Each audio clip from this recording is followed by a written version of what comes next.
Not sure if you can hear me.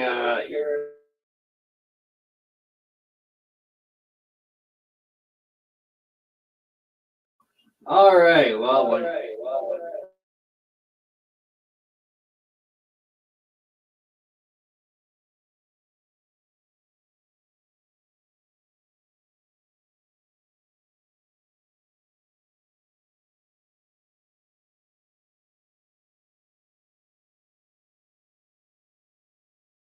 okay. Well, now I can at least talk without it going all crazy echoey. Sorry about that. Of course, right when I go live, it always decides to crash. So, well, that's why we have more than one computer. Um, in the meantime, hold on a sec.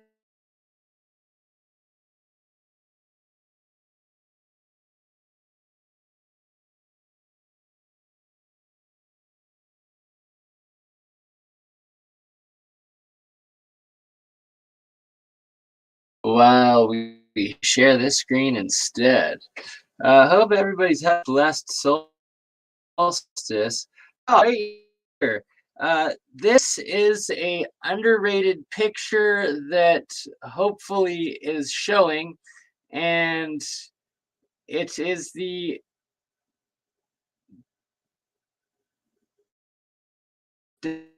Devonian molar. You can see the size, human molar compared to the Devonian, Denisonian, Denisovian. I'm not even gonna try. But the fact that it's what, at least 2x, if not 3x times the size. They say that I believe it was like 3, 5, or 7% of this Denisovan genetic that is within the modern human, as well as I believe somewhere between 3, 5, or 7% as well. Neanderthal in most overall, and a couple more, if I'm not mistaken. But the fact that the existed, I believe, the most recent Denisovan um, reading was to around the time of the Younger Dryas, and that is one of humanity's Homo sapiens most closest genetic um, relative, and that it was giant, and that these are clearly giants. And is that wall the find so far is just one tooth? No.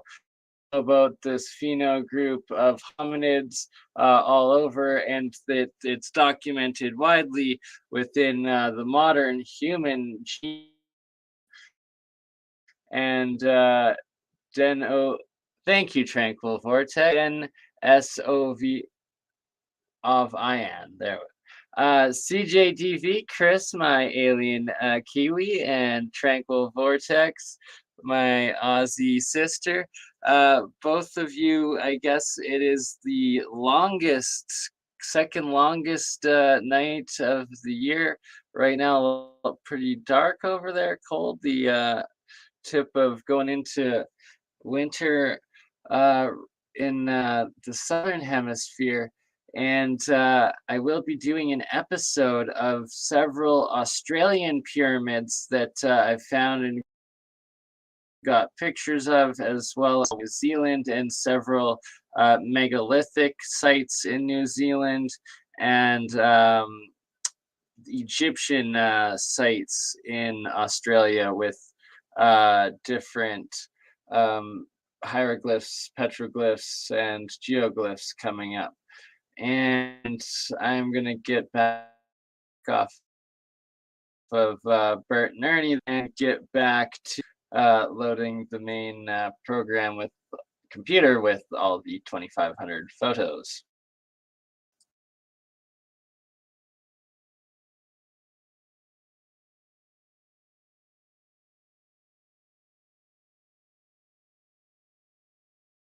muted myself too soon. What I want to show here.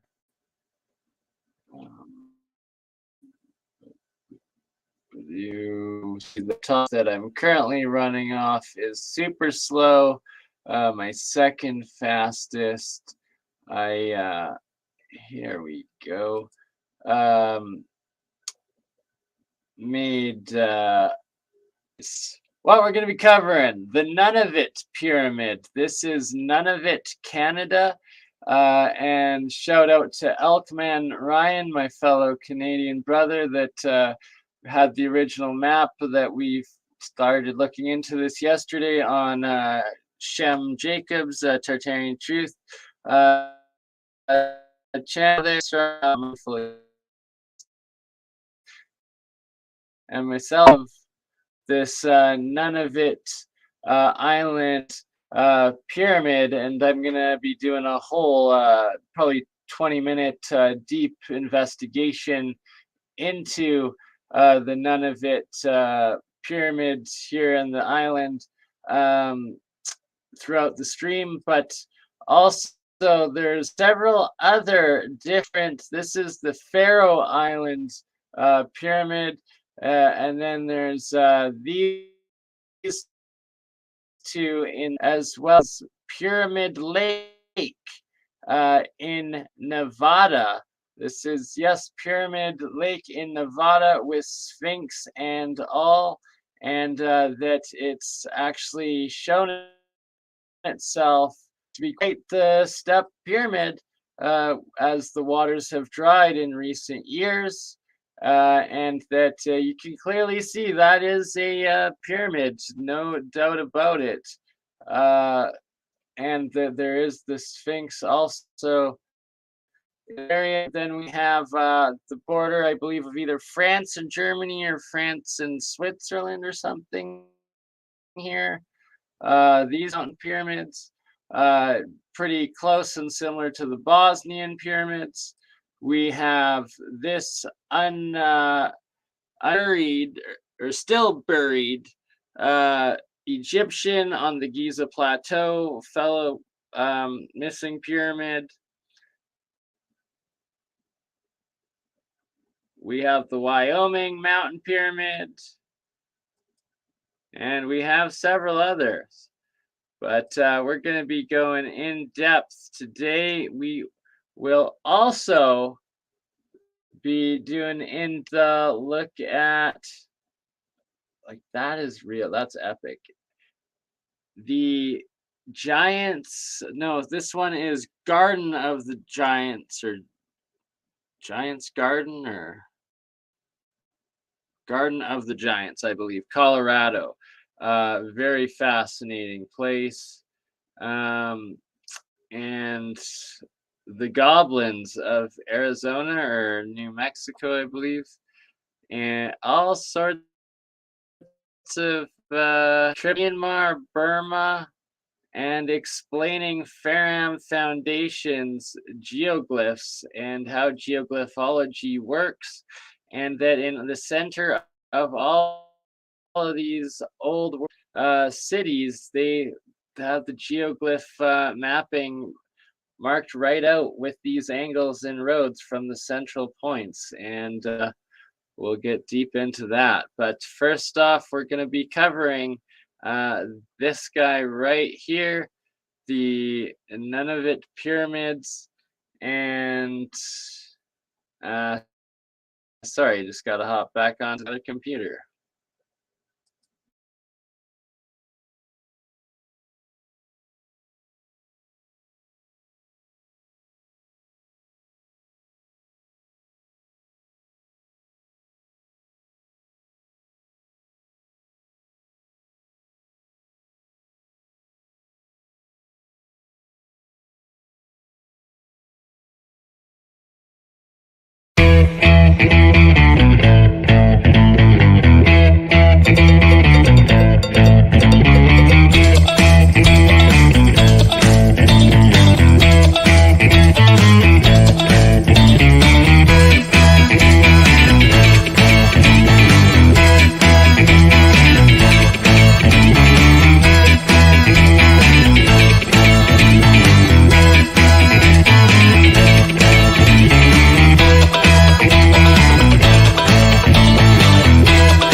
Now, I kid you not, this right here, and how is the sound now? Please let me know in the live chat if you can hear me. Autodidactic ghost. I need to learn how to edit, and other way around. I would, anywho. But this, what I have up, is clearly geopolymer of and megalithic stonework, ancient as the original pyramid builders, the macro terraforming original demigod or master builder giant civilization. The level 2 or level 3 plane wide rendering building, macro terraforming, constructing within their image. Anywho, regardless of that, this right here is the Sphinx of Pyramid Lake in Nevada, USA, and it goes hand in hand with oops. Oh, nah, sorry, wrong way. Oh, there we go. Here's more angles of it. So you can see this giant sphere that was hollow, broken into, and then the Sphinx, the head, and the different, what looks like megalithic conglomerate geopolymer concrete of some sort. Another pyramid mountain in the background. This is actually the island within the lake, and the head of the Sphinx itself. Another image. Usually this is underwater. And here's from now the drying out lakefront beach or land of the lake. This is the first smaller pyramid, that just the tip, and then the second main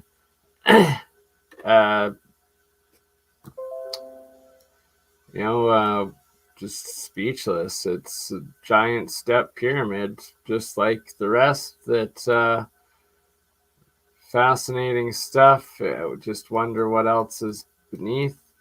Here is another one in the U.S. Chaco Canyon, of course. Major settlement. And just gonna have some ridiculous exposing old Diet Dazzle, you got it. And that is going to be happening in September. Welcome, Youthful Emergence, Andrew Powers, Ian, Sister Tranquil Vortex, Azaz Shoru. I hope I got that okay. Lapis Philosopherum, Ian, Brother Logan Rothschild, and thank you, Logan Rothschild, for being a member, and all the members at monthly YouTube membership. It is a great way to support a few dollars a month for those that are able and afford to do so. And I do have a bunch of exclusive YouTube members content posts, and a lot more of pictures of my alchemy, the monoatomics, the electrolysis, the electroculture, the real science, all of the experiments. If you want the alchemy, make sure to follow me on Twitter, Instagram, TikTok, and especially the members section, where I do a lot more of the daily posts and pictures updates of the alchemy real science. Next real science episode coming tonight, episode 40, with Paranoid American and the regular group, but it's going to be going into the AI imaging and so much more. This was some of the Mandelbrot ones. Let's see here. There we go. The Mandelbrot ones that Thomas made with us originally, as well as with Jeremiah, JP, Exotic Propulsion, myself, and Paranoid American, Thomas, PA, made a bunch of entering in Jeremiah's specific physics and scientific term words in just advanced dimensional physics and propulsion and whatnot. The AI came up with some of these very fascinating different images and dimensional charts. And then when entering in the Mandelbrots and space life, so just some of the ones from past episodes: Paranoid American, myself, The Real Science tonight. Maybe we'll have Certus, who knows if he can make it. But yeah, and look at this. Pyramid Lake, Nevada, USA. Undeniable, and the Sphinx to boot with it. And all right, so these are the goblins, I believe, in Arizona or New Mexico. Some more in, I believe these guys are in Colorado. And this is leftover Titan and giant megalithic catastrophic monuments, and where these are from, the fourth and fifth ages of the sun and humanity and earth. These guys are more likely from the fourth, third, and probably second or first cycles, ages, epochs of giants, titans, whatever existed before, the megafauna, the dinosaurs, the everything, the giant platypus, giant sloths, giant beavers, giant insects, giant reptiles, giant humans. Why not? Giant mastodons, mammoths, giant rhinos, saber-toothed tigers, giant humans, and most likely titans being the very first master builder, demigod gods that then created the land beneath in their shaped it in their image, and created the demigods, or us, beneath them.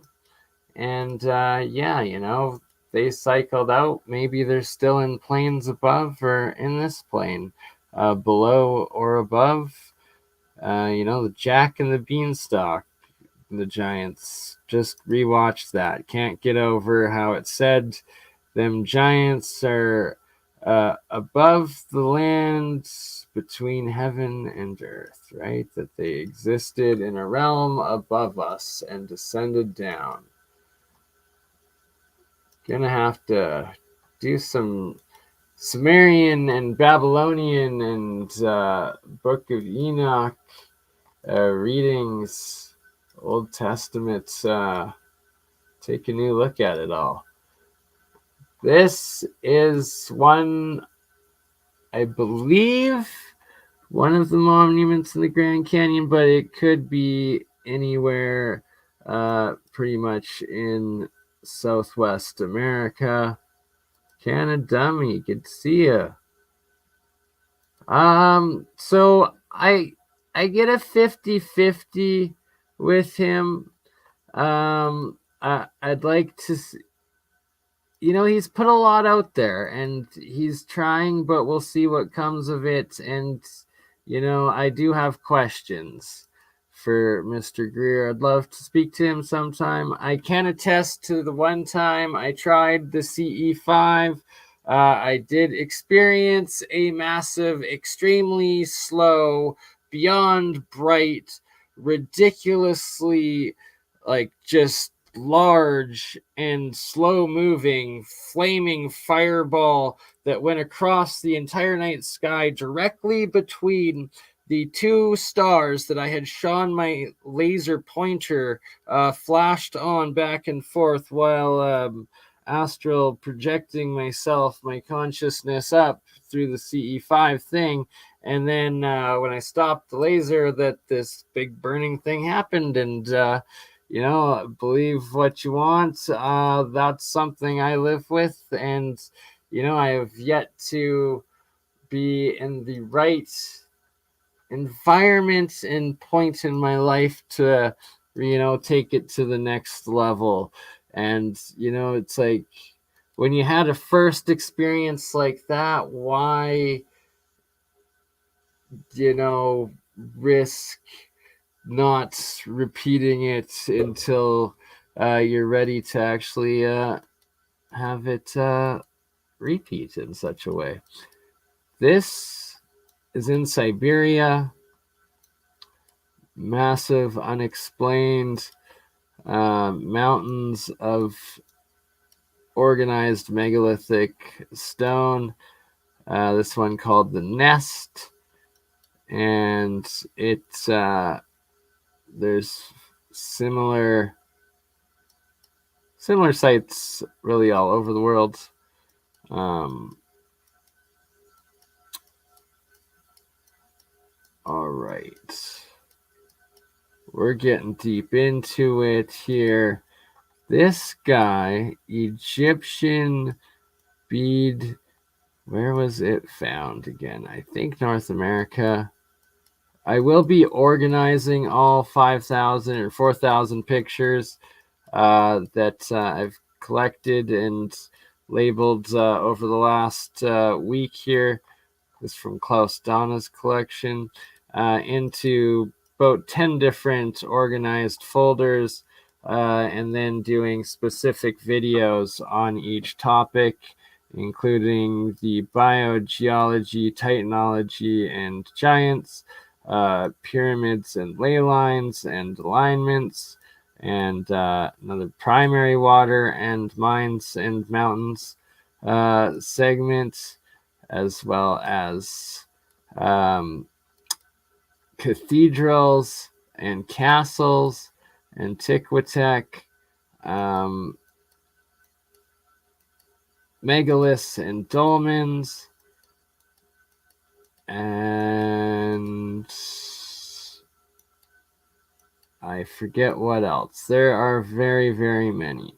But look at this, like under the entire Giza Plateau is all of these things. And they say, oh, they're burials. They're buried with all of their things. Well, I think this is perfect evidence of mud flood. What if, this tsunami just buried everything and, everybody died with all of their things? Quite possible. But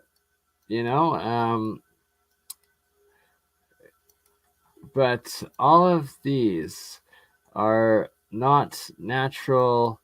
They're just super ancient, super eroded, and been through several rounds of catastrophe. I'm going to play the a bit of the video of myself, Shem, Elkman, and Esra from yesterday, where we Brian brings up the map and we find the pyramids in Nunavut, Canada, and then I'm going to bring up some of the website that we have exploring the articles. Devon Island, the largest uninhabited island in the world. Devon Island also has pyramids and macro structured, terraformed, what looks like artificial mountain ranges, coastal ranges, blockwork, and just terraformed islands, potentially some Nan-Madol in it. Look at the Nunavut. So this is the indigenous Inuit, northwestern native peoples of Canada's languages. That's pretty similar to a few. Wow, like mind blowing. I'm gonna be getting back into this. But yeah, Devon Island, it looks pretty Slavic, actually, very Slavic indeed. Like, it's so Russian, it's ridiculous, aka Tartarian. Oh, wow, that's a monument island as well, if it is an island and not icebergs. But yes, Devon Island is famous for not only being the largest uninhabited island in the world, that nobody lives on it, especially year round, but NASA has set up several training rover missions on Devon Island that also has what looks like megalithic and pyramids. Does it straight up has pyramids? Look at this straight circular, it's very, very beyond suspicious. It is meets the pyramid pre-cataclysmic macro structured blueprints. It's pre-cataclysmic pyramid macro terraforming community, and that there is a lot of information to do with this, and that Hominid, which one did you email me at and when? If I must have missed it, and please just hit resend on it, as I get so many different ridiculous spam from the YouTube and the Rumble and the OdySee and the Tictoc and all the different accounts for each email that emails get lost very quickly, and I try to respond when I get them or star them and respond when I have time. And I've been horrible with that lately this last week, though. I do need to go through my emails, and I apologize to anybody that I'm missing. And Telegram, I have my new phone right here. I'm going to switch over to it this week, before this week is done, before it becomes July, at which point I will finally start doing my Telegram. And I've been using the new tablet more, so I will put Telegram on there and start getting on the Telegram. I'm very sorry. I do have a new TikTok going that is BurnEye at BurnEye369. Almost at 1,000 subscribers. It's only a month old. Devon Island, Canada, with pyramids in it, and NASA rovers, and that Devon Island, they try to claim that, it's just rover testing, and it's just the harsh conditions. And then the conspiracy of Devon Island is that, for all we know, that they were shooting Mars rover footage on Earth off of Devon Island, never actually being in Mars. And if you see all the Mars anomalies of different pyramids and megaliths and stuff and life, if you subscribe to the idea that it is on Devon Island, that would half make sense. But there are also now pyramids on Devon Island, and this brings me to a new idea and suspicion. And we get back to the rumors of both the demigod master builder civilizations, and that if we subscribe to the idea that these pyramids were built by these demigod Nephilim, Anunnaki, Titan, macro engineering, seed designing civilization culture, and that some of these pyramids are tombs, or within them somewhere next to them are tombs, that if they're digging up these potentially buried giants or off-world civilizations, or tombs that come from other realms, lands, or times, is that why, in fact, NASA is there and exploring, and why NASA is all suited up on Devon Island and using rovers, just like they do in Antarctica. So, and the rumors of these pre-Adamite civilizations in Antarctica, all of the famous or important political and religious people all of a sudden going to Antarctica. Shout out to Eric Hecker and his recent disclosure on his time at Antarctica working for, was it Raytheon, I believe? Yeah, a Raytheon contractor, and what he saw there, and it was part of Stephen Greer's disclosure at the DC Washington Press Club. And they're trying to force disclosure. They're releasing it to the public, releasing it to Congress and the Senate that's willing to listen, and any media that's willing to cover it. And this is very suspicious, this Devon Island.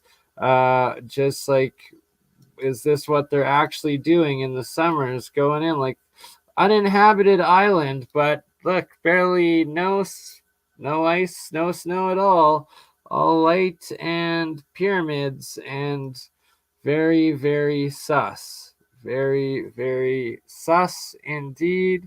Why are they going up to this island that supposedly is completely uninhabited? Oh, there's a tent, but that could be a potential buried pyramid. These coast, this red sandstone granite, or red sandstone limestone layers that we see, it's this macro terraform stuff. It's the exact same stuff in Jordan, Petra, in Egypt, in throughout the Midwest, Utah, US, Grand Canyon, throughout Malta, throughout the UK, and Paul Cook and Nikki B's works. And that it also is in these islands, Devon Island, and anywhere that the master builder technology remains, former epoch structures remain, was with that red, white, limestone geopolymer layers. And oh, looky that. That is, look at this. Like, how do you have perfectly structured right angle? Like, this is just nuts. That is canal degree, like, grade. Look at this, right? This is terraformed from the master builder technology, and it also looks just like the Badland national parks everywhere in the world always look like these badlands with these different layers, which could be potentially look more like structured alternating geopolymer or ruined layers, as opposed to natural deposited layers. This is as super sus as we get. It looks macro terraformed, running around with rovers. Why are they doing all these rovers up here? That looks potentially megalithic up there.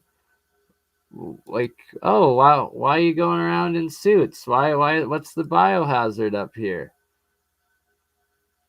What are you exploring? Is it the land of giants that you're exploring? Like, you didn't build that. These guys didn't build that in their freaking suits. Are you kidding me? They're like generation gosh knows what. But what this does look like is perfectly terraformed, right angles everywhere.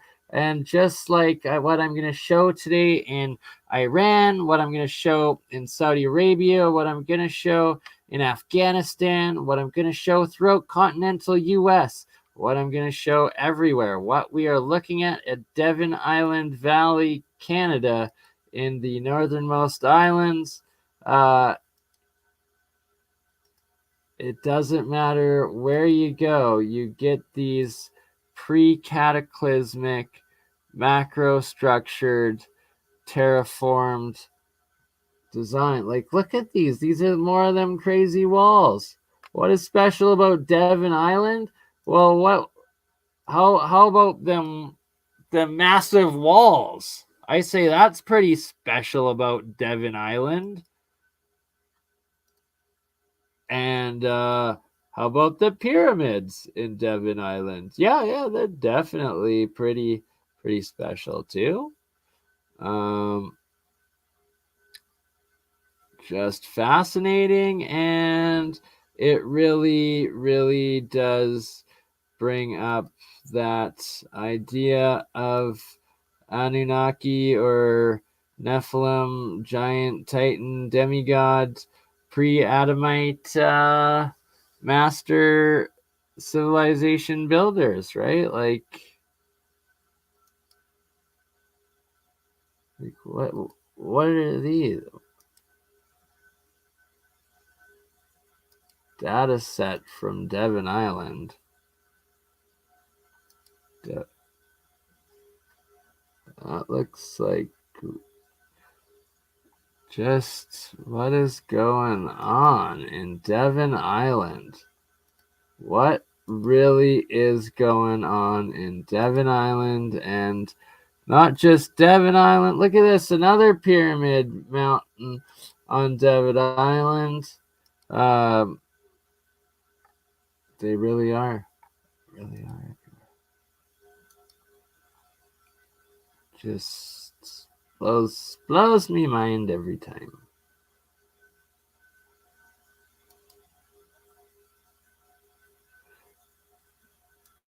What is NASA's true purpose? All right. Then we've got this one. More mountain pyramids. Oh my. How long am I frozen for?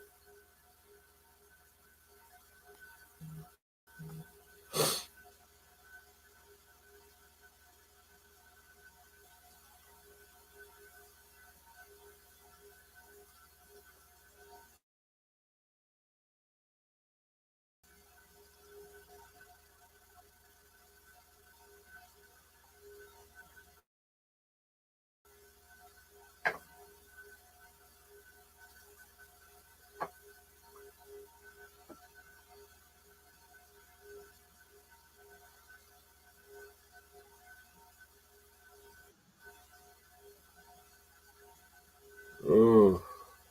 Oh my goodness, I'm back. It's so frustrating, but well, we're still here. Okay, what was I showing? Nature built this. Nature did not build these, and they map out to specific area. Mountains of Tenerife. No, these are the pyramids of Tenerife. This is the Azore Islands. And yeah, this is Tenerife. Shout out Richie 007.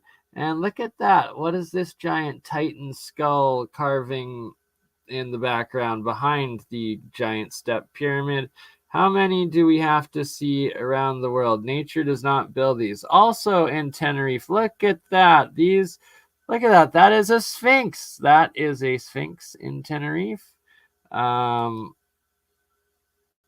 Fascinating stuff. There's actual other pyramids that are recognized as built pyramids, more recent human-sized pyramids in the Azores and Tenerife as well. But look, this is the giant guy right here. Like some sort of animal, possibly sphinx. Another monument in the back on there. Just fascinating, fascinating. Everywhere we look, more and more. Where else? Pyramid found. St. Thomas, Jamaica pyramid. All of these, here we go, the Caribbean one. This is the one.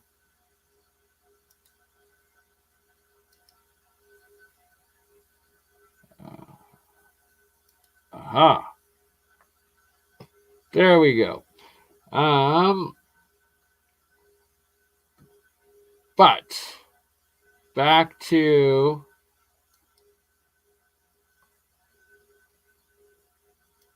the Nunavut in Devon Island. As that looks like another pyramid on Devon Island. And that looks like a megalithic Inukshuk on Devon Island.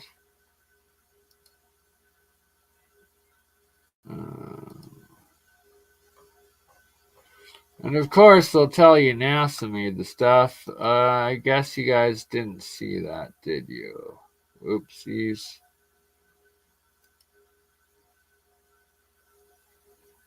Share this one.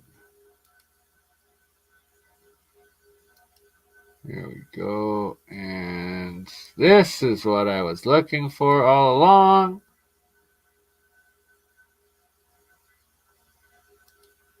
We're starting with shout out Olaf the Sverker and the 7,000-year-old Slavic calendar. Olaf, great channel. And yeah, we will play this first. Hello again, everybody. And today we are going to be talking about the ancient Slavic calendar. Let me know how the sound is, Now, please. there are many calendar systems in use in the world today, and there are even more if we go further back in time. In the West, we use what is known as the Gregorian calendar, which in 1582 replaced the Julian calendar. And the Julian calendar had been in place since the times of Julius Caesar, and he put that calendar into effect in 46 BC. The Chinese use a different calendar, and on their calendar it is currently the year 4717. And this associates, as we know, a different year with different animals and different elements. The year in which these calendars place us in has a massive degree of variance depending on which one we use. So the Jewish calendar puts the year at 5781, for example, and the Indian calendar places the date exactly 57.6 years ahead of us on our Gregorian calendar. Now, these calendars are more or less fairly well known, and when we think of ancient calendars, we usually think of the Mayan calendar, which, as you know, was supposed to chronicle the end of days in 2012, and I'm sure we know how that went. But in 1944, scientists made the discovery of a far older and a far more accurate calendar, even when compared to our own interpretation of the modern date and time. And the calendar I'm talking about is the Slavic Aryan Vedic calendar, which places the current year at 7,529 from the creation of the Star Temple, from the creation of the world in the Star Temple.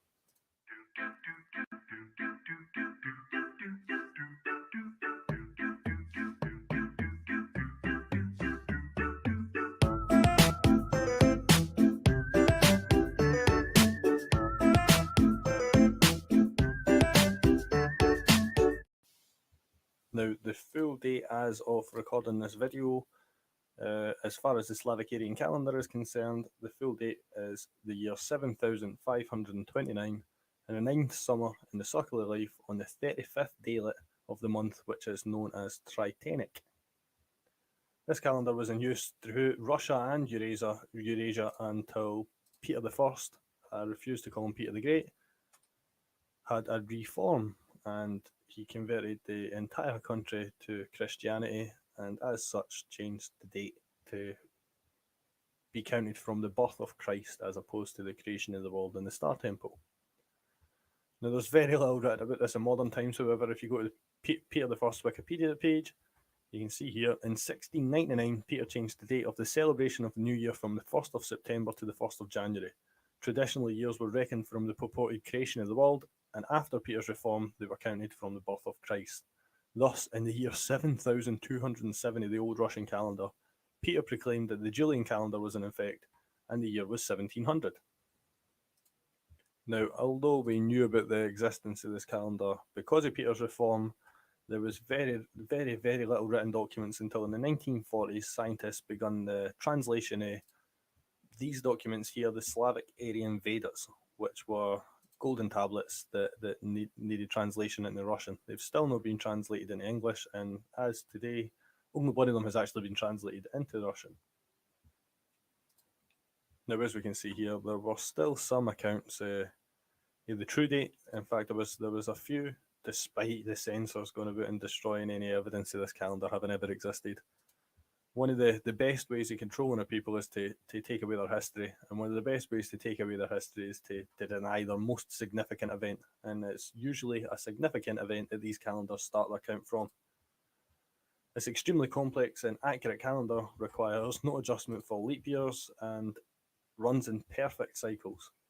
This calendar shows that not only the history of the Slav people extends back far further than what mainstream historians would tell us, including their written language, but also speaks volumes for the development of these people, as any calendar requires the usage of written records and observation of celestial events. For the calendar to have reached the date of 7208 before changing, it shows that the people remained unified for this entire time under one empire, and that the same calendar was used throughout. Here we can see a monument where the date is written as 7162. So you can see that even after this reform, not everybody followed under the new calendar.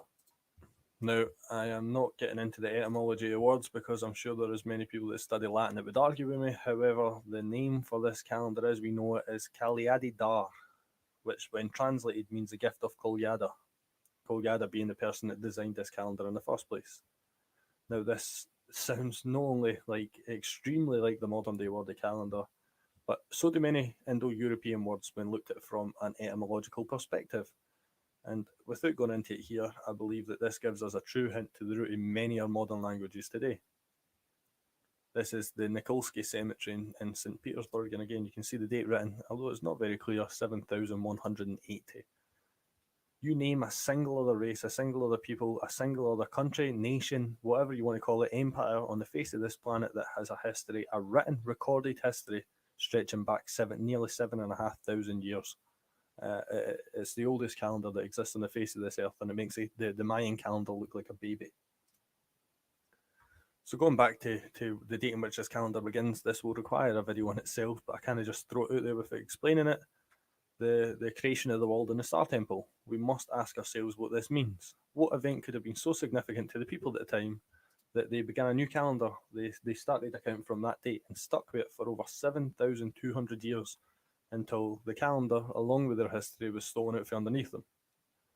The creation of the world was nothing. The creation of the world in the Star Temple was nothing more than the conclusion of a millennia-old war and the signing of a peace treaty between the two nations involved. The ancient Slavic Aryan Empire, which we know under its most modern name of Great Tartaria, and Cathay, or ancient Aramea, which we now know as China. This is the Alexander Cemetery in St. Petersburg, and again, if you look closely, if I've not lost it, where are we? There is a date in here somewhere.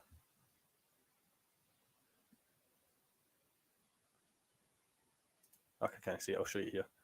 7,188. So back to the creation of the world and the Star Temple.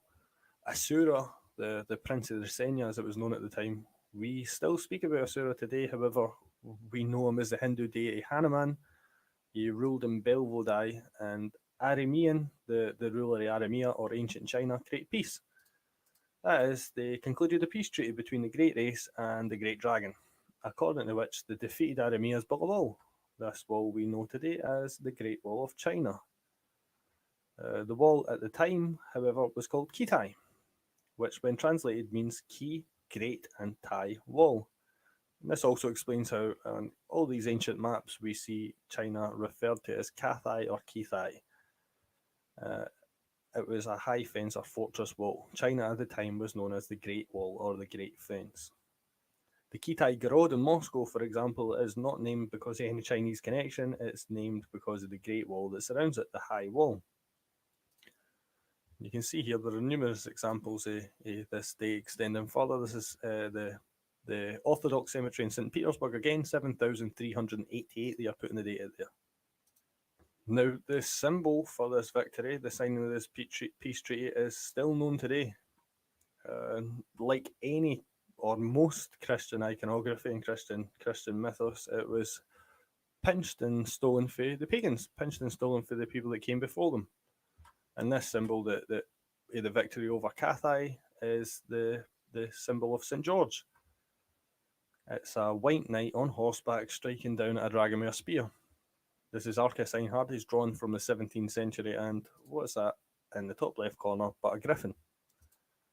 And again, I'm sure you all remember the symbol of the Chinese flag. The Chinese animal was a dragon. I'll show you it right now. This right here is the same dragon that St. George struck down. I don't think any of us believe they actually fought a dragon. I think it's far more likely that it was metaphorical, and that metaphor being they struck down. Now these are the Slavic Aryan Vedas that I was talking about, and I have a copy of one of the translations here, but if you don't speak or read Russian, then I can only wish you good luck, because there is no English translation. And like I said, the Russian translation, only part of it has been translated into Russian. But these were discovered in the early 40s and translated in the mid 40s. Just to show you another couple of photos of St. George. This is the Grey Hours book. This is the 14th century, 1400s. And we can see that he is a black knight on white horseback striking down a dragon. A black dragon, which was what the river of the Black Dragon, which was the name of the river that ran through Manchuria back in the day. This is the fresco of Anga Church in Gotland, Sweden, 15th century, and you can see the same image. However, there's clearly something that they wanted to hide in this panel because it has been erased. It's not water damaged. You can see it's quite a specific area that they have deleted, and I wonder why. This is the 4th century, far before any other depiction of St. George appeared, so we know that this story of St. George is not the true one, and this is Horus impaling Set. We have another one of St. George, this time from the 11th century, and this time it is not a dragon that he is impaling, but a person. So again, I think it's quite safe to assume that the story of St. George impaling the dragon and killing it was metaphorical and used to represent the destruction of the Chinese Empire, as the black dragon was the symbol of the Chinese Empire. Again, a Roman carving for the 4th or the 5th century, and this time he is striking down a person. And the same again here in a 10th century carving in a Georgian church. So going by the date of this calendar alone, it is safe to assume that this is the oldest calendar in the history of mankind, and as a result, the oldest empire, because you can't have a calendar without a single unified people following it. You can't have a calendar without written records for that entire time. And again, if there was a new empire, as was shown quite easily when Peter I took over, they changed the calendar in order to destroy the true history of the people. Despite this being the oldest calendar in the history of the world, mainstream historians are eerily quiet about it, and many people in the West didn't even know that this calendar existed. Again, 7,391 they're putting the data there, and it blows my mind to think that there is a written history this far back. Or there was a written history before it was destroyed, because obviously for a calendar to have extended as far as 7,000 years, there needs to be written records, and we do not have what I would say is 7,000 years worth of written records. But again, like I said, the start of any calendar marks an important event in the history of the people that use it. And the first step of destroying and removing any memory of this significant event is to destroy the calendar that the people use, or to deny the existence of that calendar. This shows that Peter I was not a Russian Tsar, he wasn't a Russian ruler, he was nothing more than a conqueror who sought to oppress and cover up the history of the Slavic people, and as such, the oldest empire in the world. This is a book from 1914 called The Chronicles of War, and you can see that even in 1914 they had to still satisfy the people that were using the old calendar system, because 1914 also represents 7,422 from the creation of the world in the Star Temple. Another edition of this book, and again 7,493 they are putting this book out because it was published a year later. This is another gravestone, and that's 1995. So you can see the Orthodox people, or some of them still refer to themselves as Englings, use this calendar to this day. 7,503 they put this date at. This one here is 7,180. And as you can see, there are still a fair few examples of this calendar, or people using this calendar floating about. 7,376. Now this is the... And sorry, I'm pausing it there for a minute, as I know it sucks how low the volume is with Olaf. And shout out to brother Olaf the Sverker, a fellow half Russian like myself, but he himself speaks a lot more fluently and reads Russian a lot more fluently than I myself ever have. I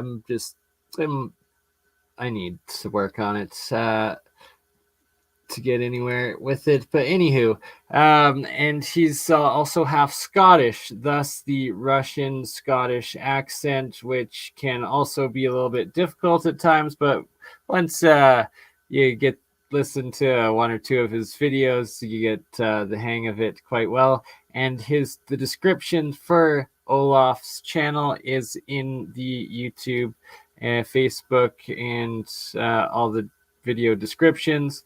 And yeah, so that's the 7,500-year-old Slavic calendar.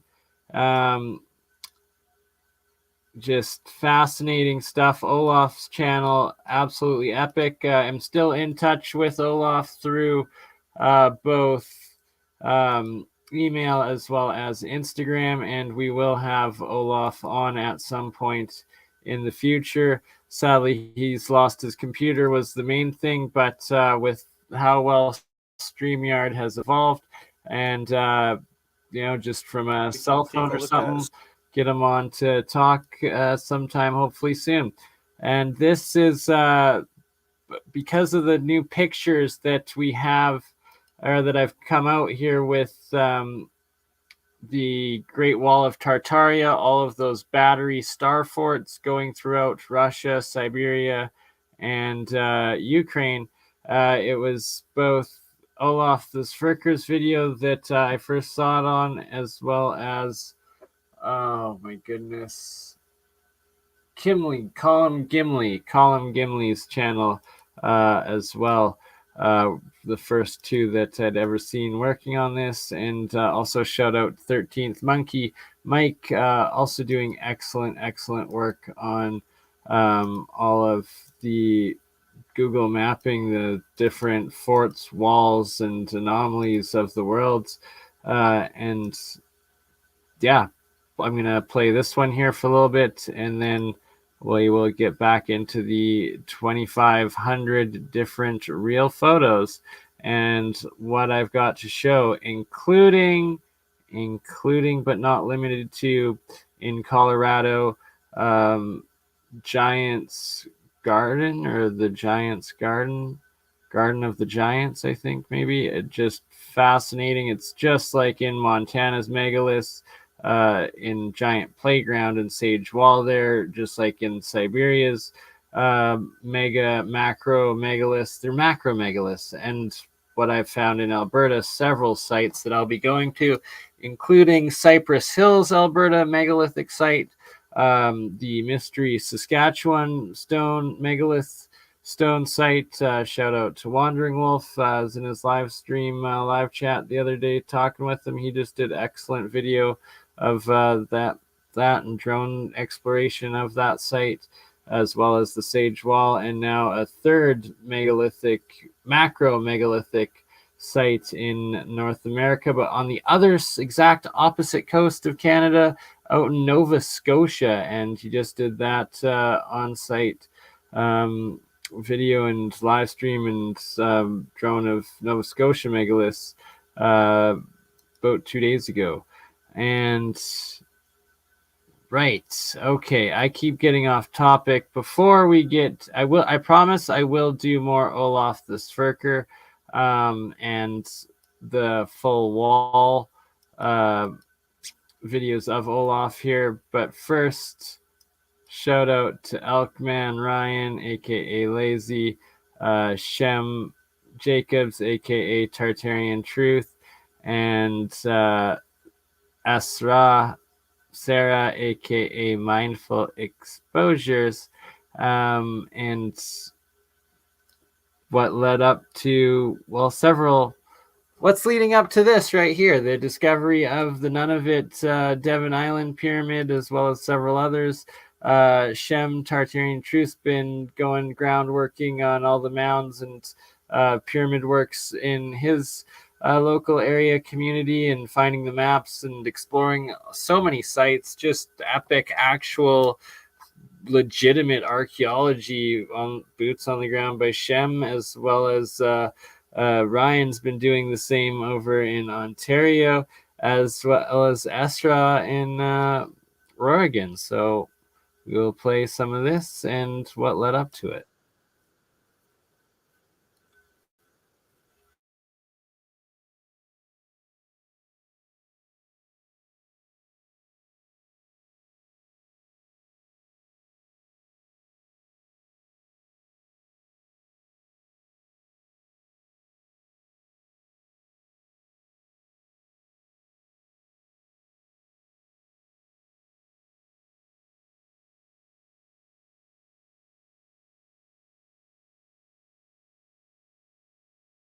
River flows through all this too, which also does go all through Hamilton, Niagara Falls, Mississauga. It stops here because they haven't done more research, but this is the line that you and I may have presumed that people traveled up, possibly through here to Chicago or Ohio. But well, these are all. I'm sorry, We have evidence. Sorry. Go ahead. No, it's okay. You can go ahead. We have evidence with the Vikings up in that area, and that they went through the Great Lakes. I also found evidence recently that the Great Lakes used to be much different than what they are now. So they used to be bigger, and they've moved locations. Some of them used to be connected in different ways.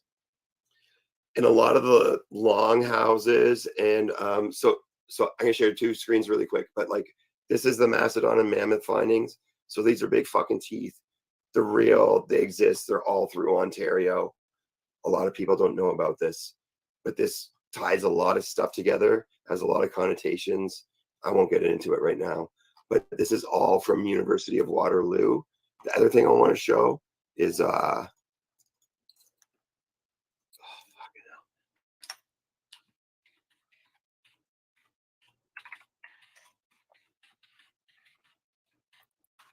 it's Peterborough petroglyphs.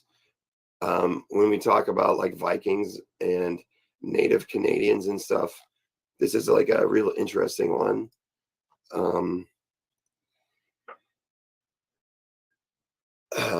I've been in Newfoundland to the Viking, and I've been to a lot of the Indian spots close to me in Ontario, and they resemble the mounds of Ontario resemble to me a lot more like Viking mounds and the longhouses resemble to me a lot more like Viking longhouses than Native Canadians, but we all could have shared the same villages. These are the petroglyphs of Peterborough. Peterborough is a place in Ontario, Canada. It's in a provincial park. These are all there. This is the pole star.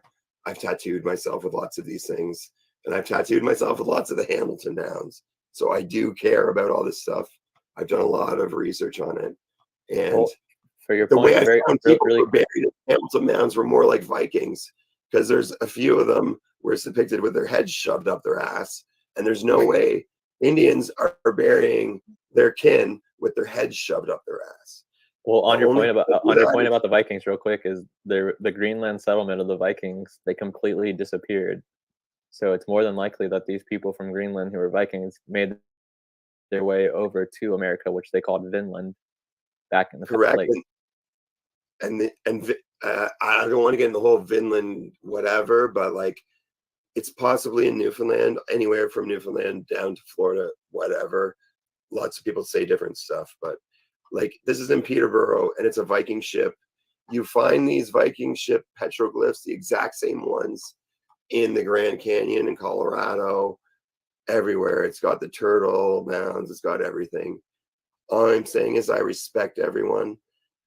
I know who acknowledges who's there now. But yeah, I've been to all these spots and it's really, really, really interesting. And it's really, really interesting what we can and can't talk about. And I do respect everybody with so much. And I love everybody. And like, no, man, I'm not fucking around. And Canada got fucking canceled for saying, like, I got to be very careful. And I do respect and love everybody. Yeah. Sarah, so that's a Peterborough petroglyph. We went live. You were talking about some petroglyphs before we went live. Did you want to maybe bring some of that stuff up real quick in relation to the? I was like really quick just to start off by thing. I wanted to share this little research I did. I got interested because we talked about mounds, and I had done a lot of research on mounds previously when I lived in Wisconsin, or just like was really interested in it just because I've always had an interest with Native American. But I was gonna read this like little area. Well, let me pull this so you can't see this part. That there's this area called Tangent, but it's so when I look at the Google Maps, just to explain, they said when I read this, it'll explains there's mounds that were found. You're right, Joe. Discombobulated. Let me show you. From all along this Kalapuya River, which there was like a tribe, I think, called the Kalapuya tribe. And I just found out, so that's this river that goes this way, that there's a cave right here with petroglyphs in it that I'm going to go explore because I'm not horribly far from this area. So, nice. Well, I mean, it's a decent trek, but it's worth it. So you can see the river, the very winding river, but this is all farmland now. And there is potentially some I have marked on Google Maps here. But does that connect to the Mississippi River by any chance? No, we're pretty far from the Mississippi, and this connects to the Willamette, and the Willamette connects to the Columbia, and so the big river in our state is the Columbia, which is goes through here. You can see I have like a whole thing on forts because I have been to up here and filmed this, and nice. Anyway, so I don't want to get into that because that's a whole. It sounds interesting though. Look at this, and then there's a fort at the end of it. It's like, oh, we could check out. Let's just check out one of them real quick at least, and then you can move on. Unless it's going to distract you too much, but I would love to see at least one of them. I'm doing a little better these days with the keeping on track with the ADHD. This one I was just kind of looking at, and the one thing I guess I understand because you can view Google Earth in this kind of format, but I look at Google Maps a lot because I can look at the terrain. So a lot of times I'll just like only look at terrain and roll around to see like what anomalies I can find. This is like, look, this is cool. When I first saw this, like, what is that? But this is their sort of format of like it's a ceremony circle. It's not technically a round house if you've heard of those. It's not like a traditional one. This is like where they have a totem in the middle, and then this is like where they have games and ceremonies. Do you know, like with Native Americans, it's like the whole medicine wheel, you know, it's very much about circles. Like they do have the long houses, but they have their sweat houses are usually circular, you know, there's a lot with that. So, but you saw that kind of mount. You saw like when I did this, you know, you can see that kind of, look at how flat it is up here. And I did walk this. I actually have footage of this that I haven't edited. And I walked into the woods over in here too. And I did find some, you know, sometimes it's hard to discern like what was old logging equipment. But there was like a old road system, and you can see there's not much going on. And there's another fort that's supposed to be that you can't access. That's supposed to be right here, and you can see like, look, there's this old abandoned structure probably related to that fort. Yeah, and so you're what you do on Google Earth is the exact same as me. Instead of like gaming or whatever, when I want to zone out, I just go on Google Earth, and that's how I find what you're doing, and you're finding the exact same shit. And it's always, yo, what's up, crypto? It's always within. They're all. After a while, it's just so easy to find everything. It's so yeah.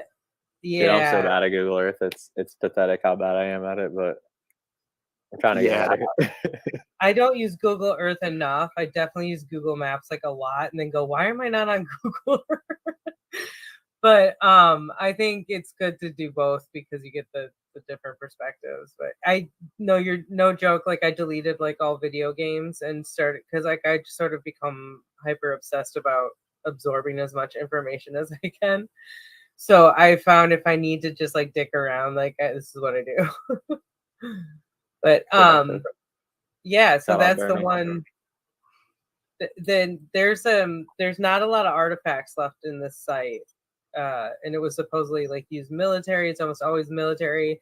But then you can see like the tribe reclaim the land. So this has always been sacred land. Makes you wonder if this was a mound and they cleared it out. Right. Well, that doesn't really make sense because if you look if it's not like that perfect circle there is really odd that street follows. Really odd if you scroll back a little bit. It's flat plateau too. Sorry. Where? Sorry, that's over here. Circle.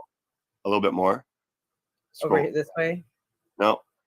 Sorry, this way. Your bottom left hand corner, right there, underneath your Oh yeah, in the river. Mm-hmm. And that's not natural. Right. Yeah. Very good point. But there was a time when there was like nuclear warfare happening, but that looks like a mound or a shape of an eagle or something. Whatever. And who's not to say like up in here that this is all, you know, unused land, all private, you can't access it because this is and it's sacred. Like, you know, it's said it's tribal. So who's not to say there isn't some more structure in here? I mean, we could look at the terrain view. Like I said, that helps a lot. There's a perfect, that's an interesting place.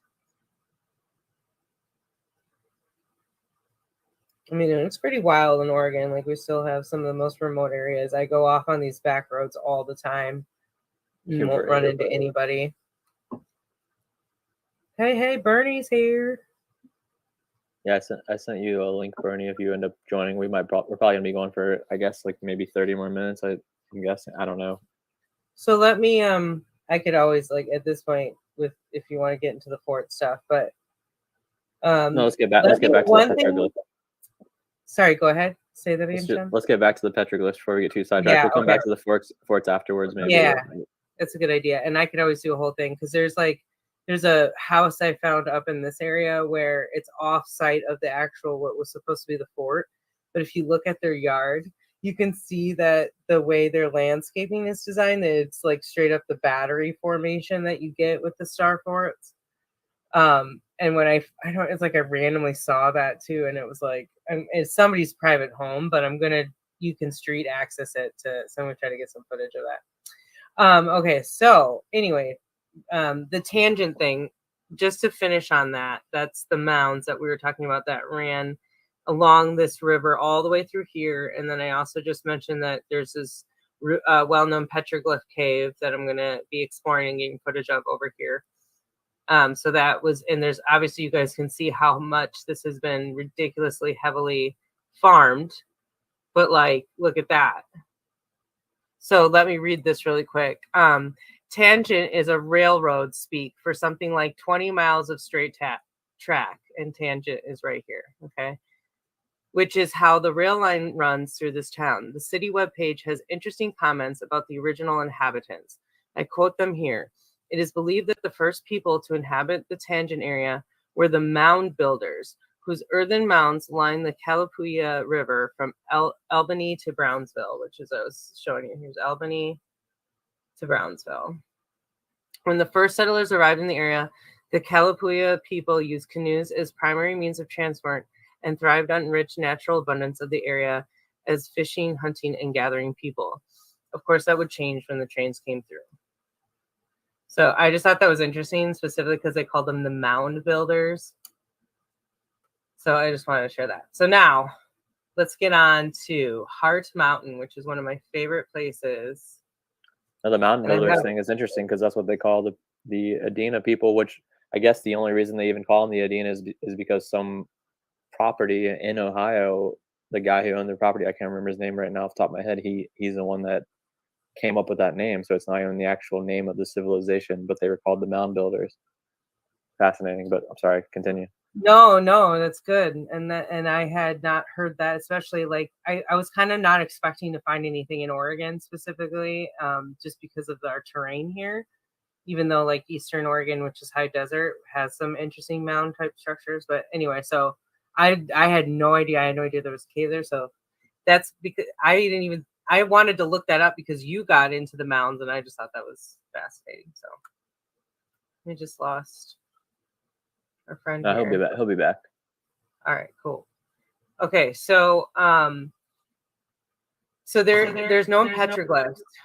Up here, there's something called Petroglyph Lake, which I think, if I remember, is like right here. Yeah.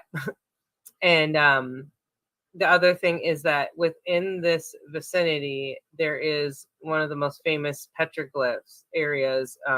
And it's like tucked back in here. You know, you have to have like 4-wheel drive to get back there. So what I'm getting at is that I'm trying to remember exactly why I ended up seeing this, but somebody had already pointed out a circle, and this is right here. This is Fluke Lake, and this is I'm a rockhound. And so this is a well-known rockhound lake. So I've been through here, and I knew there was petroglyphs in here. And I think I was more or less like trying to mark where I knew where they were because I wanted to go find this other lost lake. So in the process of that, somebody was like, look at this circle.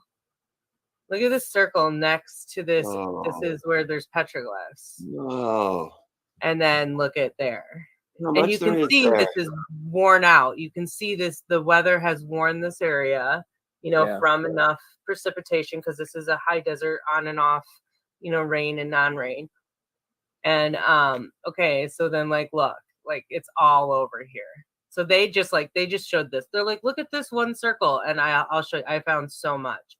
And then I started looking at these types of lines because I thought, well, what the hell is this? It's not everywhere. It's not off the cliff sides. So it's not like just straight erosion. It's something to me that was there and then eroded. You can see this was a circle. Look at it. So then let me show you. There's more. It doesn't look like there's any roads close by either. Is that true? There is. I'll show you. This is the road. It goes right through the middle of the lake. I actually had a cool experience with this snake. We were driving through here, and the snake freaked out on us. And it was August, it was super hot, but yeah, it goes right through. And I was gonna go actually on a camping trip here, be there already. That spot. But and right now it's wetter than normal up there. So this is because this is a lake, this is a bog. So I don't want to be. Well, this is closed. Most of these roads are closed, and you can't. Then it's just you trying to get through mud. But okay, so look, this is interesting. Obviously, this is not the circle. It almost looks like farm like lines, almost, right? Yeah, it could be I can tiered show you- farmland. And I can actually show you evidence not far from these areas of actual farm markings, to just so that you can see the distinguish between the two. This is a refuge. This has been a refuge since 1936. I was trying to do a lot of looking up in preparation. Shem kind of threw this on me. I wasn't quite expecting to do it, but I have been doing some research. So I was trying to find some. I love this area, and I've read a lot of cool history about it. And I was trying to find some of that in preparation for this. So I couldn't find all of it, but I can sort of, off the top of my head, kind of try to explain. So what's weird about this area is like turn of the century, actually take that back, like mid 1800s, the first known woman settler, homesteader in the United States was here. It was actually Fluke. So funny enough, this is Fluke Lake and Fluke Knoll. And I'm not sure if it's still standing, but she has a homestead, an old homestead that's like right, in this area. And so, but prior to that, this is riddled with rock structures all up on this mountain ridge. And like, let me give you, and I'll show you some of my photos. But you can see like, this is a huge, massive ridge. And this is part of altogether the Modoc Plateau is what they'll say, which runs into California. But you can see, look at this huge, tall ridge line. Yeah. I found out there's a cave up in here that I had no idea all this time. So that's on the list to go check out when I come back. And this is very remote to go through here. So I'm going to try to do that as well. So if you explore a cave by yourself, how do you keep track of where you go on the inside of it? Do you tie a rope at the entrance, or do you just go for it? Just like echolocation. I just like Echolocation.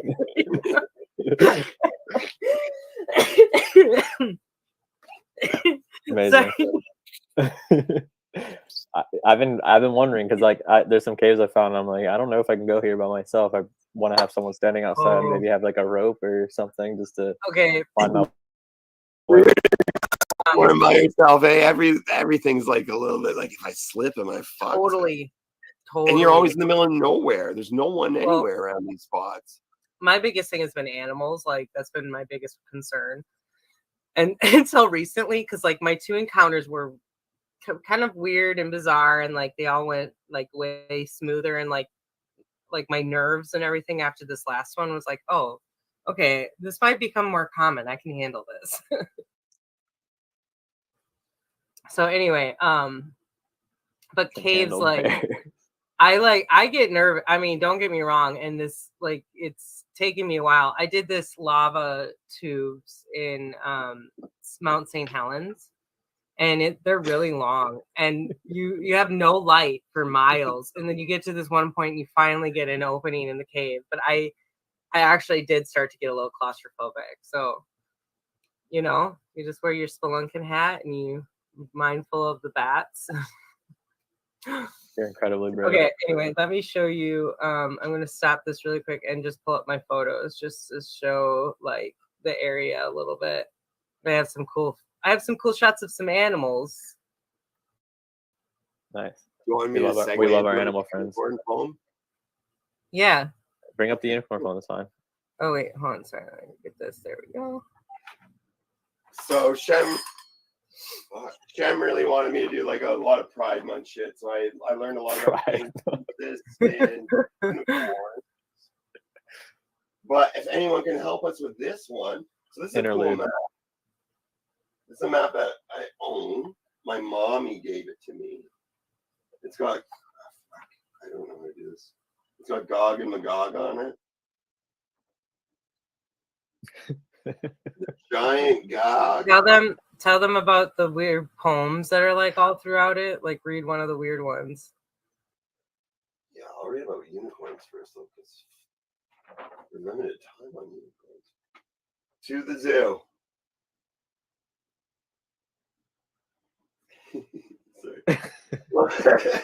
The lion and the unicorn were fighting for the crown. The lion beat the unicorn all around the town. Another interesting one on here is, but for some reason they didn't put it in a nice whited out box. It took me a long time to find it. This one's pretty interesting. Oh, shit. Bring it closer to your face. It's not. Oh, we had it for a second. Yeah, we can see. I can see it better now for sure. As I was going, I saw a black man on a black horse. They told me he was King Charles I. This is a really interesting map, guys. There's unicorns on it and like a lot of weird shit up here and heraldry and shit. If anyone wants to help me with it or needs to know anything about it, I'll just leave it at that for now. So the unicorns were the previous dynasty of the ruling family of England before the current people took over, correct? Or is this just some kind of random poem? I think you're onto something that I think you're 100% onto it with that. I've done a little bit of research on unicorns, and they're in every religion. They do show up in heraldry tons. Actually, they show up in the Canadian heraldry. If you look up, I don't know if it's the Canada coat of arms or the Ontario coat of arms, but you'd think it'd be two horses, but it's a horse and a unicorn. Now, I know the reason for this because I looked it up on the internet, and Canada was formed by a group of dudes from Scotland who really liked the unicorn. But so it goes up in heraldry a lot, and I have like lots of proof of this. I'm looking for it because I have the books in my hand rather than showing you on Instagram because that's lame. All right, guys, got a question for you real quick before we move on. What's the difference between petroglyphs and hieroglyphs? Hieroglyphs, I think hieroglyphs are just the term that they give for a writing For the system Egyptian. like specifically for Egyptians, but there are hieroglyphs from other cultures as well. But hieroglyphs is like a writing system, and petroglyphs are more of like artistic I renditions. see what you're saying. Yeah, the definition. I'll look. All right, sorry, I am pausing it for a minute there. Don't know if people, why Sir Real No Mill, please do not fight, bring the drama. Tranquil Vortex, we know her well. She's a sister of this channel. She's from Australia. She got bars. She can rap. She's into all sorts of epic, cool things. She took us on a journey of Australia, the Gold Coast, on Enslaved by Truth channel. It was epic. Of course, and we're for peace-loving people. Anywho, love you all. Don't fight, or you will get timed out, or attack people, I should say. I gotta grab a bite of food, so I'm gonna step back up for a minute and keep letting this play because shout out to Ryan, Sarah, and Shem. This was one hell of a gem of a stream. And just all the petroglyph stuff they're showing. Just so much good stuff being discovered and shown in here, and I join in it shortly, and then we discover the Nunavut pyramids on Devon Island, and I will have a quick bite to eat, get some of my alchemy stuff ready. I will also do a live demonstration outside of the electroculture that we're getting into, and a teaser for the Real Science stream tonight. And back to Shem, Sarah, and Elkman. Look it up. Can you share this screen so I don't have to hold this fucking thing in front of you any longer? Yeah, 1 second. This says specifically Egyptian. The character used in the system of pictorial writing, particularly that form used on ancient Egyptian monuments. Hieroglyphic symbols may represent the objects that they depict, but usually stand for particular sounds or groups of sounds. It means sacred carving in Greek translation. Yeah, so this dude reminiscent of Jesus with his cross there. His name is H.A. is his initials, and He's got a couple of unicorns. So then they're saying weird shit. So just look at this so I can take it down. Egyptian hieroglyphic writing was composed entirely of pictures of the object depicted. Okay, the earliest examples can be read, canonic values, such as the Eskimos and American Indians. So that doesn't make sense. So now they're almost saying like the Eskimos and the Indians also like, because that is picture writing. They told stories through. You guys have seen the newspaper rock, right? In Utah. No, I don't think I've seen it before. No? Oh, you're muted, Shem. I am. Not for me or not. Or is it Can you hear me? me? Did I fuck up my volume? I can hear you, Shem. You said, can you hear me? Yeah, I've never heard of the newspaper. Shit, hold rock on, in let me double Utah. check. Can everyone hear Shem, or is that me? I think it's just you that can't hear me, or maybe you can't hear me or lazy. I can hear all y'all. Yeah. Can you not hear me? Oh, no. What's up, Shem? Yo, can you hear me now? Yeah. I can. She still can't hear us. You can hear all three. Oh shit! All right, hold on. I don't know what's going on. I just Yo. lost sound. I'll just be the court jester for now. So, like, I'll yo, be have back. you ever seen any myrrh? Have you all ever seen any myrrh in heraldry? I haven't seen much myrrh in heraldry. Like, I got it. I accidentally muted my tab. Sorry. Go ahead. We have never seen the Utah rock. Yeah, hieroglyph. Okay, I could pull it up.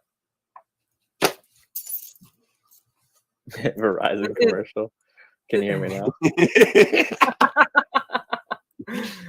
Hold on, I was gonna show. So this is Heart Mountain. This is like just to show you the ridge line, like how high it is and how like, it's quite large area, you know. And then you're like, and this is the top of the area, and it's hard to see in these pictures, but there's rock forts, like old rock forts, and that's what they. And I did find Arrowhead and I'm guessing you walked on top of these too, since you walk everywhere.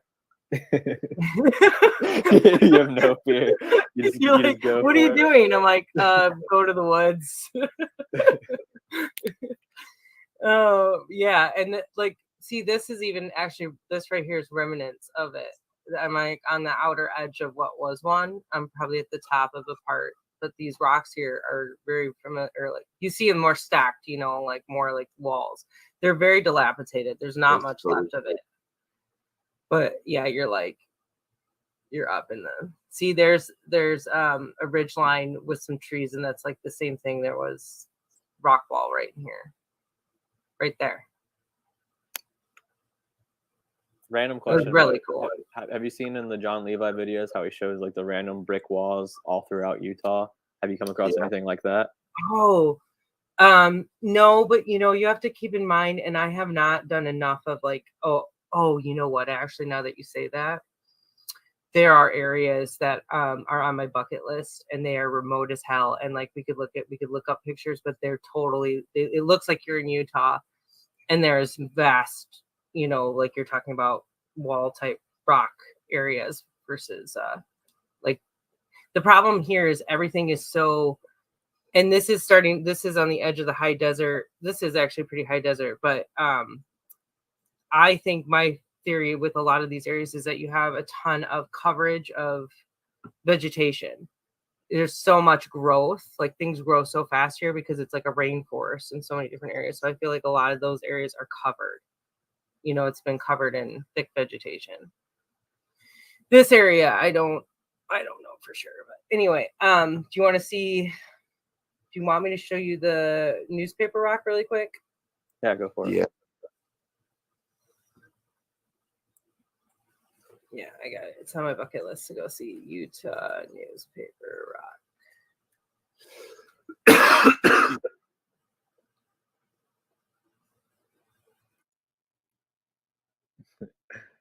His real last name is not Levi, by the way. It's just a screen name. Levi, Lewis. Yes, Levi. Yeah, I think it's based on that guy. I think that's why he picked that name. Really? Not surprised. So there's like Whole kingdom of Judah is found in Utah. Do I got a minute to do like a little segue? And this is like, so this tells like a whole narrative on this rock. Yes, you do. And I see Okay. Bigfoot. Look at Bigfoot. We'll give you another segue. Go for it, and then we'll get into that. Hey, blast it. We'll be right back. What's I'm the just kidding. segue? Well, share my screen, please. Shem, share my screen. Gotcha. Okay, so like Gender. Jesus. Yeah, so for Pride Month, Shem also wanted to talk about Jesus for some reason. I don't fucking know why, but that's what we're doing. So Lejeune, he's a fucking explorer, Jesuit, whatever. So this is a little passage that's been like true to me for a long time, but then my brain got scrambled last night and it fucked it all up for me. And I wonder what y'all think about this. So this was written in 1634. Half of it's cut off because whatever. We've already reported that the Indians. So this is from the Jesuits when they went to Montreal, Canada, and talked to the natives about religion. Okay. So it's already reported that the Indians believe a certain person named Adeptelkhemist, Abraham, created the world, and the one named Mesu, Moses, something that ordered it. Maybe, I don't know. Sorry. I do have these books, but I don't have them with me today. When I questioned the famous sorcerer, the old man who I'm past the winter on the subject, they asked that they know who the first creator of the world, perhaps. But it was not certain. They only spoke of Adeptelkhemist as being so far distant that nothing sure can be known about it. In fact, the word shit, whatever that says in their language, means I relate to the story I'm telling. And to Mesu. Okay, so all I'm saying is in this story, they talk about Abraham, Moses, and someone else that are all in the Bible. Okay. So I'm like, so all along. And then in this shit too, fucking voodoo shit. This book, there's Jesus in here too. He's got another name. It's on my Instagram. You can check it out. Who fucking cares? It's all the same thing, but Jesus was a blood sacrifice to the voodoo people.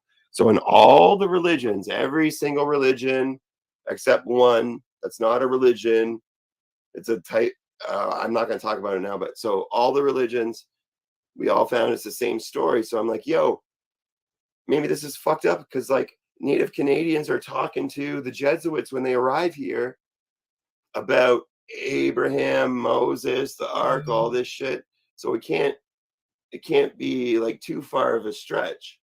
But then you read these texts and then you realize that the Native Canadians were, or whatever, the Indians were talking to the Jesuits in French.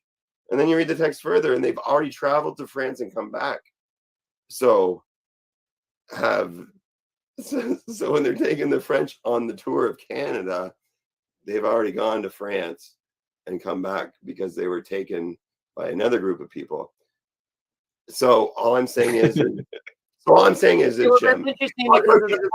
times, and Jesus comes up so many times, and like sometimes I'm not going to speak for anyone else, have thought maybe it's the perfect way, the perfect story to control people.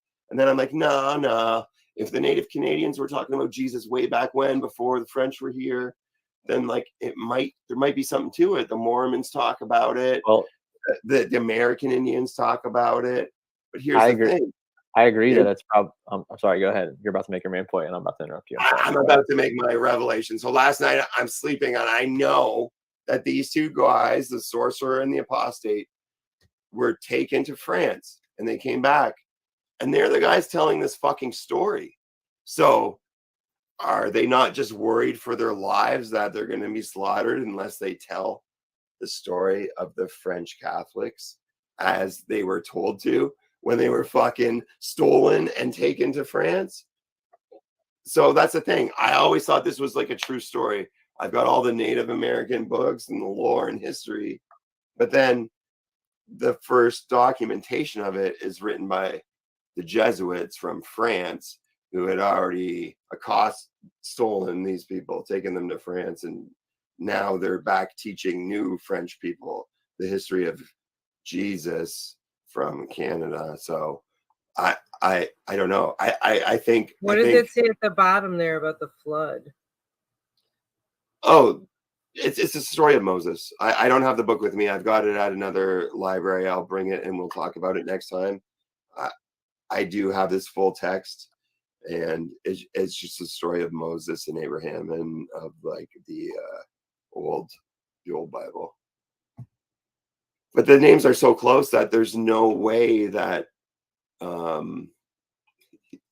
don't know, whatever.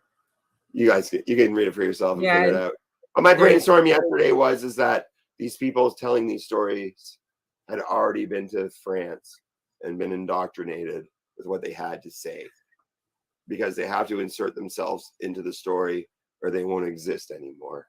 So now everything I know is kind of washy, because the beginning of text is always from French Jesuits all through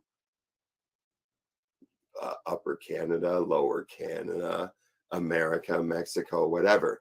Any text we have has all been filtered through the Jesuits, and that's all there is to it. So it's all from the 1400s. You may get text from the 1300s if you're lucky in some other language that no one can translate. But what about the Sumerian text? I don't know anything about the Sumerian text. Yes. Okay. I know what it is. I'm not saying I don't know anything about it, but I don't know anything enough to be commenting on it. I just know it's like, I mean, unless I know it's sort of Enki and Enlil and like all that stuff too. it's supposed to be like the original as far as we know. Yeah, and I've read the Mahabharata, and that I have not. like, even just being able to get that text here in Canada was ridiculous. I had to order it from India. It was published in the USA. I couldn't order it from America to Canada. I had to order it from India, from America to Canada to get the English translation in the 10 books. You can get the picture books. You can get the goofy, like,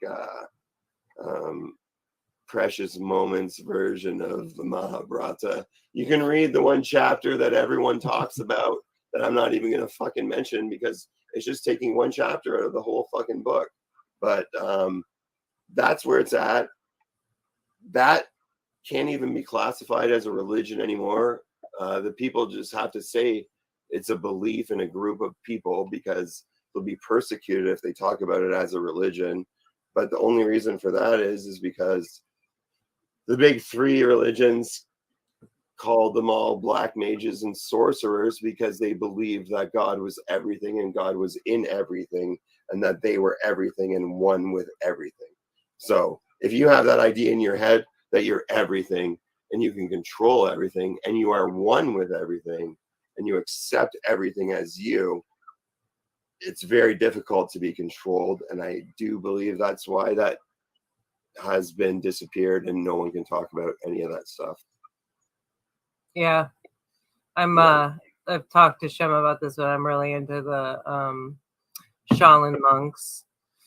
Yeah. And the training to go through. And, I don't give a fuck anymore. I don't give a fuck anymore. I don't give a fuck anymore, man. I know so much shit, and it's so disturbing not to be able to share it, and it just sucks. So I'm not dancing around anything. Just like, it's fucked up. Okay. It's fucked up. I think that you have the ability to share your beliefs completely fine in 2023 without any consequences. But BurnEye, you have about I hope I do, probably Jim. I think you have like 10 more minutes before we're gonna probably end this. So if you want to show that paper rock real quick, and then maybe we'll show JJ's video, and if BurnEye is not here by then, we're more than likely gonna end this. Shutting it down. This man, like, he's all business. Elkman does rule. We love Elkman. Shout out Elkman.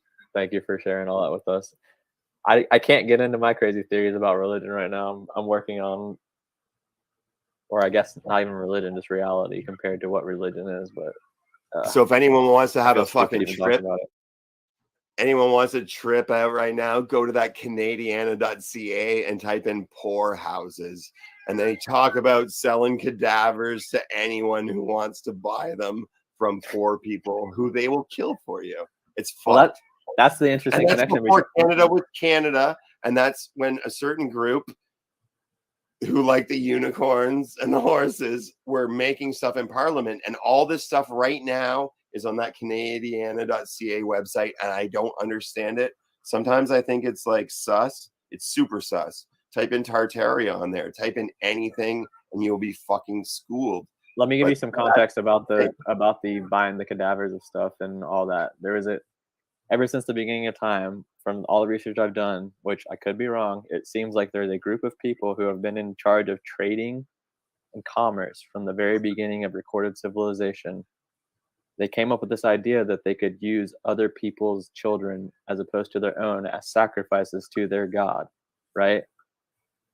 We can call them the Carthaginians for right now. So basically, these people found a way to, instead of using their own children as sacrifices or using other humans, or their own humans for sacrifices, they justified a way of using other people's children or family members as sacrifices to their god. So I mean, that's pretty much as far as I'm going to go with it right now. But it just seems like the same group of people who wears purple, who is in charge of the color purple, who makes purple very important to whatever they're related to. It seems like these same people have been recording history since the beginning of mankind and are still in control to this day. I want to share one picture with y'all, and then I'll shut up. Okay. I just want to back my ass up on this, and then I'll shut the fuck up, and everyone else can present what the fuck they want to present. It's important. It's important because it's gonna get taken down, and no one will ever fucking see it again. So it's important you keep speaking up. Yeah, but you guys keep going. Okay, right here. This is the full picture. I have close-ups of other pictures of it, but it don't fucking matter. This is the full fucking shit. It's called Elkman Lazy.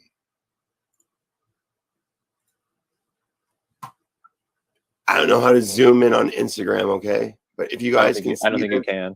Yeah. so just type in poorhouses on Canadiana.ca, okay? And this is, here's your fucking star forts, okay? Here's your fucking dead bodies being pulled out of them. It tells you right here what's happening with it. It tells you right here, read all this fucking shit, okay? I don't need to say anything. It's all fucking here. Here's what it's called. Comparison of a medieval poorhouse with a poorhouse from the time of Pugin. Contrast woodcut. Look at it. That's all I gotta say. I don't need to talk about it. But this is the shit that's concerning. This is Canada, man. This is Ontario. This is how shit happened. Thanks, old world. You rule too. I know your research rules too, old world. I know. Thank you. But I'm just going to turn this off for now before I get cut. Before you get banned forever from YouTube. No, I'll just get fucking. I'll get shamed. I'll get whatever, man. I'm in Canada. It's weird here. Yeah, Thank you. I've asked. Love you guys. I love everyone. I love y'all. It's been so long. It's been so long. I know I seem like I'm tripping out, but I just want to say thank you, everyone, for watching. It's been a trip for me for the last couple months. I'm so glad to be here. And I don't want to talk anymore because I'll get too excited and take over everything and talk shit. But I love you, and Shem and Sarah the same. Thank you very much for my time. Thank you for sharing. I'm really glad I got to talk to you. All right, let's get into this newspaper rock real quick, and then BurnEye, we're gonna have to end this because it's 12:30 and I gotta work super early tomorrow. Shame. No, it's just in Canada. They have stupid laws in Canada where you can't talk about certain shit, or else it's like actually a crime. Okay, one thing I was trying to look up to was so the circles that I had found, over Google Earth. There's some I think I have a picture of it right here. And see, remember that one feature I showed you in the and I'll go back to it. The circles and then the circle. So let me show you that again. Mon chéri, I'll get pretendian. It's the worst crime in Canada. Sorry. It's over here. There we go. So you remember that right there? And then like I was talking about how there's areas where it looks like there was lines, and I don't know, you know, what happened here, but here's more circles. So here's a circle, here's this. Now look. And I think this is trying to indicate water. But like, how would they be able to, sorry, that's not what I wanted. How would they be able to see it from that high? Right. So there you go. Air travel probably goes back way further than what they admit to in mainstream history, Exactly. more than likely. But they were all actually, no, they were superhuman. So they were able to shapeshift into eagles. Shapeshift into eagles? Griffins. Griffins, right? Griffins. That's the first time I've heard that. I just came out of that one of my ass. Okay, I was gonna say I've never heard of that before. You're like, what, for real? Like, shit, who did I bring on my show? Sorry, just no, I mean, I would be open to the idea of it. Okay, sorry, I thought that was something. Anyway, there's more circles over here too. I found some. Yeah, there we go. What I was trying to see is, so like traditionally to show water, it's like a triple circle. Okay. Oh, then look at this. So look at this. Look at these lines. Look at these lines. Oh, I hear myself. Talk to Octagon. I think it's fine. Okay, so here's a road. This is a road. There we go. And then these are very like straight, right? And there's almost looks like there's a border over here. And then you can see like this looks like there was like a snake type pattern. And then there's some lines again. So I don't know. And then here's the circles. And there's a star right below that too. A star, you said? Yeah, It right. almost looks like a palm tree too, right there. Yeah, right there. Right. Nope. To the left a little bit. Yeah, I see it. I see what he's talking about. Right in the middle of the screen, right next to it. Was that your mouse? No. It looks like there's a corner of a star. Yeah, where your mouse is, it looks like it's corner of a star for it, maybe, but. Oh, yeah. That's what I'm saying. Like, look at this. That's what I'm saying. Look at this pattern. Like, what is that? Superman. And this is all rock. I think it was used for structure. No, yeah, isn't that rock? I'm pretty sure that's rock. So I can't tell. I'm bad at Google Earth. I'm gonna go here. I've been here plenty of times, but I'm gonna go and look for these circles and try to see what I can find out with all this. And I'm gonna try to get a drone before I do it. I don't know exactly how yet, but I'm gonna try to get one. Maybe I'll rent one. I think you can get one for like $100 if you're not broke like myself and Elkman. We can't afford them. I am unemployed, so it's a stretch. But send drones. Somebody fund our research team. We can all go together. I need this time to shout out something before I forget. So, like, I need to shout out the Kitcha-Perini tribe of Ontario. They are the first documented people in what we call Canada today. The first documented people, Kitcha-Perini. Look them up.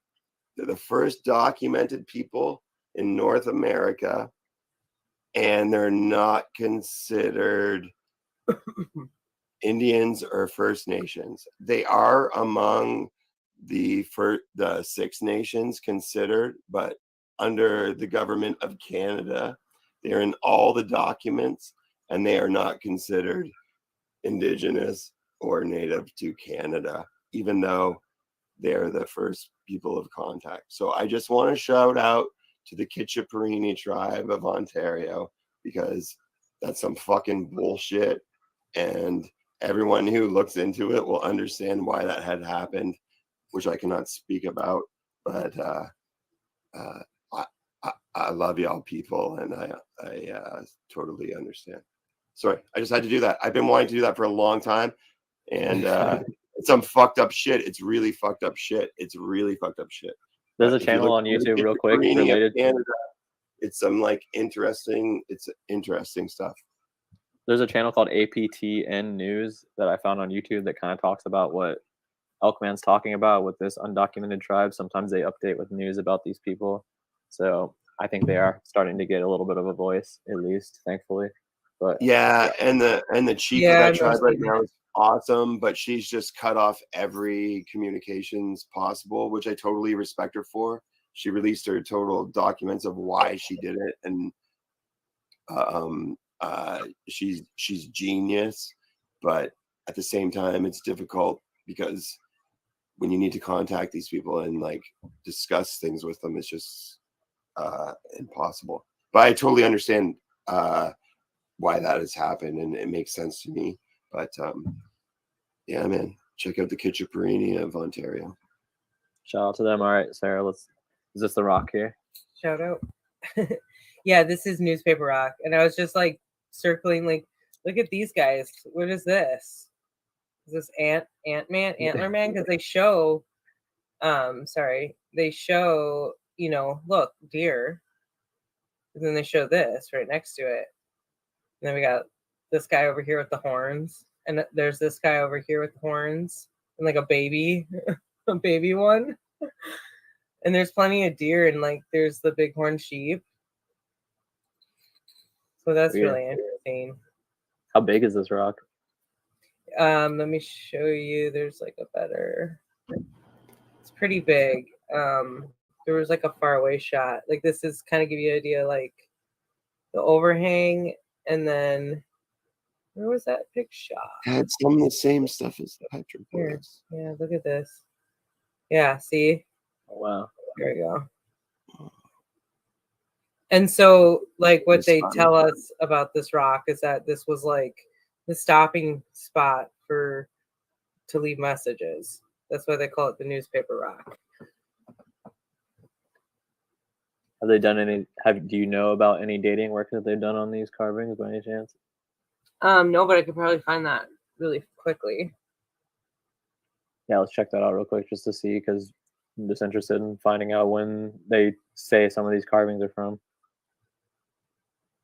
And then after that, we'll watch JJ Organics video. If you don't mind, Okay. can you open that? Can you open that video that I sent in the private chat, Elkman? Yeah. Get that ready to go. It's just a short. Let's see what this is. Is it directions? 15. They're saying the petroglyphs were created by several ancient cultures beginning some 1,500 years ago. What? I don't know So why. multiple different cultures are just decided to contribute to the same graffiti, I guess. Are they calling it graffiti, or what are they calling it? Petroglyphs. That's weird. Yeah. Well, they have weird, like they say these are like close to 10,000 some years old. And this He's is got the awesome. chalk in his hand. This is look at this, and then it's like look deeply incised carvings in basalt. And So, basalt was the same material you were talking about earlier before the stream. Sorry for anyone who, obviously this is a discussion we had beforehand, so they won't know what we're talking about really. But the double tower and those other hexagon, are they octagons or hexagon shaped structures that are making up they're the... hexagon, and the ones that are in Iceland that line rivers and don't display any kind of circular type shape with that exterior. And then So we it's were made just from the talking same about material. like what petrified wood looks like. This is called a limb cast. This is from Oregon. So what happened was the trunk like got hollowed out or petrified from the inside of the trunk, and you can literally see the bark right here. Sorry, there's like a nice where am I? Oh, right here. This is what I want to show. I can get it to focus. Sorry, hopping around. Like right here, you can see there's like a distinct ridge. Like you could pull this bark off. Yeah. And this is all like a quartz mixture that created so it mimicked the bark, the inside of the bark, and this is the inside of the tree. Yeah, it's a You can see beautiful it piece. shining. So that's a piece of petrified wood. Yes, it's called a limb cast. And I was talking about the soil samples around petrified wood areas and the difference between that and basalt. Because I live in an area with some really unique basalt features. And so, yeah, that's kind of interesting that they're carving out of basalt here. I wonder if You that always say contributes anyone to What? from none of it here, I want to talk about Cape Pyramid. Like, you can't find it on Google Earth. You can only find it on weird maps and maps from the Canadian government. It's called Cape Pyramid. I know where Interesting. it is. I can show you where it is on Google Earth. But is anyone from none of it know what I'm talking about and can shed some light? Why is it called Cape Pyramid?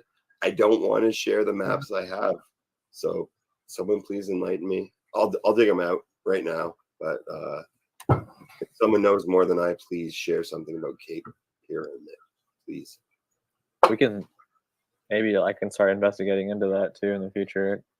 We asked about that a couple of times and no one really knew I was talking about it on a birding stream, but No, it's a weird one. I'll share all I can in a second.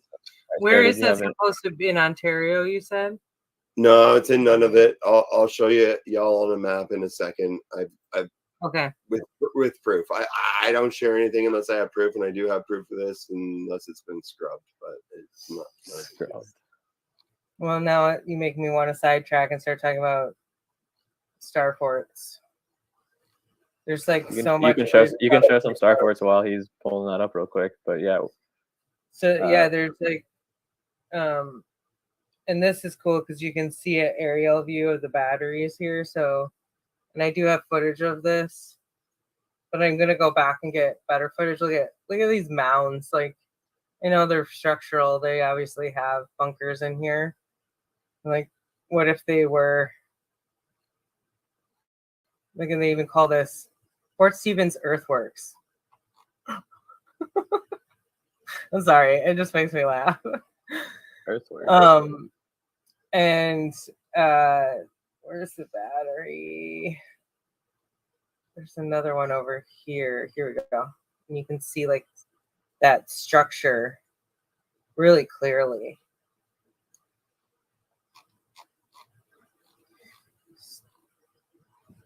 So in Fort Stevens, this is, World War II. So then there's that, okay? This is the jetty. And there's all this history on how they dredged the crap out of the Columbia so that the ships could come through, the real big ships could come through here. And I lived over here for a couple of years. So I worked in there. So I got to, there's a lot of old, like Victorian houses. This is where The Goonies was filmed. That's familiar. And Kindergarten Cop.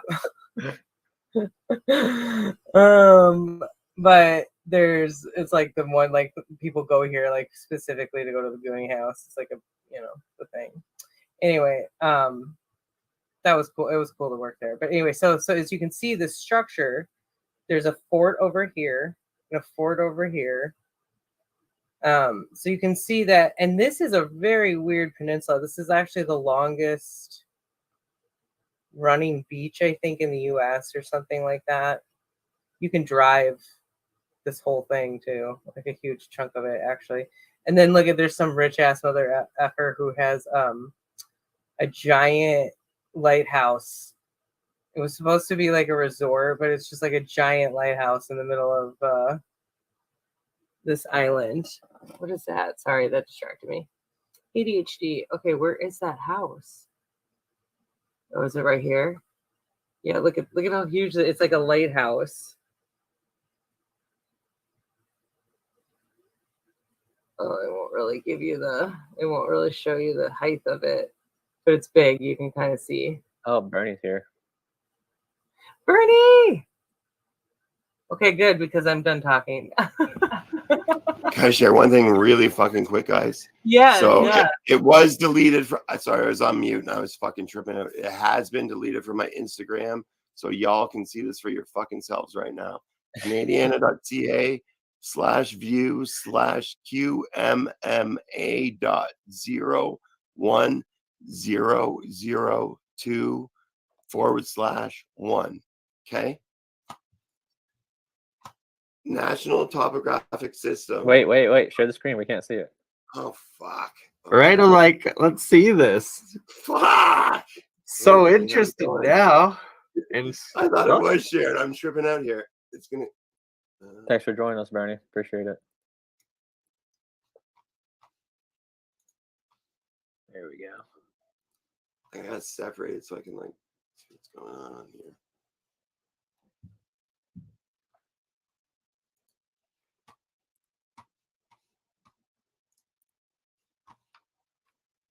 So it's not the Cape Pyramid in the place where Bjork lives.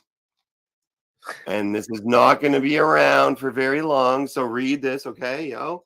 Cape Pyramid, District of Franklin, those words too. wow. And okay, so this is all we get, right? Devon Island. They've got all the legend here, which doesn't really matter because there's not much. Cape Pyramid is right here on Burnett Inlet. Fuck, I'm gonna get smoked. Of Devon Island. Stratton Inlet. This is a nice perfect triangle of Devon Glacier. So I'm gonna stop sharing this, but y'all can see this, okay? Cape Pyramid. Fascinating as F, and definitely gonna look into that now. Thank you. Okay, read this, yo. So it's not like some bullshit produced by the Surveys and Mapping Branch, Department of Energy, Mines, Resource, 1985. Okay.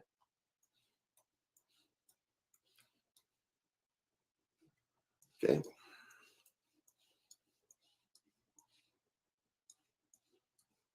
Does it show the elevation of it by chance? Yeah. But like, so we get really ripped off here. So this is the map. So this Just is like, the map. what the fuck? Why is it so? Pardon my swearing, but why is it 90% ocean?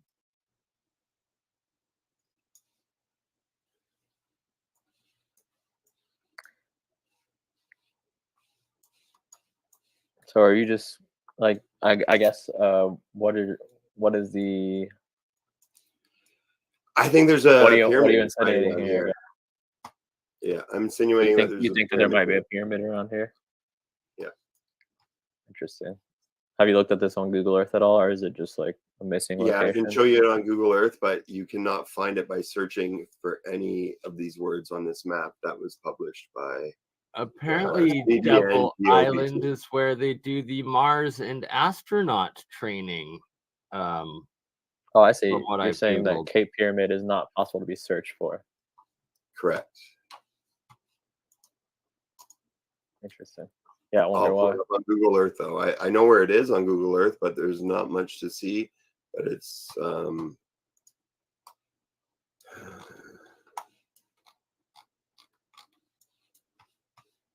Huntington Beach.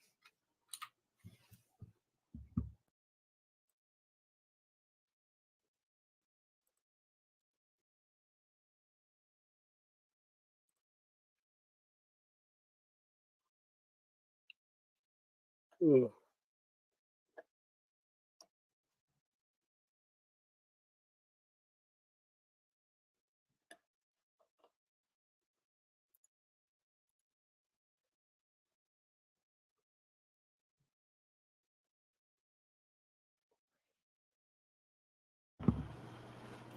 it'll take me a couple minutes to find it on here, so I'll let you know when I do.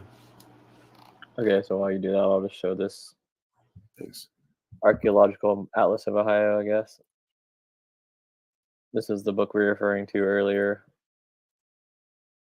where Elkman was saying it cuts off once it gets to Canada, which I guess would make sense since it is an Ohio map. We'll get down to Franklin County if I can remember what page it's on. I think it's around the 60s or the 80s. My computer's very slow, so.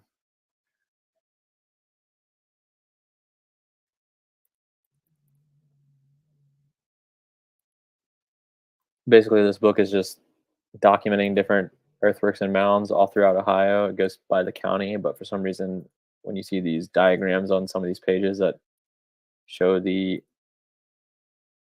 earthworks, it doesn't give much detail about it. It just kind of shows them and doesn't really tell where the locations are or anything. Like when we get to Franklin County, you'll see there are a couple of examples that I thought were interesting, but doesn't really give much information about how to find them or anything like that. I think it's on page 63.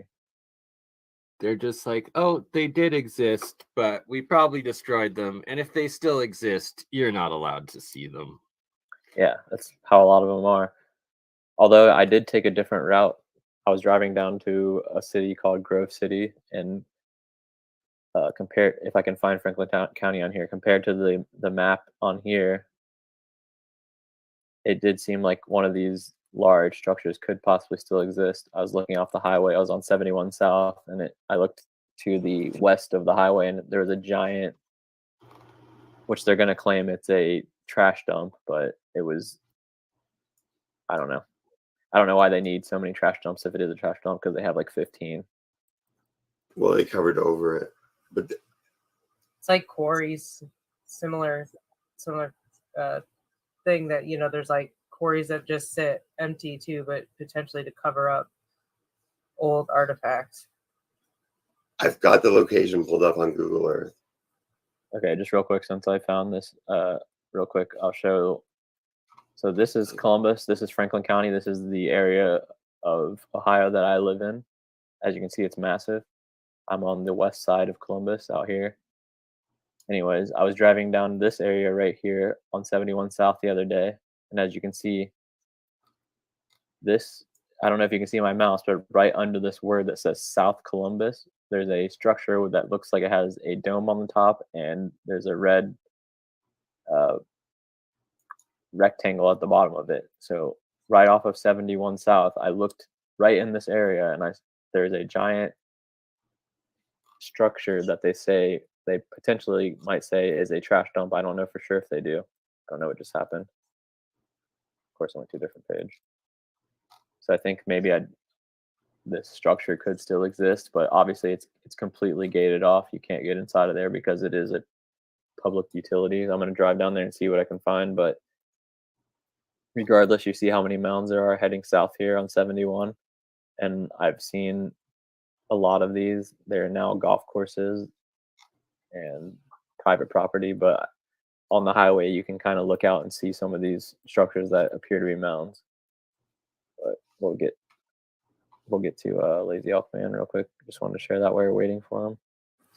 Real quick, can you oh, never mind, it's all good. I'll just be 2 seconds. So this is the area, guys. I found a picture of it. You did?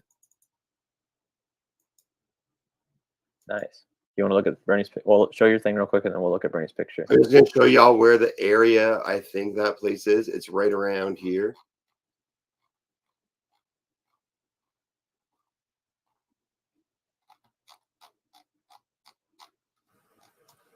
Right. There is a well-known star fort, like not crazy far from that area, right?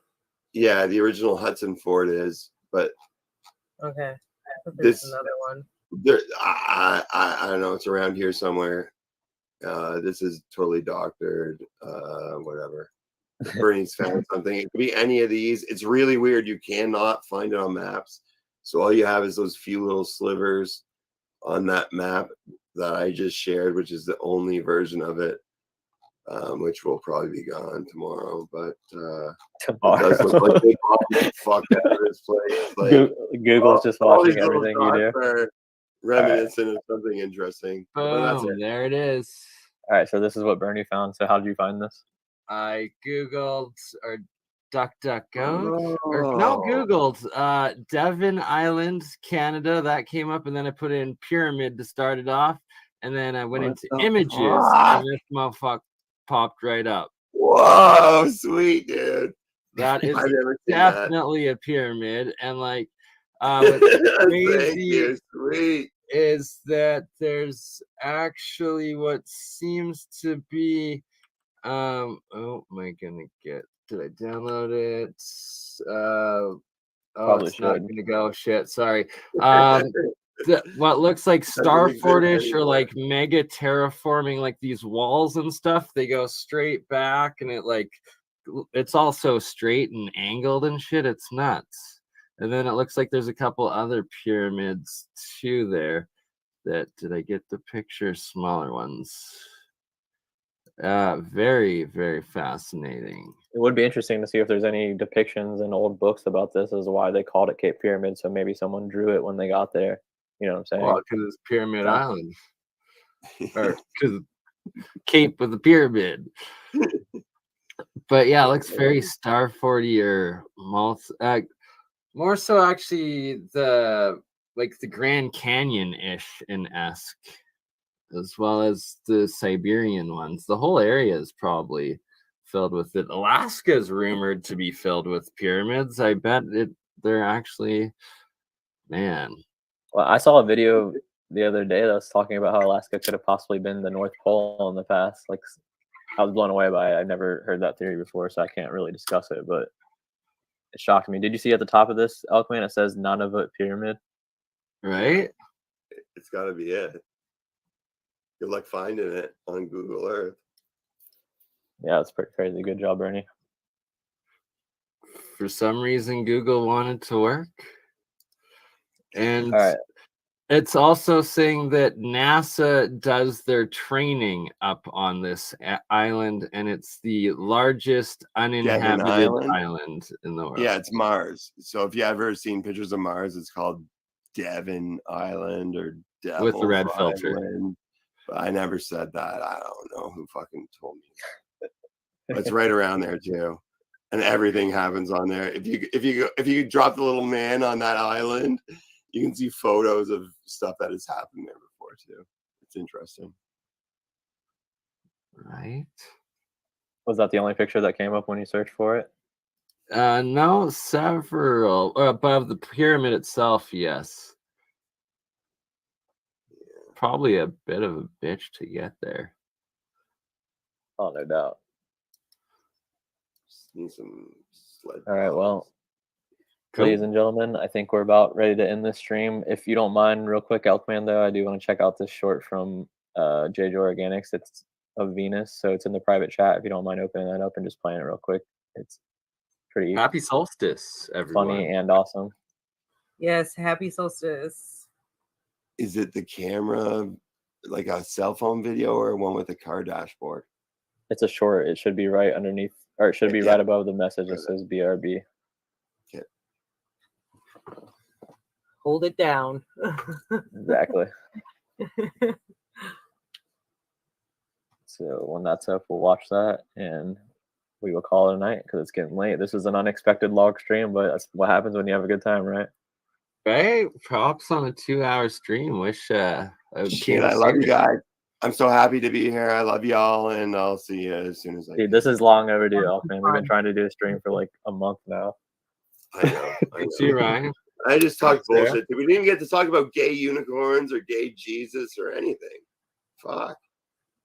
Well, I'm doing a stream here probably in the next hour or two. So if you're still up, feel free to hop on over and talk gay Jesus all you want and all the Banff unicorns in the world. I was just doing it to get a laugh out of Shem because I like seeing him smile. So whatever, man. Oh, I do got lots of good unicorn info. So JJ, this is it, Venus and the moon, or Venus? Oh, yeah, so that's a smiley face apparently on Venus. Wow. Pretty crazy. When you watch it on their I can't see it that well on StreamYard, but when you watch it on their YouTube, it's Yeah, definitely Pretty- have to go pretty check did it interesting. look that big in the sky right now? Yeah, Venus is huge. It's like the third largest thing behind the sun and the moon, and brightest as well. trans. Oh, thank Supposedly. you for the. I paused it here, and shout out to JJ Organics as well as Joe Cool, and of course Shem and Elkman and Esra, aka Mindful Exposures. Sarah in the live chat right now. And that in the video here that Shem is showing from the stream we did the other night together of JJ Organics, that's the moon and Venus. And Elkman brought up the fact that apparently any Samsung phone, the AI in it will auto change the moon with a AI generated or a photoshopped, essentially fake, better looking moon, and not the real moon. And then, so this is Venus, and then here JJ is gonna zoom in on the picture, and Venus is going to show a smiley face in it, and it's just like that straight up. It's got to just be the CGI that they're blocking it, and it's hilarious because this, what they call Venus, it's at night that it shows. It's the third brightest thing that you can see, and isn't Venus the morning star? Why is it at night?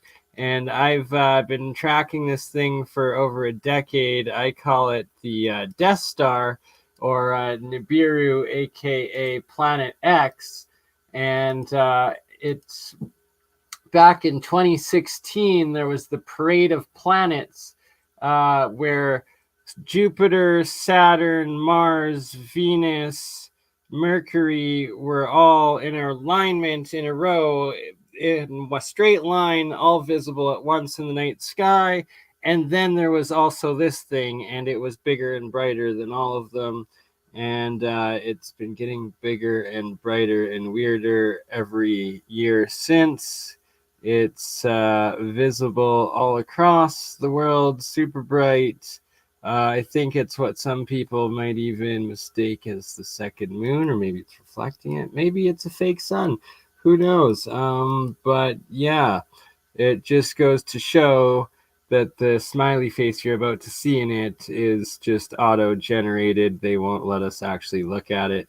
And when I looked at it through my analog telescope the other night, I saw some extremely strange things. Transmuted. For the lesson. All rainbow. Just that in the sky visibly at the moment. It's not usually that big. You know what I mean? I don't know. Yeah, I don't know. I didn't see it today. What they're calling Venus, I don't like. I suspect that it might not be Venus, and I call it the Death Star if it's the same thing that I looked at a couple years ago, which keeps getting bigger and larger each year, and that like Venus was like Venus is the morning star. So what's this giant thing like at night each night? It doesn't make sense. Oh shit, we gotta share my moon video. Yeah. Oh yeah, let's check out the moon. Let's check out that moon video too before we get off. Look at that smiley face. That's I love the moon videos. That's cool. So it's just showing some plasma, like looking like a sun with a smiley face in it. And that's, yeah, just ridiculous. It's got to be auto-engineered, especially with it being right next to the moon there. And that Elkman states to check out, especially if you have a Samsung, probably Apple too. And I've noticed that the different star tracker apps over the years have mislabeled this thing. But sometimes they're calling it Saturn, sometimes Jupiter, and then eventually now Venus for the last while. All right. Yeah, I'm going to be getting better equipment for recording high def on my analog epic telescope here pretty soon, and get some real shots of this thing and video of it. What? Thanks for sharing that, JJ. Yeah, thank you, JJ. It was an awesome video. Another interesting thing that I came across is there's this book apparently that talks about Saturn being the original sun of the universe. I'm trying to find a copy of it. It's hard to find for some reason. So if I do, maybe I'll make a video about that in the future. If anyone's interested in that type of stuff. I find that fascinating, the dark sun that they call Saturn number 6 with the ring. It's a strange one, and like that smiley face on there just adds even more mystery, because I've got a short up on my channel called Nibiru Planet X. What the heck is it? Venus. That was supposedly Venus. I didn't get it in focus before the cloud cover came in, and well, it's got to be the moon. Oh yeah, this is a moon. He has a really nice camera. He takes some awesome videos of the moon. I shared one before on your stream, and I just love looking at the moon. I mean, it's not that crazy. It's just something that's enjoyable to look at. Tonight would be better. There's no filters on that or anything. That's just a dirty fucking Canada sky. Yeah, right. The smoke, and it was like 100 degrees yesterday too. So a lot of atmosphere, but it just looks like horns, man. It's nasty. It's a nasty moon. It's sweet. It's a Phoenician ship. Right, that's badass. It's a pizza crust. Yeah, It's a slug. I might go film it right now again and see how it's looking tonight, and then share it with you later. I'm sad that it's raining. I'm relieved that it's raining right now in Alberta because it's putting the fires out finally. But at the same time, I'm sad because I can't take my telescope out and check out the Death Star / Venus, Nibiru, whatever the F it is, again, and actually get good footage of it, because it's weird. It did some weird things when I looked at it through my telescope last time, and it creeped me out. And I've got a small short of it that shows a little bit, but did even. And I'm going to pause it right there and give everybody watching right now a bonus first time ever seen the full 2 minutes and 40 seconds that I was able to record, momentarily getting this camera in focus through the lens on the telescope. I actually have a double magnifying to increase it even more so analog. This was just the very first lens that I recorded this in, and also that I will be figuring out buying and building some sort of attachment for my new mount for the lens and my new Galaxy 20 that I'm finally freaking hicking up here, and it's gonna be good. But yeah, without further ado, here's what I recorded of the same quote unquote Venus a couple weeks ago.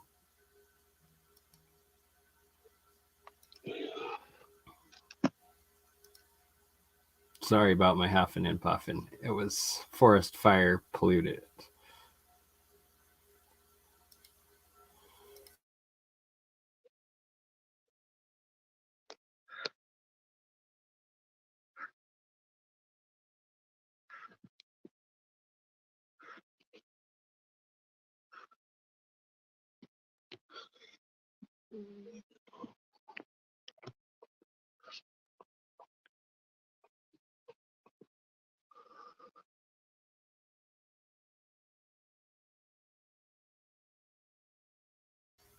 Now I have to point out these are tree branches.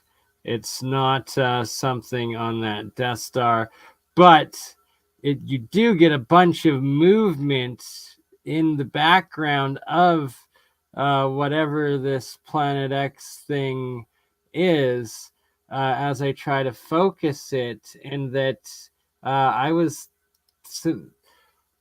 always suspecting and predicting that the especially those Canon cameras with the thousands of digital zoom mixed with some optical get these digital relics and weird distortions because of the pixelation and whatnot. But if indeed I do end up capturing these moving weird distortions in this planet or star, whatever the heck it is, from an analog telescope through my own eyes, that changes everything.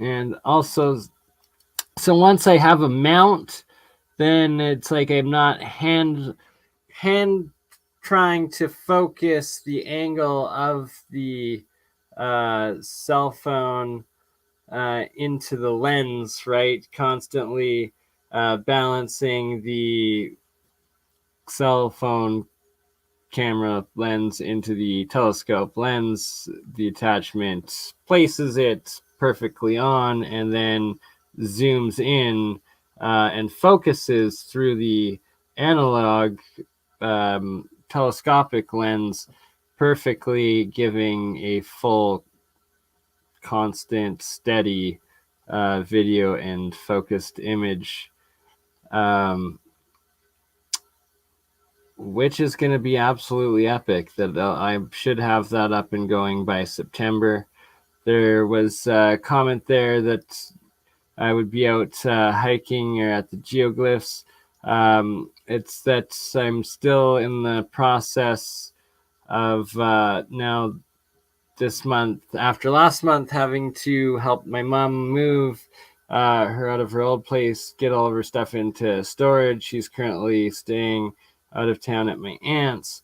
But now I have to move my entire garage storage unit of all of my silk screening, but also my clothing and inventory, which is good because I've been needing to get to that, as well as my vending stuff. Just a ridiculous amount of life all over again from a very, very packed double car garage that I was renting into some new storage unit, while simultaneously trying to figure something out to reasonably find a affordable location to set up my silk screen equipment so that I can be printing again. All right, so that was a little bit of a tangent. Where are we here? We are 2 hours and 40 minutes in. Thank you, everybody that is still here today. And we are going over never before seen pyramids. And these pyramids here are different than these ones here, than the Nunavut one here, than Pyramid Lake here, and that is Nevada Pyramid Lake right there again. And there she be, Pyramid Lake, Nevada. Shout out to Analog, the archivist, Ben.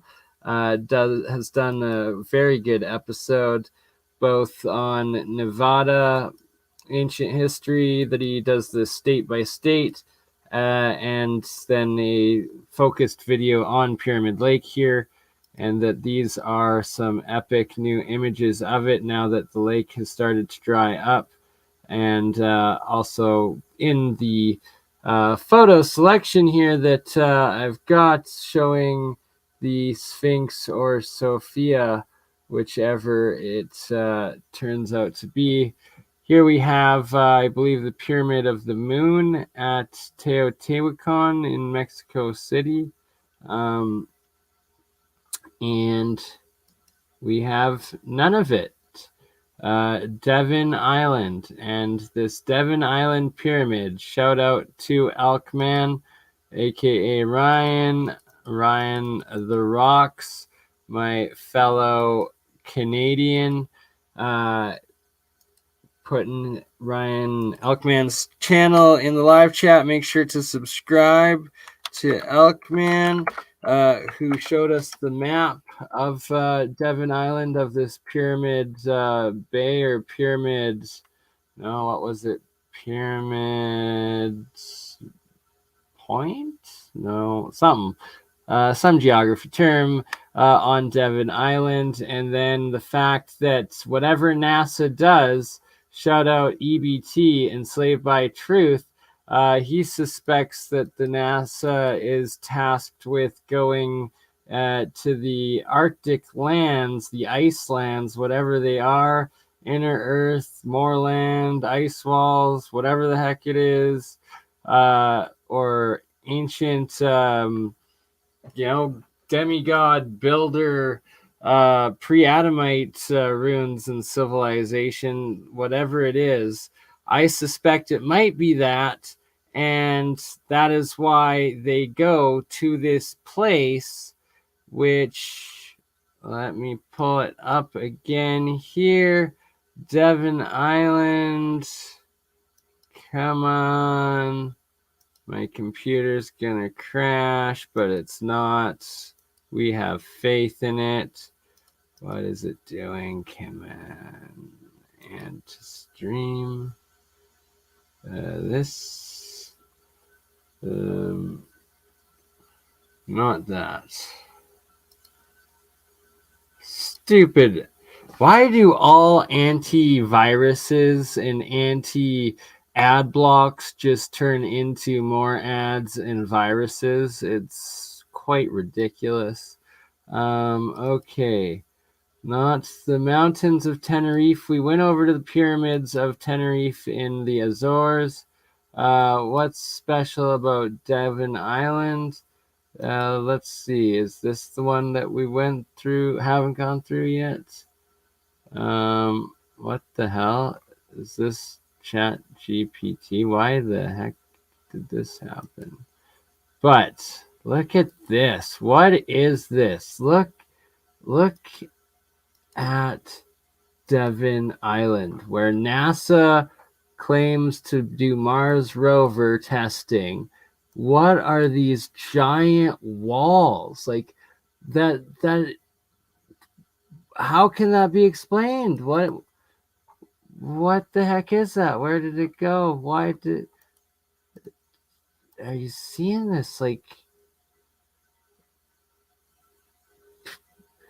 pyramids, and I see settlement ruins down there in the corner on top of those walls. That is fascinating. And up there, this is an uninhabited island. Their words. What are all of these big block things up here? Looks like a frickin' rail car train.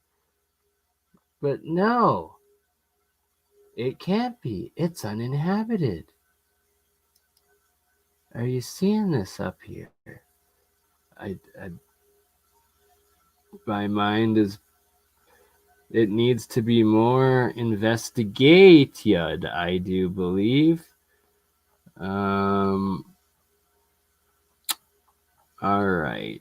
We're done with that one. Let's go to more of Devon Island, because why is NASA going in with these biosuits into this pyramid? Freaking uninhabited. The next island, Devon, the largest uninhabited island in the world. Its surface is also so similar to that of the planet Mars that researchers come here to conduct experiments for space travel. Or is it for digging up tens of thousands of year old pre-cataclysm or off-world alien life, or entombed life under these macro terraformed pyramid structures? Like Crocker Bay, shipped to Devon ice cap was when we found, but protruding 1,200 kilometers squared. Highest point on Devon Island. Highest point is 2,000 meters. What? So Devon Island, it has a peak of almost 2 kilometers tall. So this is no small island, and 2 kilometers depth at its steepest. Where we jump in? Oh, Zodiac. Boats, polar bear, lookout, serving chocolate, Zodiac, experience. Where the heck is the information of, the pyramids that they supposedly took pictures of? Reached the other side of the harbor, RCMP outpost and cemetery.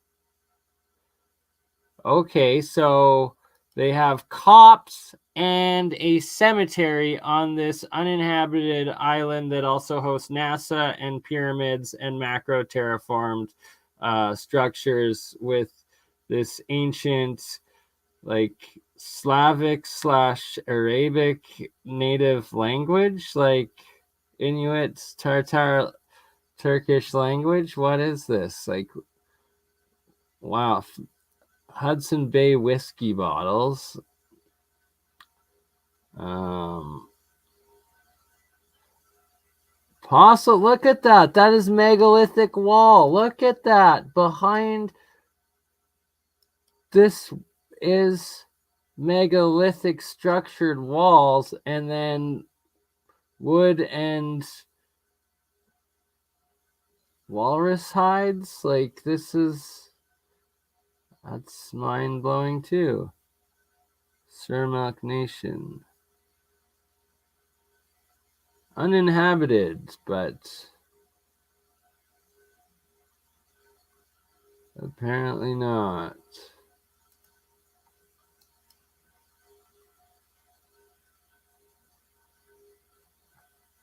Okay, never mind, because now they're in inhabited areas. So we are done with this one. And we have 60 people with us right now. Bless you all for being here. Hope everybody is having a very great day. Let's get to some pictures then, as promised. Oops, no, we want this one. There we go. So that's none of it. And if you're wanting none of it, hey, it used to just be the Northwest Territories, but then this Devon Island, they're like, we got pyramids, Trudeau, we want none of it. And, well, ever since then, they've been known as none of it. That looks like pyramids, also on Devon Island. Sus, macro, terraformed. Look at this perfect, very, very sus image of Devon Island. Is that the same one? Looks like it. This one, right? Like, look at that. That is not natural. This is macro terraformed on a unbelievable scale. I don't see it any other way. And why is NASA here, but it's uninhabited? This looks just like Afghanistan to the Grand Canyon to Iran, to everywhere. Here we go. Here's another one of another pyramid there on Devon Island. This looking a lot like the South African pyramids. And also looking a lot like Antarctica.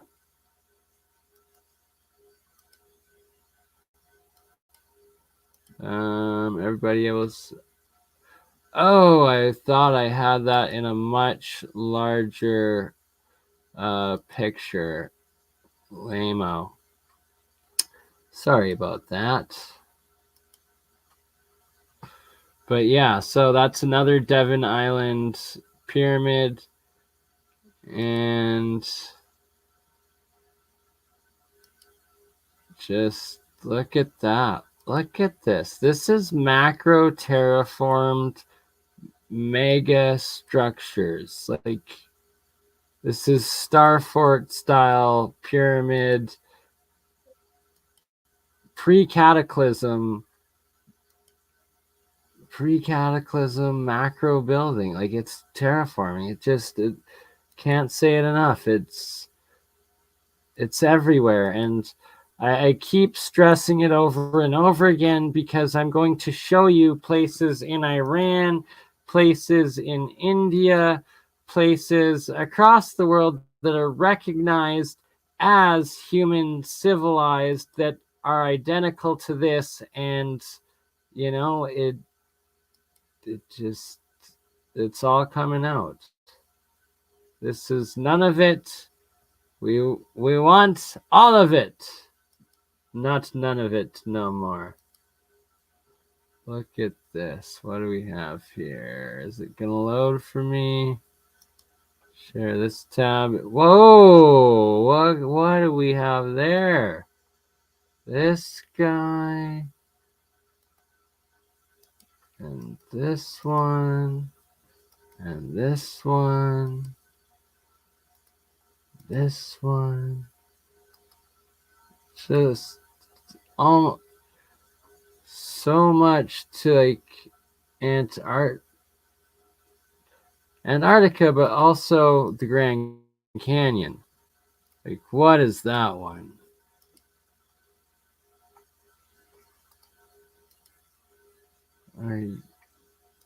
Come on.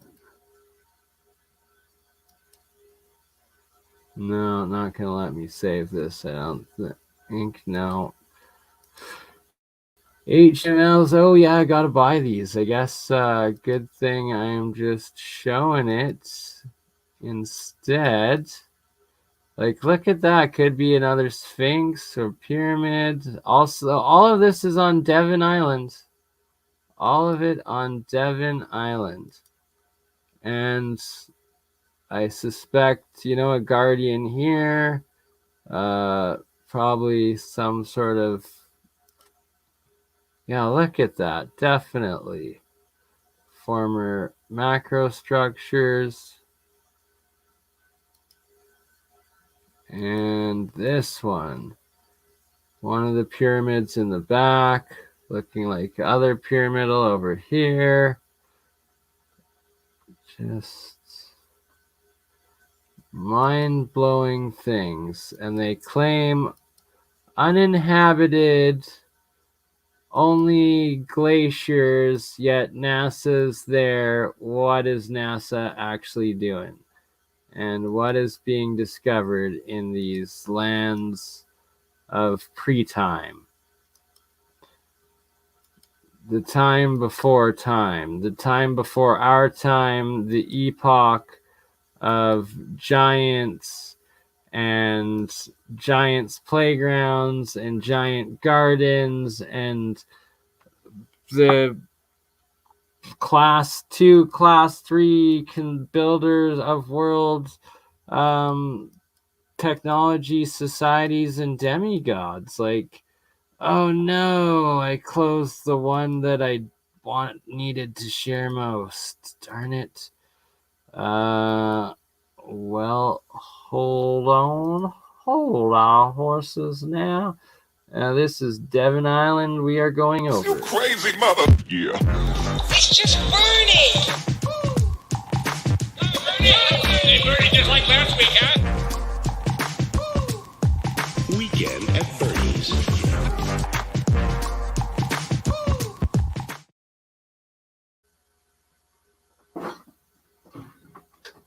All right. Weekend at Bernie's. What is Bernie trying to load here? We've got a window. We've got this one right here. This is Baluchistan, Pakistan. So Baluchistan is within Pakistan, and this is the Badlands of Baluchistan. 740 years old, Princess of Hope near Gwandar. That one was called. This is also Pakistan. Look at these pyramid mountains right here. There's just, we've got Baluchistan, former castle forts ruins, looking, pretty much like what's called natural, nature-made everywhere else, but clearly man-made ruins and labeled as such. That looks like a giant head that was probably moved. Also, Baluchistan, I see buried pyramids all over, and buildings, cities, fried cities all over here, buried here. This is in Iran National Park, Afghanistan National Park. And look at how similar this looks to Devon Island, Nunavut. So are we having none of it, or are we in Afghanistan? Because, I can't tell. What is it? Oh, no, that is Nunavut, Pyramid of Devon Island. This is Afghanistan. The Lake National Parks, just unbelievably beautiful. This is Afghanistan as well. And these are official castle ruins, and all throughout Afghanistan, tens of thousands of years old, most likely recognized as 6,000 to 8,000 year old. Here we also have in Iran ruins, but it looks like anywhere else in the world. This is, Afghanistan. This is also Afghanistan. Look at that. Also could be Cappadocia, but I'm pretty sure that is in Iran or Afghanistan. This is Afghanistan International Park. Look at how similar this is to what could easily be the Grand Canyon, what could easily be anywhere in California, Colorado, New Mexico, Texas, Mexico itself, what could be in Devon Island or Greenland, Iceland, or Siberia, or Antarctica, or the Andes, or China, but this is Afghanistan specifically, and these are recognized ancient ruins and civilizations. Just, it's all Badlands, plasma catastrophe ruins of previous civilization times. This is Cappadocia, Turkey. Classic Badlands in North America, anywhere around the world. Oh, these fairy chimneys, these mushroom top huts, the Badlands hoodoos, they're known as here in Western Alberta. And yeah, look at that. Cappadocia, they are several story mountain apartments, tens of thousands of years old, with several tens of story deep bunkers below the mountain tops as well in Cappadocia, aka like Darren Kuyu and several of the other ones. It just more and more stuff being found throughout this region. Formerly the Ottoman Empire always fought over, as well as the Templar Empire during the Crusades. And then before that, the Byzantine, the Khazarian, the Etruscan, the Roman, the Greek, everybody throughout this area, throughout history, this was the key of civilization, all the way back to now what's recognized as the Tepes, right close to this Cappadocia region, with the 12,000-year-old. Why can't I think of the name? Something Tepe, something Tepe. Anyways, there's 3 Tepes now. The stone circles in India, or Turkey, right next to the Syrian border. Göbekli Tepe is the main one that they've found and dated to 11,700, right at the Younger Dryas catastrophe. This guy could be India, could be Iran.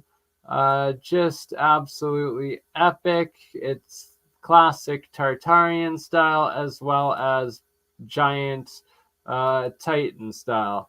This one is in Pakistan. Unbelievably, it goes for hundreds of kilometers. Look at this right here.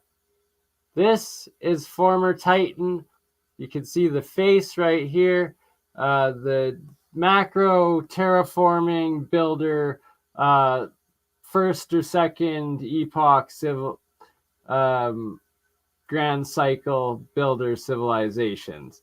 Then plasma catastrophe, nuclear catastrophe, whatever the heck, and tens, if not hundreds of thousands of years of erosion, possibly even millions, as these decayed then into the megalithic builders, the Tartarian builders, the Atlantean, Lemurian, and then, more recently, I guess, Tartarian, Moorish, and our present day, still inside the original hollowed out structure temple.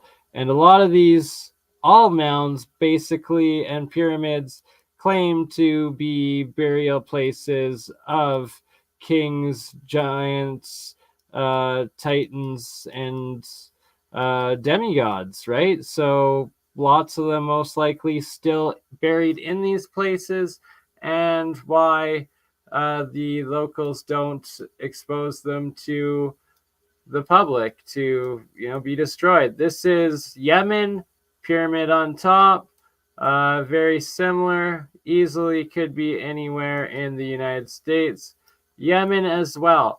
So all of these buildings are dated minimum 1600s, with many of them going back thousands of years, and earliest 400 to 500 years ago.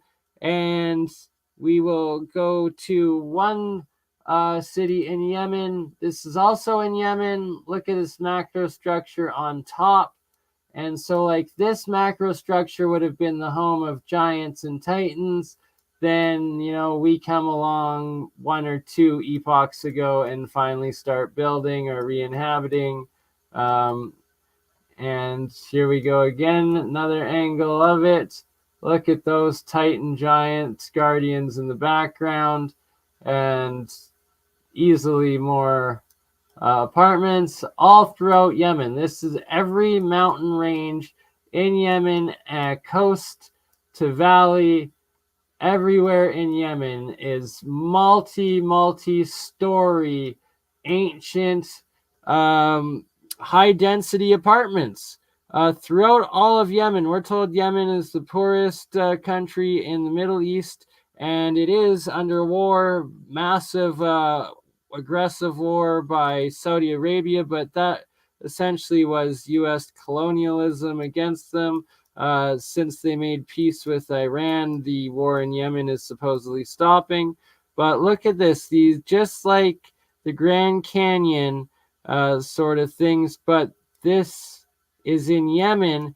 And what I want to point out is in the Grand Canyon throughout the Midwest, the US, you will see, and I am about to show, the ruins of the supposed indigenous natives that were unsophisticated, that used to live there, mud brick buildings, but they look all identical to this. They just, like the Mexican, Mayan, Aztec, Navajo, Hopi, any that I'm forgetting, my apologies, but the Four Corners area people, that they're acknowledged to be thousands of years old, and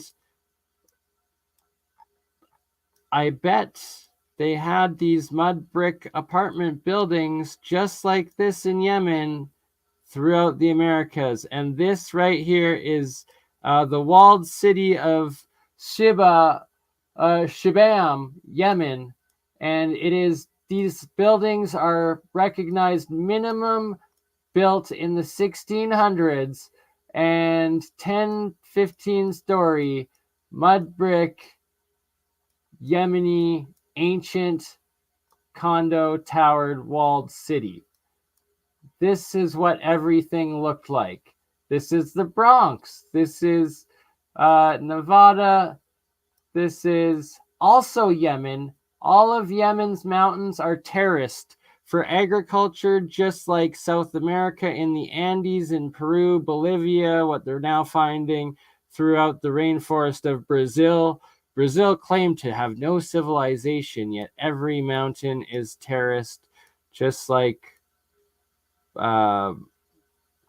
Bolivia and Peru, just like South Africa and what all of Michael Tellinger's work, and just like all of Asia, like Korea, China, Laos, Vietnam, all of them, everywhere has this terraced, ancient, macro terraformed structuring and builds. Like, look at this. Look at this. You would think Vietnam or China or no, this is in Yemen. This is Yemen. Some of them still, and Yemen being going through a famine, the worst famine, because of the war. Yet look at this, the agricultural terraced mountains, and oh, do you think I was lying? No, this is Yemen. Look at that. Yemen terraced mountains for ranges, for continents. It's insane. And yet what are they doing? No, they're blowing all of this evidence up, this ancient life of look at this, apartment buildings that are hundreds, if not thousands of years old, and tens of thousands of year old ancient agricultural terraced macro structured lands throughout the inside of Yemen. This is all Yemen. And it just goes on forever. This is what the whole world used to look like. And what, like, peace be to Yemen, and may the peace hold and be settled and the war in Yemen end, and that these mountain terraces of potential food growth be planted and turned back into mountains of endless fruits and olives and grapes, and it's senseless death. And look at these macro structures on the top, terrace. That's why they're all pyramid step mountain, terraced ancient places. And these are the cities of the mountains, the cities of the clouds, because they do exist in the clouds, when above the clouds when it's raining, and they're real places. Look at this. This is on top of mountains in Yemen. Ancient as all heck, star forts on top of ancient cities, Citadel City, apartment complexes in Yemen. And we are told that it is just poor and death and nothing. And look, it has been turned into desert. These ancient macro terraformed mountains of agricultural plots. I see it is planted potentially, but just, it's been destroyed and ruined. But they survived for thousands, if not tens of thousands of years up here, throughout in harmony, and only now we attack them and wage war on them, and may peace be upon them and no more war. The history needs to be developed and come out, and like, this could easily be in Texas, New Mexico, or the Grand Canyon, but no, it is in Yemen. And these are old photos. The tragedy could be that recent, modern day pictures of these places could look like the Grand Canyon, where it's just in ruins because they've been bombed out. Hopefully that is not the case. Hopefully these ancient, epic cities remain intact and are still there and inhabited today, and that the mountainsides of agricultural land be planted and reutilized. Look at this. Just absolutely take a moment to truly look at this. This is on top of a mountain peak. Look at this, on top of mountain range with these 4 5-story ancient apartment buildings that are at least 400, probably in the thousands of years old, and completely agricultural macro terraformed terraces down them. Like, wow. Like, wow. And look at over here. Oh, that's all. Terrace by terrace. Step mountain pyramids built from the ground up. See, and look at this. This would just be written off as naturally formed. Oh, it's just pareidolia. No. This is fully acknowledged and shown, before the sanitary fair came by and plugged all of these holes with plaster.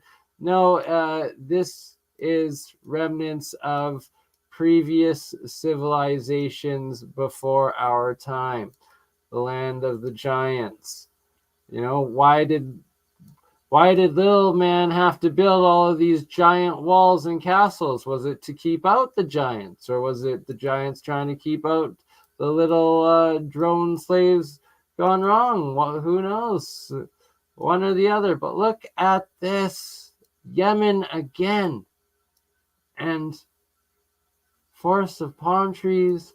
And then this mud brick ancient civilization of... So you can see the new buildings. That's new. And like what reconstruction, the new stuff. But all the foundations, the majority of all the main floors are all ancient and old. Look, right? Like you can see what's new and everything that is original.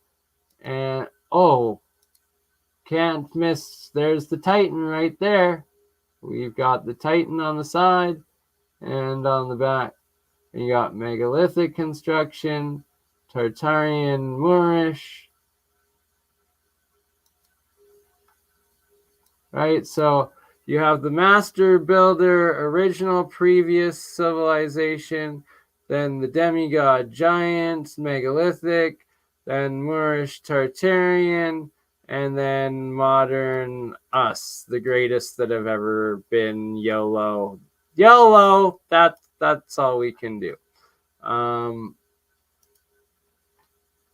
Right, look at this. Star Fort on top of a completely terraced mountain, step pyramid mountain yet again, and all the way through.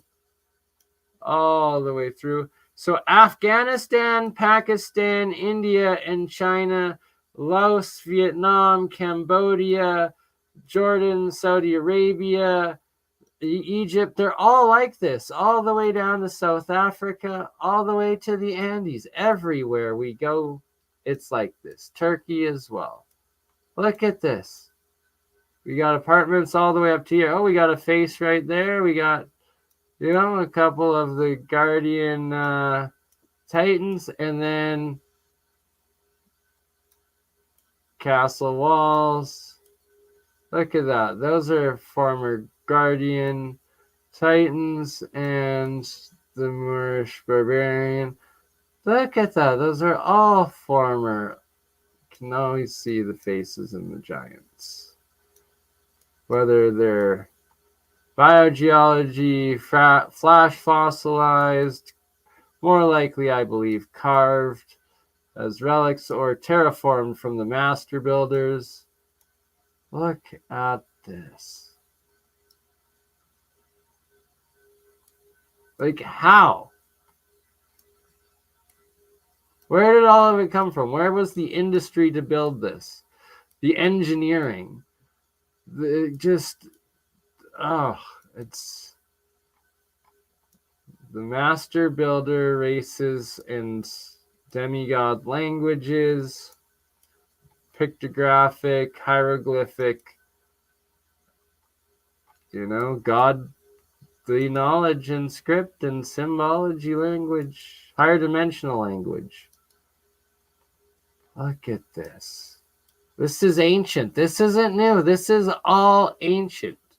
There's been building embargoes and like shipping embargoes on Yemen for decades, right? Like this is all ancient stuff. 1, 2, 3, 4, 5, 6, 7, 8, 9, 10 stories right there. You got 2 or 3, 4, 5, 6, 7, 8, 3, 4, 5, 6, 7.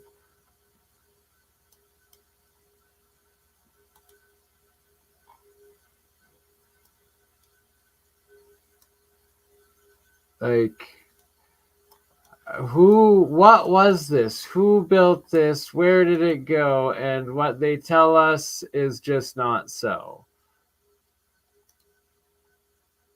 Literally on the foundations and ruins of giants and titans.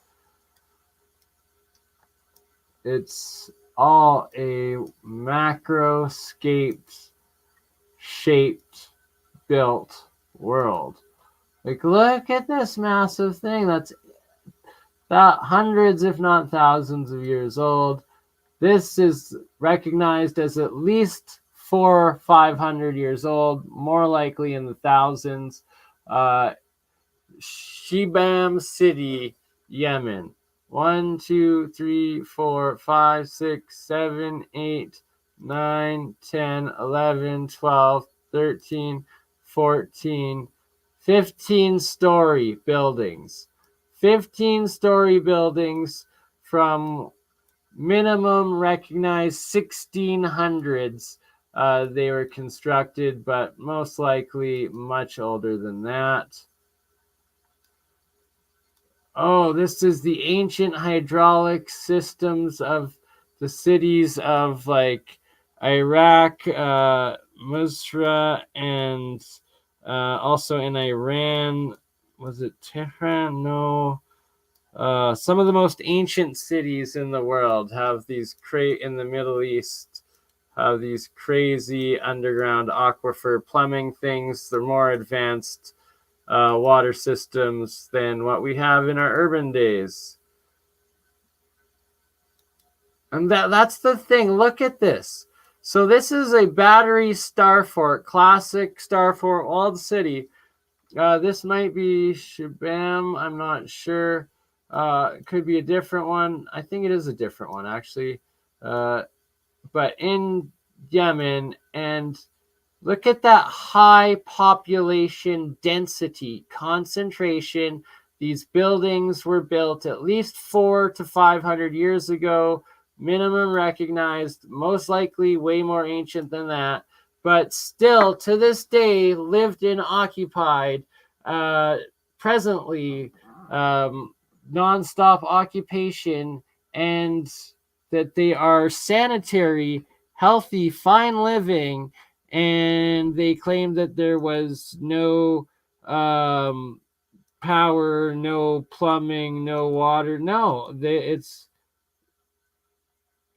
is real. This is actually real. I'm not kidding you. This is all real. It's in Yemen. It all exists. Some of these are also in Iran and in Afghanistan.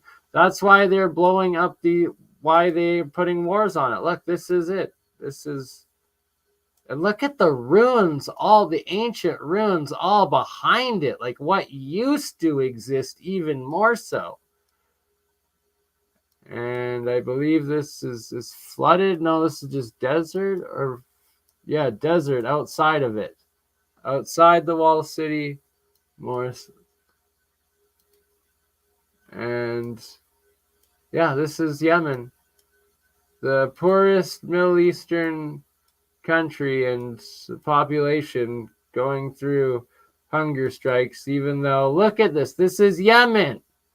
How are these people starving? It is ridiculous that we are funding a war and arming a war against them and instigating the war against them.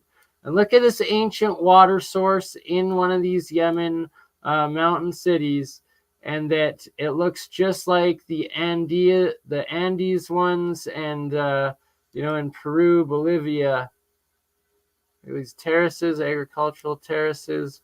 It's called Badlands. This is Afghanistan. This is the famous Buddha statue that was blown up by the Taliban. But, oh wow, look at this massive, 20, 30 story apartment complex, cave mountain city behind it. Yeah, more likely NATO blew that up trying to get at some of the Taliban, is my guess. Like, oh, that's what's gone now. But I'll show some pictures that in the Buddha itself, there was several apartments of people living in it. And look at this, the entire mountain. It's underground caves. That's why bunker busters couldn't get bin Laden, because no, the entire area is mountain cities.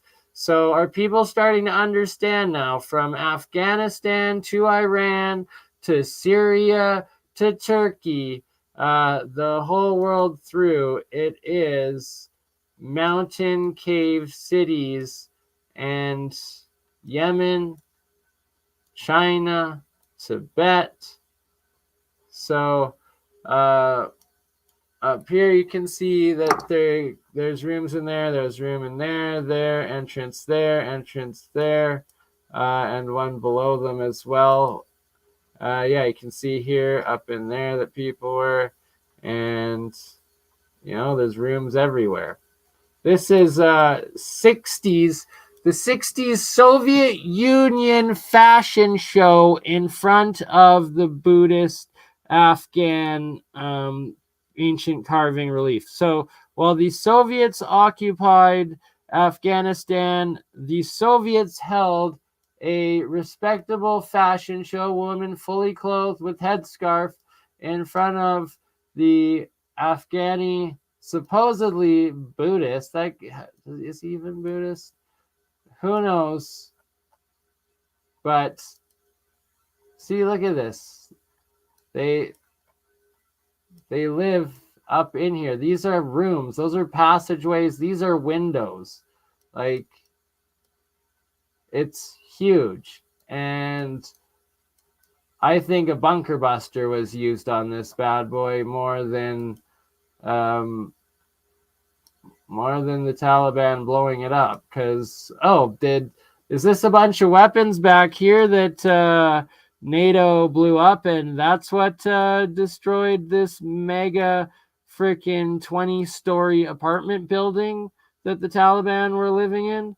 Because seriously, I think that's what they did.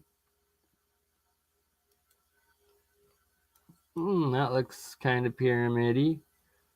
But, a guardian. A pyramid mountain with a bigger pyramid mountain behind it? I think so. All right, we have Afghan macro terraformed lakes national park here. Once again, the Afghanistan. Look at these apartments, condo, cave mountains. Like, this is all inhabited, all throughout here, all ancient built stuff. This is maybe Egypt, maybe somewhere else. I forget. I'm gonna have to check. That's Afghanistan. Afghanistan. Oh, look, giant cave undergoing in. This is the top of his cave mountain home. Oh, ventilation. Yes. All of this is inhabited. Every single cave or mountain is filled with cave cities and inhabited. Look, from one side of the valley cave looking into the other side of all of the cave cities. Oh, more guardians. More ancient macro terraforming. Macro terraforming. Like, where in the world could this be? Anywhere. It's built realm wide. And me and Dutch Sense will be doing a full episode breaking down the star forting on the master builder race technology civilization, pre-cataclysm titans and giants. Because look at this. These recognized as thousands of years old, and still inhabited today. And you can see back here, all throughout here, it's a giant mountain cities. It's insane how large it is and how old it is. And that these are the areas they are waging war on, yet can't conquer.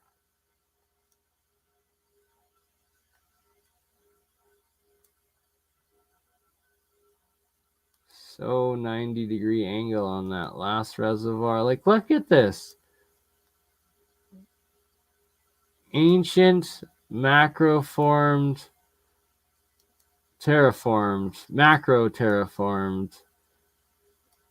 realm-wide civilizations. Look, terrace, boom, boom, boom, boom, rectangle, down, down, down, down.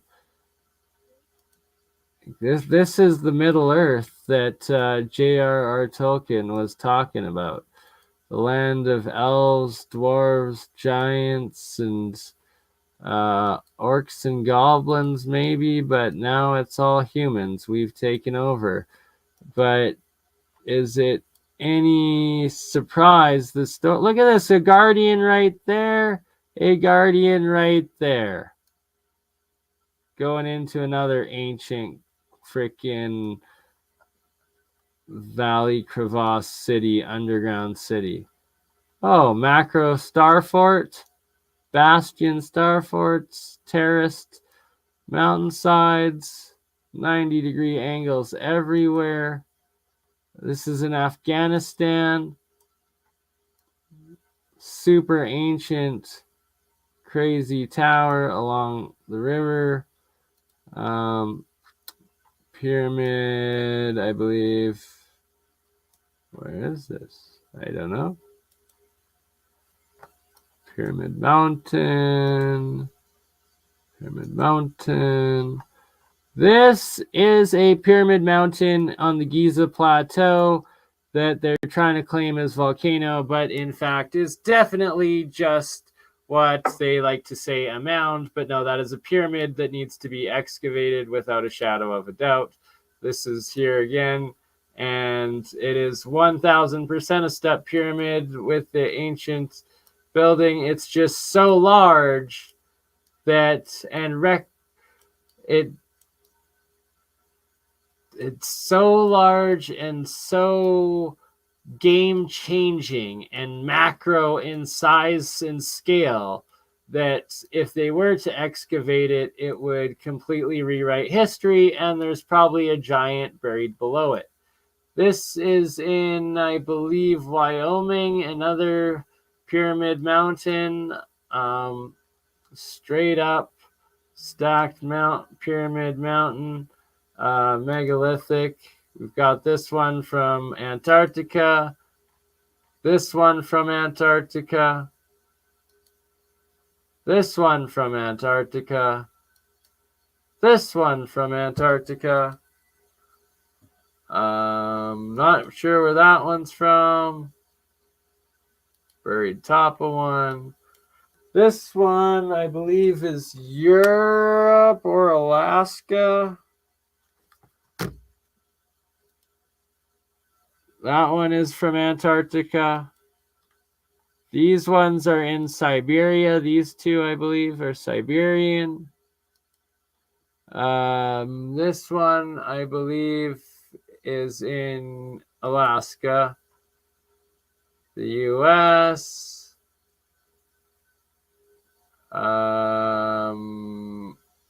China. I don't know which one that one is. Look at all of them. They're everywhere. They're literally everywhere. And no, it's not pareidolia. This is the master builder race and first epoch Titan giants that built our realm, that probably inhabit below the mountains, and they're all the way up in Devon Island, frickin' Canada, man. Frickin' Canada. Here we go. Devon Island again. Look at this. This is Egypt. Look. Egypt.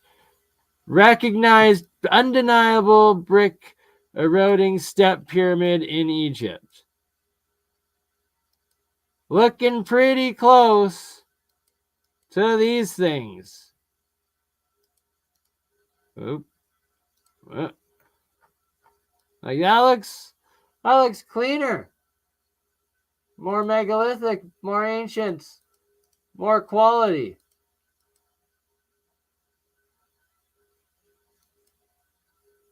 Look at that one. That one looks identical to the one in Pyramid Lake, Nevada. Look at that beauty. Just in ruin in Uzbekistan or Iran or something. Everywhere around the realm. Look at this. Nature doesn't make these. And by the way, this pyramid here, that one is on a completely different part of the world than these two. Completely different ones. Here we go. Pyramid Island, Nevada. How similar does that look to what you just saw in Giza?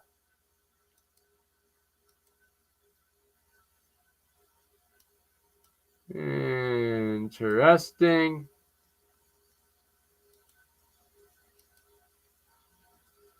Oh, more cave dwellings. Apartment dwelling caves. Digging out ancient ruins. Petrified trees. Balanced rock. Here we go. Rocky Mountain scenery. What's this one actually called?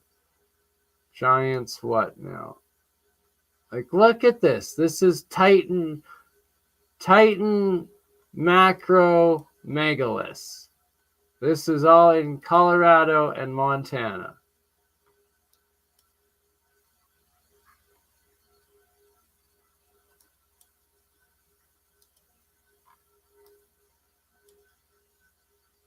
Look at the face that used to be there. Look at this. What? That's an upside down face right there. What is this over here? Where is the... Wait, this is in Colorado? What the... This place needs to be found. That was a Titan and a half. Look at this freaking pyramid being...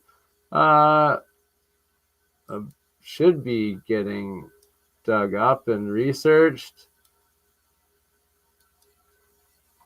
Look at this cave in there too. Look at all these under mountain bunkers. Ancient cities in the mountains. That's where the gold rush was. See, look at this. This is America. Well, that looks pretty similar to Yemen, only bombed out. You know, what were they digging out here? What were they finding these rooms? That's St. Petersburg, I guess, but that's Colorado. That's Colorado. That's Colorado. That is in Israel. That's Israel. Israel. Israel. Colorado. Look at that. That's a Sphinx head, probably.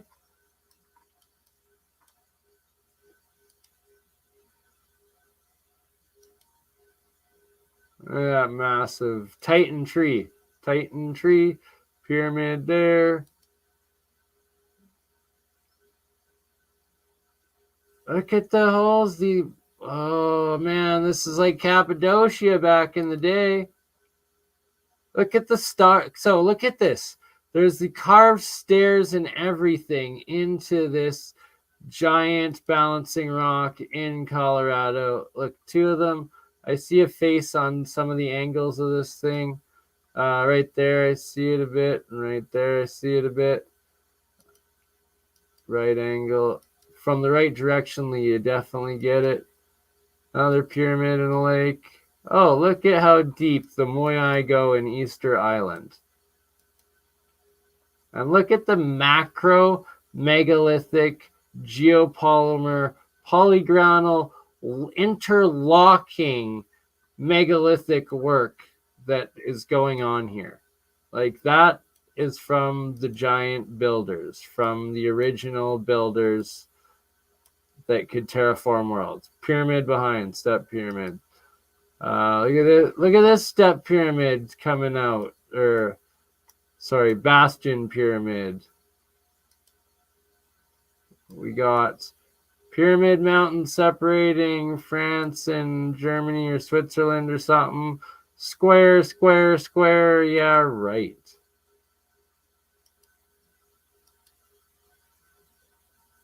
Like, look at all of this stuff.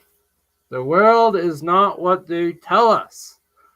And it's everywhere. Pyramid Lake, Nevada.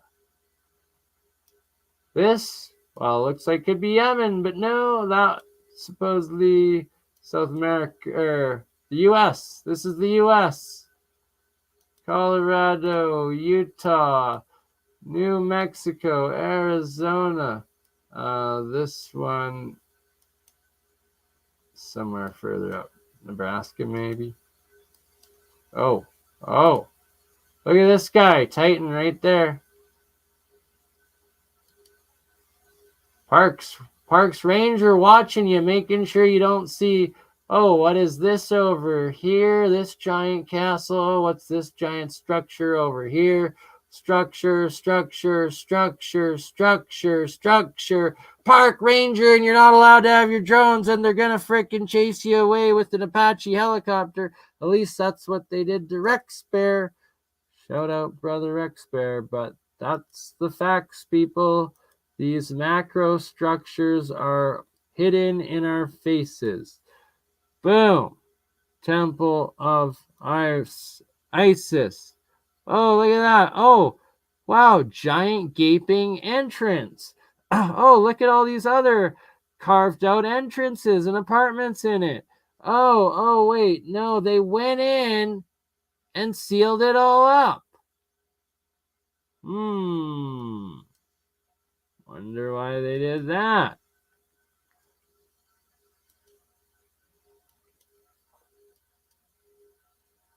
Like, look at these. And now just imagine when the water was up to a higher level and these were lake cities that you could just take your boat, go from one to another. Look at this. Guardian right there. Guardian right there. Probably there. Look at this geopolymer frickin' brickwork. Pyramid Mountain again.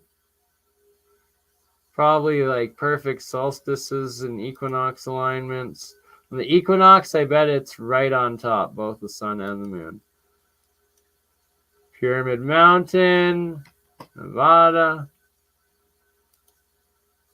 Pyramid Mountain, or Pyramid Lake, sorry, Nevada. Pyramid Lake, Nevada. Pyramid Lake. That's the Pyramid Lake with the pyramid.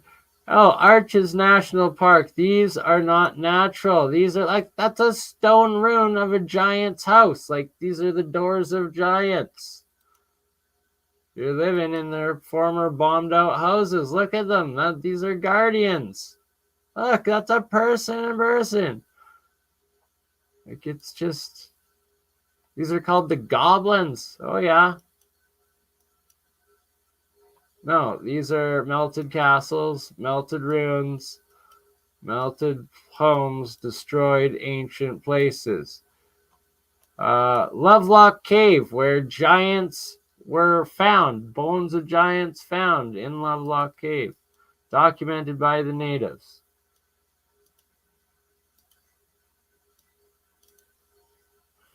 Alrighty, so we are going to stop that for a moment, and we are going to play a bit of the Star Forts by... Actually, first, let's show a little bit more here.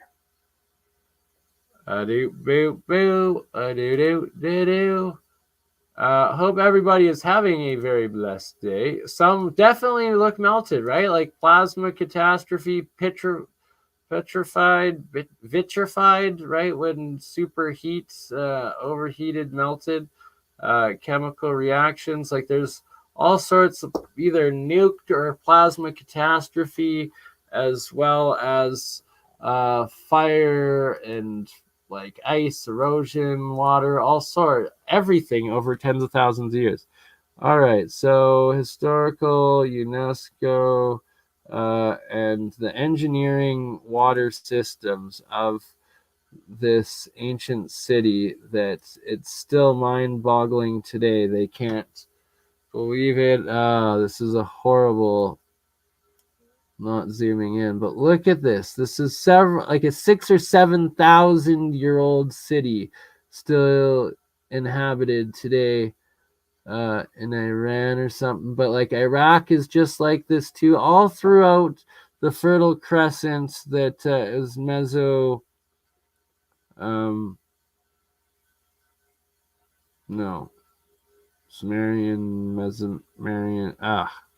Babylon, whatever. The whole area. What else shall we looky and show so much of? Stairway to Heaven, yeah. Oh God, turn the music off. But everything is macro constructed. It's undeniable at this point, I think. Here is in Iran, Hormozogan in Iran. I see a guardian face and a guardian.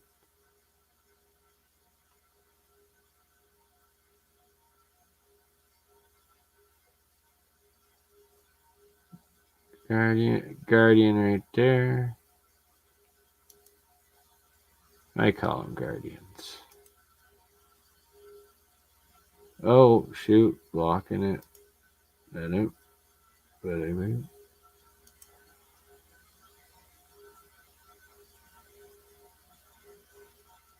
And there's just these hidden places everywhere throughout there. Look at that, same sort of angles and builds as what Paul Cook finds in the Maltese star forts, and all the macro construction that he's finding throughout Malta and the UK. It's worldwide, everywhere, and they hide these places because they don't want them destroyed, and no wonder they do, because there's some evil forces in the West that has hijacked it. Those are not natural. This is ancient macroformed nuttiness.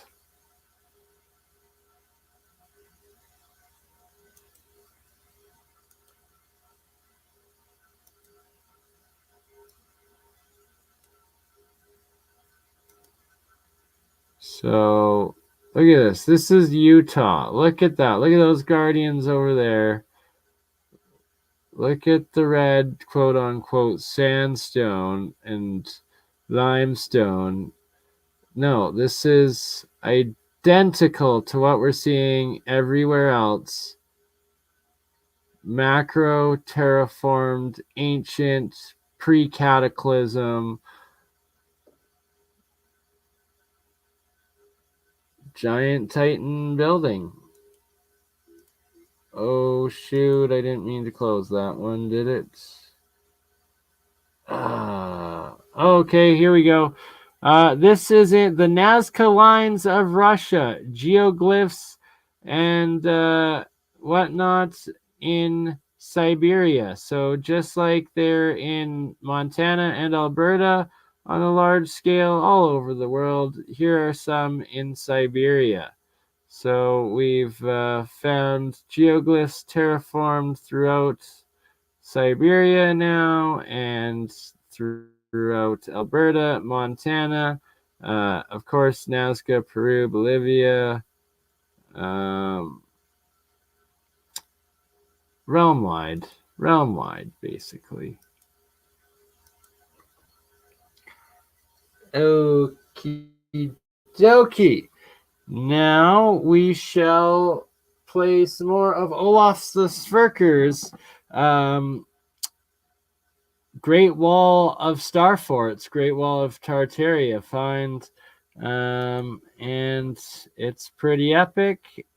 And I'm going to be getting some of the alchemy, electrolysis, monoatomics, and everything else here ready and going while we play the Olaf videos.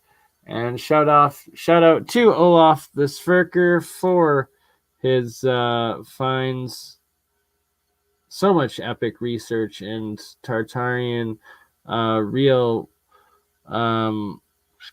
discovery of Olaf Sverker, starting earlier with his 7,500-year-old Slavic calendar research.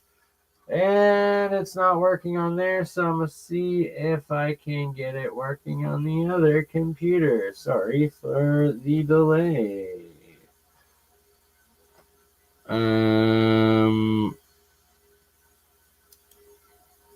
It's so slow. Sorry. This world does not suck eggs. It's bacon and eggs. And pancakes and toast and everything else you want to make of it. And that all it takes is putting your mind to making a day of discovery. We're going to be discovering the Medicine Hat Badlands on site soon, and the Drumheller Badlands Pyramids, and this site here. You know, this guy here, and this guy here, throughout this entire valley here. Go and get the geoglyphs, the warrior, the other warriors. We're all warriors, fighting for truth and our real history. What was going on? Why are they covering up? Why are they covering up the caves and the entrances? What the bloody F? Huh? Don't make no sense, man. Don't make no sense. Alright, is Twitter working for me now? Guess I can close a whole bunch of these alchemy photos of Devon Island, and right? So what is everybody's thoughts on Devon Island? I'd love in the chat, please let me know. The Nunavut Pyramid Island, Devon Island, why is NASA up there? And is it to be excavating out of these pyramids, the original pre-Adamite, pre-cataclysm, giants and Titan master builders and exposing, the biological chemical suits because they don't want to contaminate, just like in what's supposedly Antarctica, these different regions, and the megafauna that they dig up in Siberia and northern Canada, Alaska, and none of it and the rest of it. None of it and the rest of it. Love that. Okay. Elon Musk, shout out to you, bud. Hope you frickin' Zucky the fucky frickin' he's not the Rothschild, no, the Rockefeller. Isn't he a Rockefeller or something? I don't know. Fuck. F him.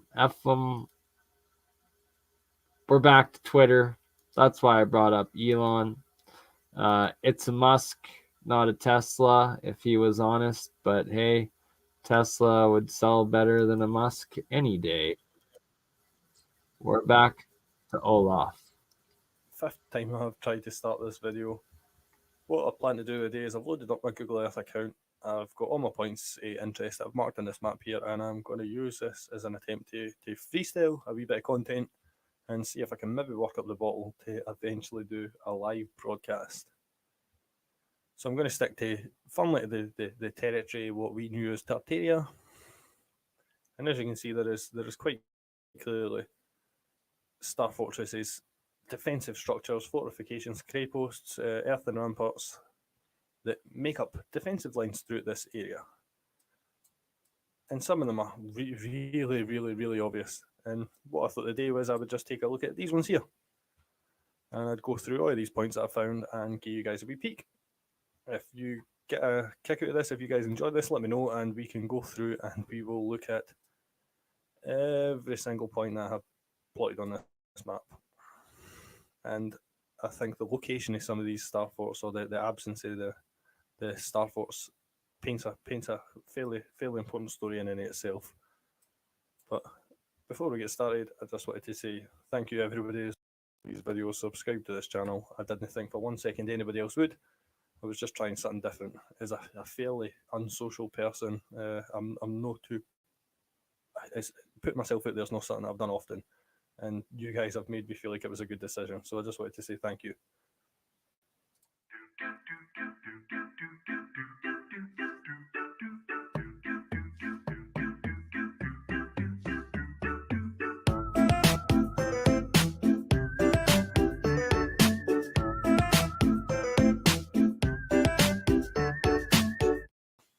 And so the very first point on this was Serang's Star Fortress.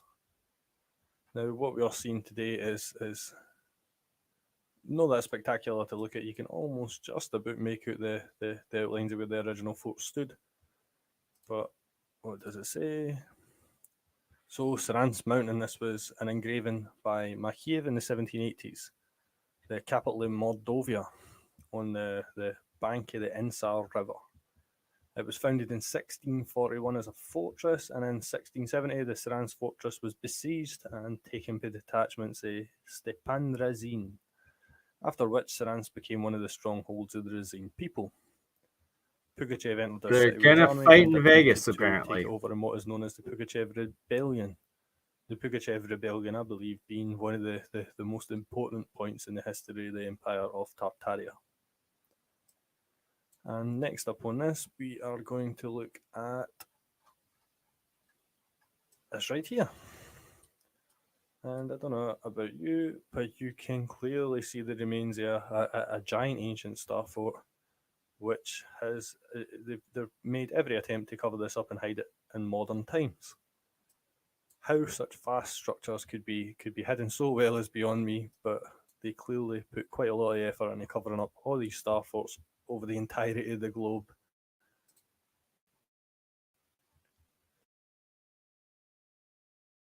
I paused it here for a moment just to take a little look back at the actual size of this Bastion Star Fort. Like, it's huge. And these are everywhere. Like, it's just, this is nuts. Look at it compared to these acreages. 1, 2, 3, 4, like 4 or 5 acreage farms in length, each one. Like, that's, it could fit, yes, a couple of decent sized farms per bastion fort, and these are buried. This is the very top with stuff still growing over it, so it probably most likely goes down 6 or 7 stories, each one of these macro structures, 6 or 7 stories of straight geopolymer down all the way. It's really fascinating. I want to see this thing get excavated.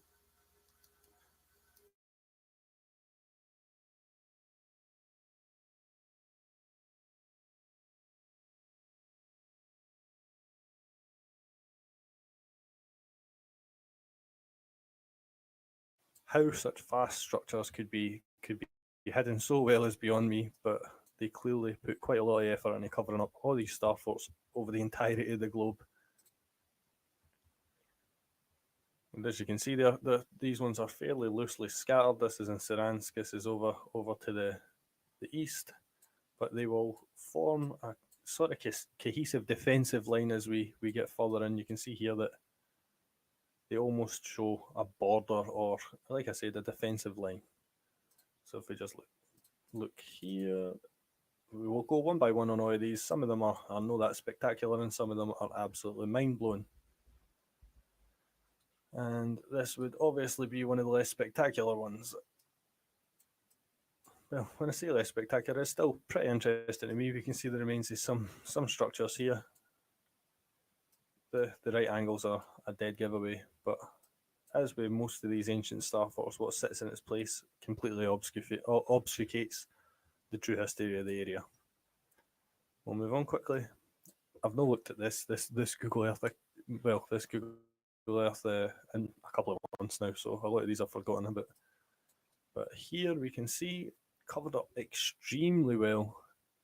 It's a rectangular structure, but there you can make out the remains there. A massive star fortress. And the people living in this farm probably have no idea that they sit on the edges of these giant earthen ramparts. Again, the idea behind these videos was I spent hours poring over these maps, and I feel like a few of these, if not a lot of them, will be relatively unknown to people in the West. We have here, not too far from the other one, another massive star fort. And you can see 1, 2, 3, 4 petals. When I say massive, it's massive in modern terms, but compared to some of these structures that were built by our ancestors, it's a relatively small structure. And consider for a second the amount of man hours, the amount of time, the amount of excavation needed just to create the small star forts that we have seen already. And when you add them up to the amount that you seen on my map a minute ago, it's absolutely mind-blowing, the effort and the man hours that went into constructing these. Podleznoi. And I've got the old plan for the old fort, but today you cannot make out very much other than this giant petal here. And if you extrapolate the size of that petal, what we know about star forts, you can see that this would have been an absolutely massive one. And once again, they are often at the site of water, however, the river has since dried up. Whether that's deliberate, we would be left guessing. Another thing that's common in all of these areas is what I believe is signs of bombardment. I'll make a separate video on that in the future, but almost every single one of these areas, everywhere along the northern coast of our planet is absolutely pockmarked with signs of bombs. We have Ushansky Star Fortress. And again, not much to look at today, but you can just about make out the remains of one of the readouts. This would not be quite the full Star Fortress in itself, a tiny wee Star Fortress by our standards, but that would be a readout. One of the smaller defensive structures next to the larger Star Fort, and the larger Star Fort would have, as you can see by the water, it's no hard. Some of these are found literally just by looking for sources of water. The original Star Fort would have sat somewhere along here. In fact, you can still sort of make it out. But again, moving on quickly, my hope is that you guys will sit and Google these and look at them on the maps for yourself, because it's one of my favourite things to do, is just sit and look at maps. The things you find are mind-blowing, especially if it's 4 in the morning and you've been up far too long. Not written anything about this, 1.267. But again, you can just about make it the remains of an ancient structure. Massive, massive right angles, which I don't believe nature creates. Next to the source of water again. And next to reservoirs, which I'm sure historians would tell us are modern. What do we have here? Flow. Again, a massive, this one looks octagonal. A massive star fortress. And some of these are covered up so exceedingly well that you can barely make them out. You need to piece old maps together, old documents, old drawings, old accounts. But when we get to areas like this, it's pretty easy to find star fortresses, because they exist near almost every single body of water on this planet.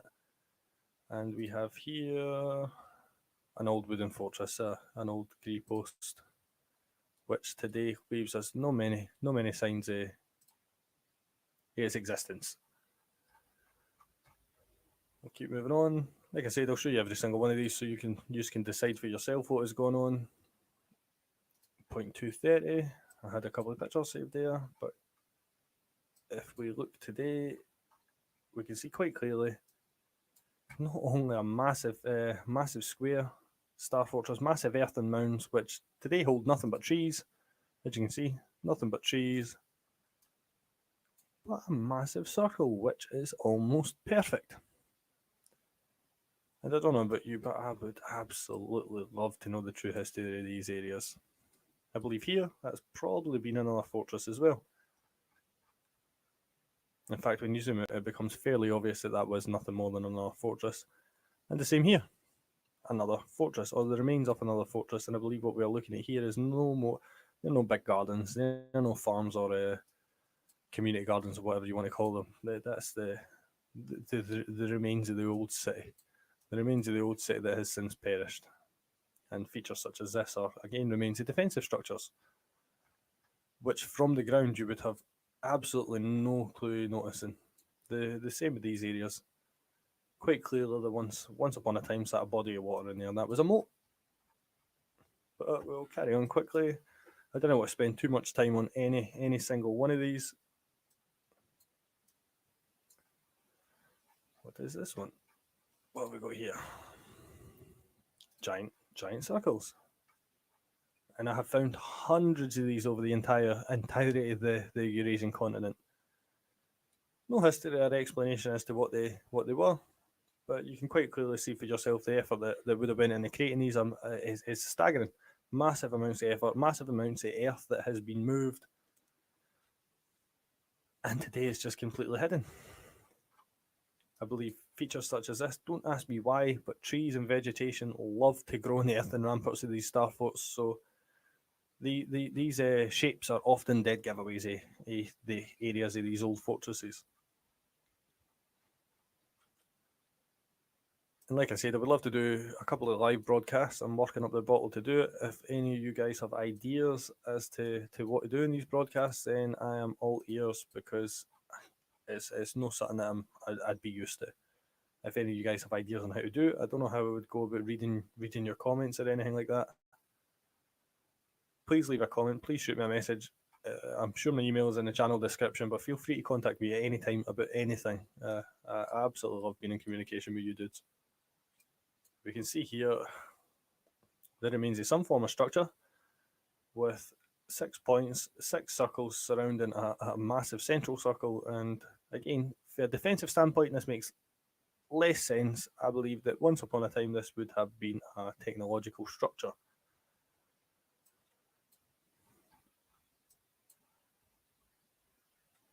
And again, if you guys want to, I think there's a way that I can save this data and send it to you. So if you want to upload this into your own account, then feel absolutely free. Now we get to where it becomes obvious. Krasny Yar, Samara, it becomes obvious that this is some form of defensive line. I've tried to plot it.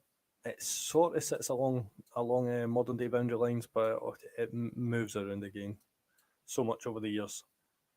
But Alchemist Fortress, this was, if my memory serves me right, a fairly interesting one. My memory does not serve me right. You can almost make it out there. Have I got any pictures? Nope. But again, you didn't have to look too far to see the remains of some other weird structures. What has went on here? That's what happens when you have massive reservoirs and the people that take over attempt to dam them up or change the flow of the water. I believe in a lot of these cases the water was used as a weapon, and they had flooded and washed over a lot of these fortresses. That's why some of them are so hard to make out. So this next one is extremely interesting. The amount of man hours and work that went into this boggle the mind. So we have Alexivka Fortress here. The remains of Alexivka Fortress. I don't know. I wonder if I've got any photographs yet. No. And if we open these points up, we can see from here, if we follow this all the way up, it looks like we're following a natural tree line, when in fact we are following the remains of a giant, and I mean it, absolutely giant wall. And that becomes obvious when we see structures such as this.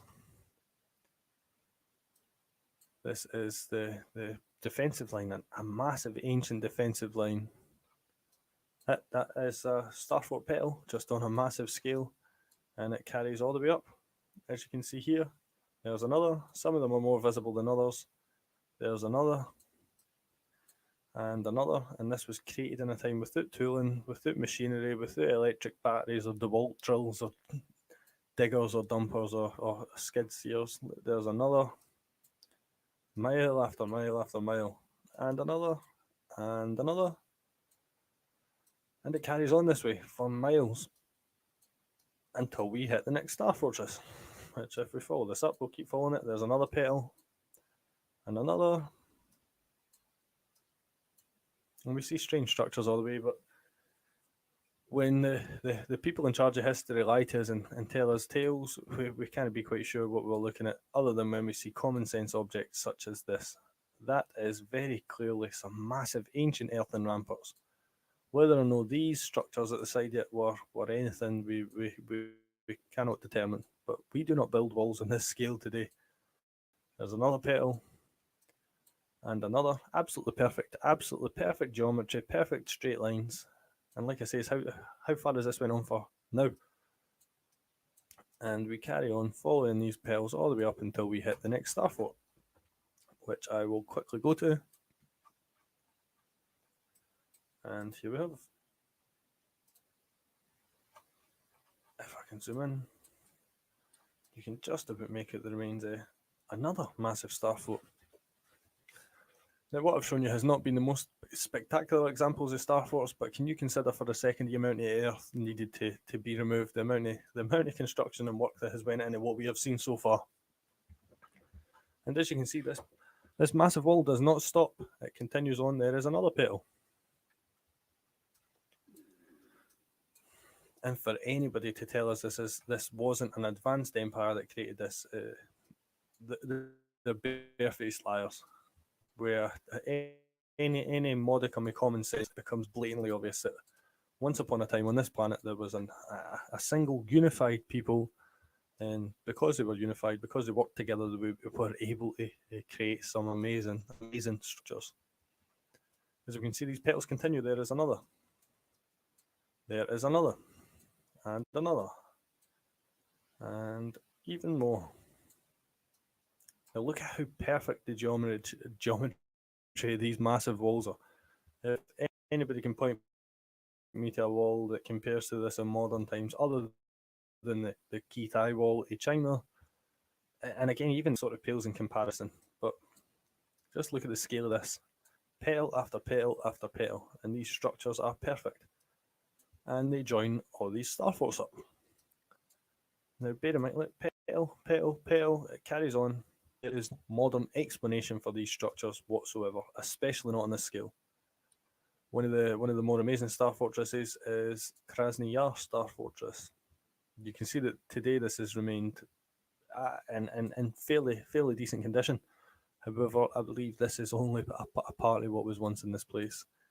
As you can see, there is structures reminiscent of hidden star fortresses or covered up star fortresses, and you can see that carries on all the way to the water. So I believe that this was probably, as you see, with most star fortresses, there is a larger star and then a smaller star pointing at the bigger star. I think that's exactly what we're looking at here. But if we follow this giant wall even further, sorry, I'm not very good at Google Maps.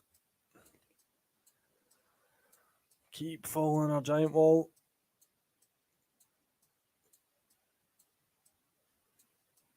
In fact, I'll save us some time just so you can see. There is still petal after petal after petal. So how many miles have we covered now? You see structures such as this. Is this modern? This wall certainly almost 100% without a shadow of a doubt is not modern. Is this outline here modern? We'd be left guessing. But petal after petal on this giant wall, this wall blew my mind when I seen it. Absolutely blew my mind. And if anybody's seen this for the first time, leave me a comment and let me know what you think, because I went to bed that night and had dreams about this wall.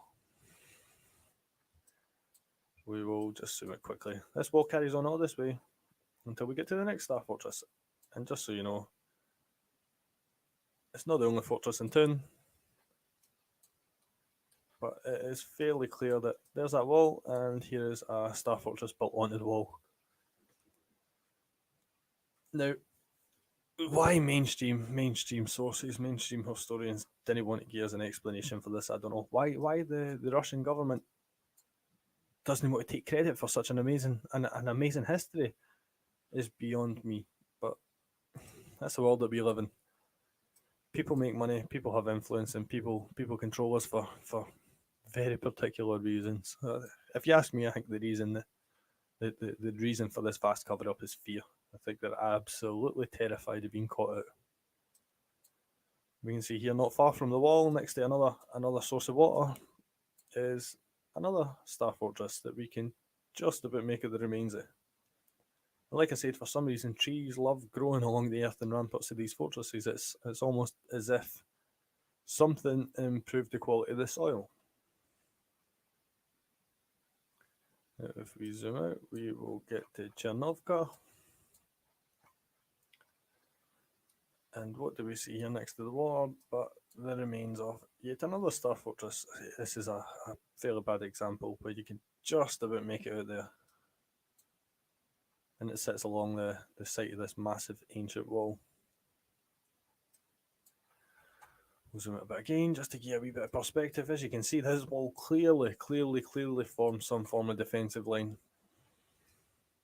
And I could spend hours. See, if we zoomed in on this map and went inch by inch by inch, we would not. This is not the limit of what we would find. We would find thousands of things. I've not managed to mark everything I've found on these maps. But here we have, what is this? Oh, it's not, because it's not showing us. But here we have another star fortress that sits along this massive wall, or a redoubt, or you call it what you want. But you can quite clearly see the geometric structure, and it sits along this massive, look there, this wall is continuing even still. Massive ancient wall with defensive fortifications the entire way along.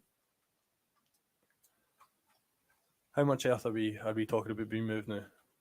1,000 tons? 10,000 tons? 100,000 tons? Without diggers. People with shovels. And it's not just soil, there's rocks in here, I was a landscaper for 10 years of my life. This is an impossible creation without advanced technology. We could not do it. Even keeping a line that perfect would be impossible. And yet mainstream historians would lead us to believe that men with shovels, and no very good shovels by modern day standards either, created this. And what we can see here, if we follow this wall along as it cuts off, is the remains of yet another massive fortress, which history or the controllers have done an absolutely perfect job of covering up. And this massive wall continues. Now, tell me this isn't blowing your minds. This wall alone is, I could spend 100 years studying it. I could walk the length of this wall, and in fact, I intend to, as soon as we're allowed out of house again, and find everything I can find out along the way. But I will just quickly zoom along. There's this wall continuing. Look, there's some more petals. And we'll just quickly zoom along to the next fortress or read out along the way. What is this one? We'll zoom in and see. Some of these I can't remember, so use a with me for the ride. And again, look at this massive wall, this absolutely perfect wall in a barren landscape. A barren landscape that for some reason has perfect lines, perfect parallel lines and right angles. Almost as if the entire city has been wiped off the face of the earth. But that would be pure speculation, and the people we're up against love speculation, because any speculation can lead to false claims, and they tear us to shreds for pointing out anything wrong. What they can't tear us to shreds for is telling them that this wall could not be created in modern times, and it definitely couldn't be created without the use of advanced technology. Even the mathematics involved in creating this wall are staggering. And it continues. So, like I say, we will zoom out and we will look at the next one along this massive wall. We have here nothing much. What do we have here? Oh, another star fort. And you can just about make it the petal here. But again, how many tons of earth are we into now? This is human history that is being covered up. This is the history of people, and it's on our backs to reclaim it. It would be so easy to let all of this slip into obscurity, but we cannot and we must not allow that to happen. And again, you can see here, like I said, the trees love growing along it. Massive geometric structure, but what's that here? That is a star fort petal. You'll have to excuse me 2 seconds, guys. I've got cats going crazy again. 2 minutes. It wasn't too bad. They chilled themselves. That if you hear noise in the background of these videos, I have not only got a 2-year-old kid, I have 4 cats. Used to have 5. 4 cats, a husky and a labradoodle. Because if we don't share our lives with things we love, what is the point? This, I could find no information about. I remember this one, but it's another beautiful star fort, another perfect star fort, which would have taken a staggering amount of effort to create. And to modern day interpretation, when we look at this is just lines in the dirt. And again, I believe that was a readout. This is just lines in the dirt. But what effort would have went into creating this? And what is the history of this area? How many people lived here, breathed here, bred here, loved here? And it's gone. It's lost. And it sickens me. What isn't lost, however, is this absolutely massive fucking wall. And you can see the geometric perfection continues. Would we be fools to speculate that these halls were the remains of some ancient structures? I don't think so. But let's follow our giant perfect wall. Look at the distance between these two. So we need to create this giant structure and this giant wall. We have the man-hours. Didn't even worry about it. We've got the man-hours to create this as well. Another ancient fortress. I don't believe what they're telling us for 1 second. And the history of the people in this area, like I say again, look here. Does that look like nature could have created the lines? Could have easily been planted, but I've said it before, trees for some reason love to grow along these structures. We can see the petals here are beginning to show their age a wee bit. Trees are growing along them, but they are still fairly obvious for what they are. We will carry on this massive wall until we reach the next star fortress, or until we see what pops up next. Conductor Creepost, Conductor Star Fortress, and today we can see, even in 2021, or whenever this picture was taken out of a plane window, a giant star fortress. A giant star fortress that sits along our perfect giant walls. These perfect giant walls would also serve as an absolutely perfect way to transfer power, but again, pure speculation. Oh, I didn't know you could do that. That's how it looks in the snow. The The snow shows it for what it is. Not that you can't see when you take a picture of a plane.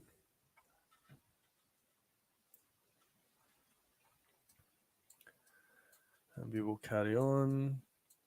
This whole area, you don't need to be a genius to know that nature doesn't create lines like this, but it's so easy for naysayers and bootlickers to claim that they were planted. So we'll ignore these, we'll ignore them for what they are, and we will carry along until we get to Andreevka. And here, sitting on our absolutely perfect wall, again, still straight lines. We are now, how many miles are we at now, people? And we must be in the hundreds of thousands of tons of earth moved. We must be in the hundreds of thousands of man hours. There isn't enough time in the day, enough time in the year, enough years in the millennia to create these structures unless your history stretches back far further than we are told. And another absolutely perfect geometric star fortress. And like I say, think about where we started. We will keep going along our massive perfect wall. Consider for a second how long it would take to walk the length of this wall, never mind to create it. And to create it in a time without electric power tools or heavy machinery. Petal after petal after petal. And also consider for a second the need to build such a wall. Unless the threat is severe, you don't go to lengths like this. And the Zungarian tribes, we'll call them Zungarian tribes, I think everybody knows, they still exist on the face of this earth today, and they are still just as cruel in their intent towards us, but the need was there. Another petal that leads to, I don't know if you can quite make that out, the tip of another massive star fortress. We can see where it once lay. And all of these sites sit along the same defensive wall. Here is another petal.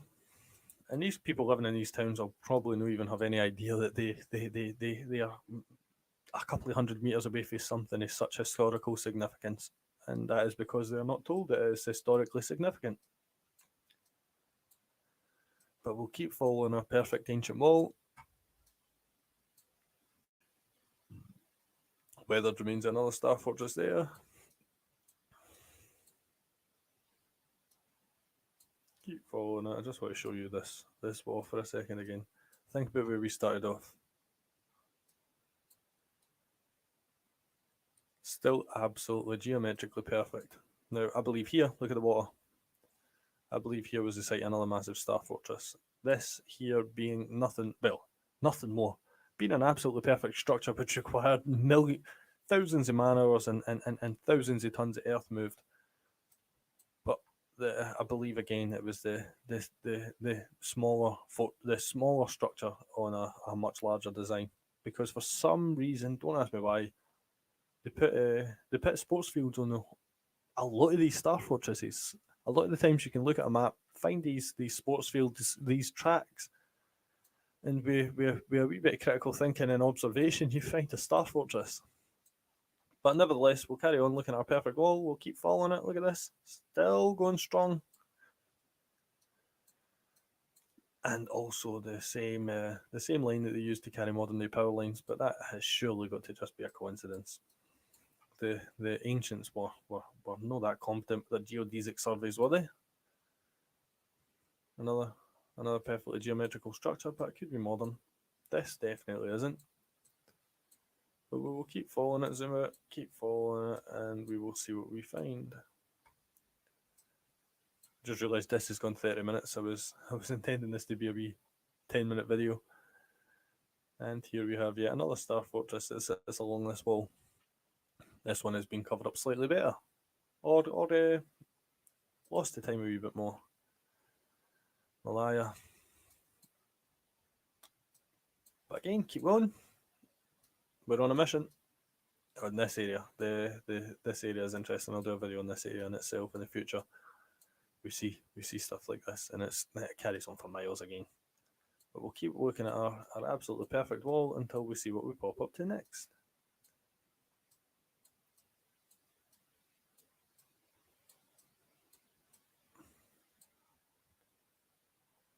And this is the last I could trace this wall, unfortunately. It ends in Kichui Fortress. And we can see again an absolutely perfect star fortress at the end of this. Absolutely perfect massive wall. And although the traces are faint, there is still, you can see, this wall continued this far perfectly. And if I zoom it, I'll end this video here because I could go on all day. I'll pick it up at Kichoi Fortress in the next video. If you guys enjoyed this, if you guys didn't quite dig it as much, let me know and I'll not do anything like this again. This is one of my more, I find this more fun. I'm quite interested in just looking at aerial photography. We can see here, I thought since it popped up, the remains of another star fortress, except time has been less kind to this one. Time or the sensors have been less kind to this one.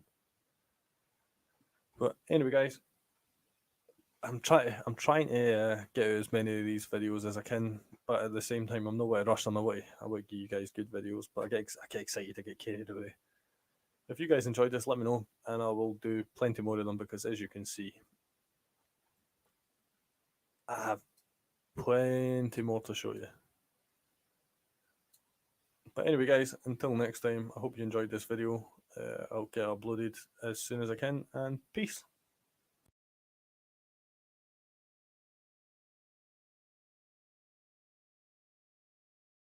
And all right, so that was the first episode of the Great Wall of Tartaria by Olaf the Sverker.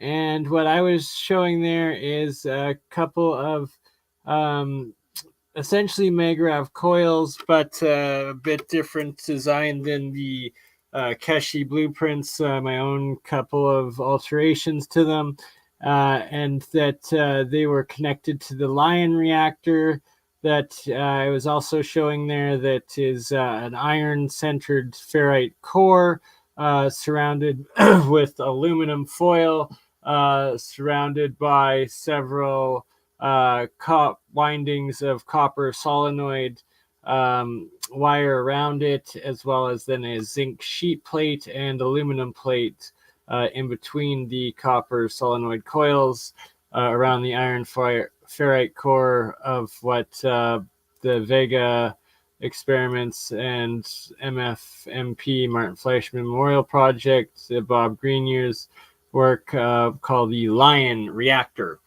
And so that was not ever plugged into electricity, but it was reacting in the monoatomics, and there was electrolysis reaction going on in that jar that it came from, with an anode and cathode going in, the Magrav coil being the cathode on it that produces a whole bunch of hydrogen. The anode, I used a copper-coated iron scrubby, and that's what I was trying to get out and take samples of the nanocrystals and nanotubes and layers of ormus and GANs that formed out of that copper iron scrubby, but it's disintegrated. It's just so delicate, it's very hard.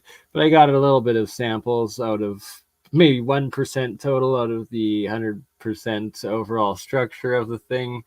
All good. Now it's settling down on the left pickle jar with the zinc anode still connected, powered into that left pickle jar, and the right cathode being the copper double Magrav solenoid coil. It's too blurry to see there, but that's the left pickle jar, left of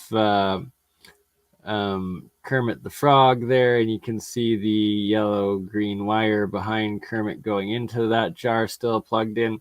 And then the new jar to the right, to center, that it's completely sealed, no electricity at all going in, and that I hopefully caught a bit on camera that as I exposed that Lion reactor and the Magrav coil in the nano layered reactive transmutational state that the copper was in and that the Lion reactor was in from being immersed in the other monoatomics and then put into this new jar, instantly started to react, and you see this cloud of monoatomics now forming and organizing within this jar, and that all the copper, as soon as it, on the Maggrav coils, as soon as it hit that water, it turned pure white. And I do believe I was able to get the video that showed the copper instantly all turn white, pure white, hard white, and then the same copper Maggrav coils that were not submerged in that water still there, remaining the normal copper bronzish color. And no electricity at all being added to it, just salt from one salt water to another, and yet it has such insane reactive reactions. Quite fascinating stuff. All right, so we are going to go now to the Ukrainian side of this wall, the Great Wall of Hello again, Tartaria everybody. and star I forts. thought we could take a look at some Ukrainian star forts now. I may as well get through these whilst I have some time. The kids staying with my mum, so I have a wee bit of free time on my hands. And this time we're, like I said, we're in Ukraine, and I thought we would work our way down this defensive line this time. Once again, I've not planned this video out in the slightest. However, we Sadly, will most Stay a of few these interesting star bits. forts and walls are Start on the off with just a contact here, not line quite on the defensive of line, the but we war may as right well now, get it but out of the way. hopefully, We can see well, the that's why we got to big document remains it. of an ancient star fort that is, again, has been more or less flattened by this point in time. With what a certain new American president has engineered in Ukraine at the moment, perhaps the beginnings of another world war. This might be the last time we get to see, or these star forts might be a bit worse for wear by the time he's got through with what he's got planned. Amazingly, And again here, we can see yet another Olaf massive star fort predicted on this well before the coastline. war actually broke out. Just about make out petal 1, 2, 3, 4, and 5. Shout out Olaf, the Stricker. A massive star fort. Again, I didn't need to mention the level of effort that would have to be undertaken to create these structures, and I don't believe I need to talk about how unnatural this area here looks. I think I've spoke about enough bombardments and blasts, so I'll leave your imagination up to work out what created this scenery. Did we start off here? Have we looked at this one? Again, a more or less fairly flattened star fort by this point, but we'll get back to this defensive line quickly. As you can see, they clearly form a cohesive line. Or, when I say a defensive line, it could just as well be an energy line, like reminiscent of how we stagger modern day power lines and pylons out. So we'll start here at point 361.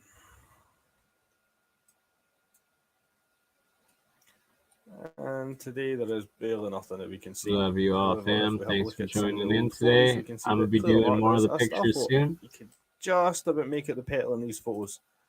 The petals being here.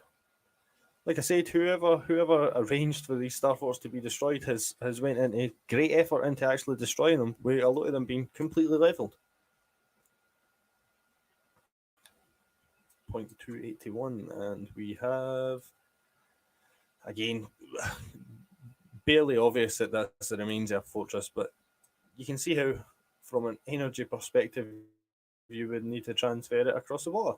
And what better way to do it than to have a receiving and a sending? So I paused it here just to interject that in my Great Wall of Tartaria series, me and Campbell went in and we, on Google Earth, we tracked this canal all the way up along throughout from the Dnieper River here, quarry over on this side where the old star fort would have been, and then this canal goes up along parallel to the star fort wall. For about 100, 200 kilometers, just absolute macro terraformed to the max. It's nuts, no history. It's fascinating, and just quarries and mines where the big star forts used to be, and then buried batteries every mile or two. To the end. We'll work our way up here and see what we find. We'll jump here first.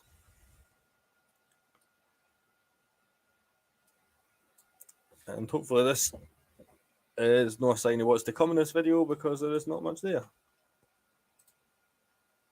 And that is a field. What is it saying? A star fort used to exist in this area has been turned into a field.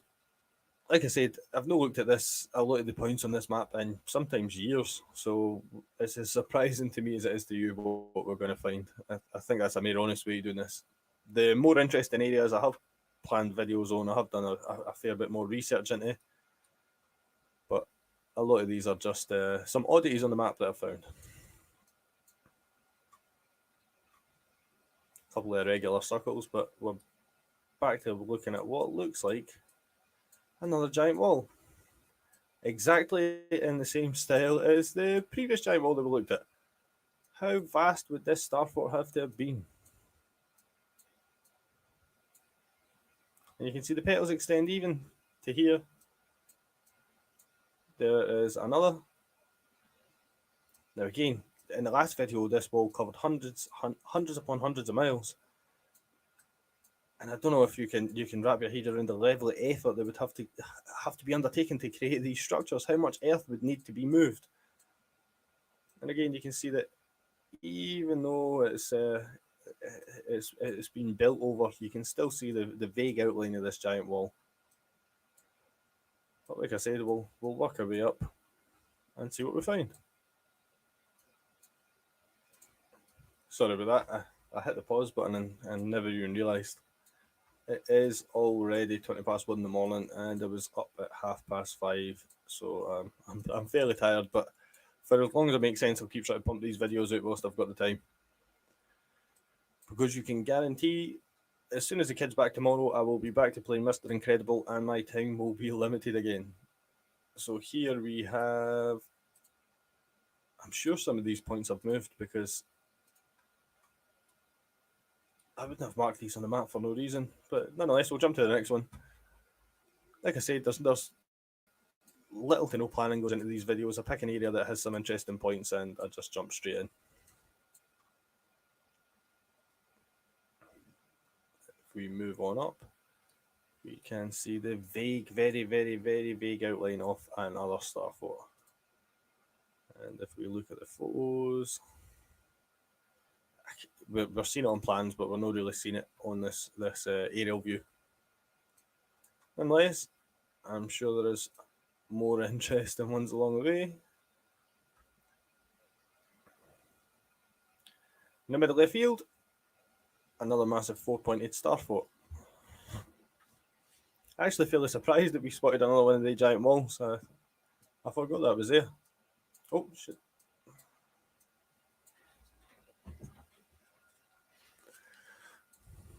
And keeping on with the direction of this line, we can see another 4-pointed star fort. Again, in close proximity to the water, and again in close proximity to these crazy looking craters. Ugh. Sorry, I just realised I burped on recording there, sorry. If this loads, you can just about, like I say, it's just about make out the outline of this star fort again. So the plan is with these videos, like I've said previously, is to let you guys get a rough idea of where to have a peek for yourself. Because when I do it, I find oddity after oddity after oddity. Like I said with the walls, in the wall that I found in this video, there is plenty to find if you have enough eyes looking at it. Hopefully this video does to carry along this theme with completely flattened star forts. At least we had the wall in the beginning if it does. If we zoom along, there is in the middle of the field again another 4-pointed star fort with some odd mound growing on it. I don't know if you can make it petal 1, 2, 3 and 4. It was the wrong picture that's loaded up there entirely. So we'll follow this line on.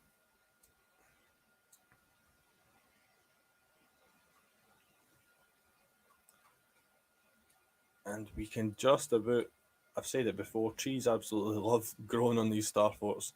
We can just about make out this petal and that petal. It looks like this was perhaps a 6-pointed star fort at the time. The peculiarity with this one is it's quite a distance away from the water. And what I have found when looking at these star forts is there's often a smaller star fort that points towards the larger star fort. So I believe we're probably looking at this smaller star fort in this case, with the larger one being flattened. So I've bought another mic. Hopefully the audio quality is slightly better. If not, I'll keep buying mics until we get there. Probably a small one of these side structures, a small Jesus, the word's completely off my list. It went from my mind now. I've lost the word. You know what I mean. God, maybe it is a bit too late to be recording this. Nonetheless, we'll crack on it quickly. And here in the middle of nowhere, in the middle of absolute nowhere, is another beautiful looking star fort that would have required an immense amount of work to create.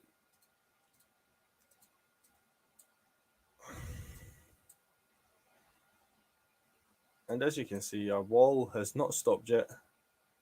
It's just not quite as obvious as it was earlier on. There's another petal. And you can see the outline of this wall. It just carries right the way along. With these star forts located almost the entire length, I think it becomes obvious at this point that another perfectly square structure. I think it becomes obvious that this was used in some form of energy transform, if not some other form of technological function. Given it's been covered up and flattened, the history's been denied. We're working on speculation here, but as you can see, there's that massive wall again, and yet another star fort that sits along it. And this wall is in the exact same style as the one that we've seen in Russia, just in a worse state. There's point there, point there, point there, point there.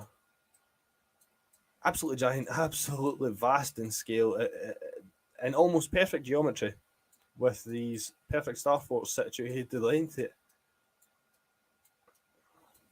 Who was the enemy that put enough fear into the people that created this that if this was a defensive structure, this was needed? And again, you can see that this was not part of the original creation of this wall, so I think this is obvious evidence, clear evidence that it has been attacked at some point. But there is another one of these petals on this wall, or perhaps one of these rectangular structures. And again, you can see the earthen mounds here. We really need to get ourselves a couple of guys on dirt bikes and cruise along these walls and see what we can find. And again, evidence of massive structures, but in modern times, it's so easy to cover these things up. Just rip a digger right through it. But again, that wall continues. And along this wall, you will find oddities the entire way, like these trees that are planted on perfect grids. Might just be peculiar forestation techniques, but it might be the remains of something far more advanced, along with these strange circular objects. But there is more and more and more of this wall as it carries on. How many miles away at now? And many of these craters. That right there is so clearly obviously evidence of some form of artillery, if not a meteor or a comet that has struck here.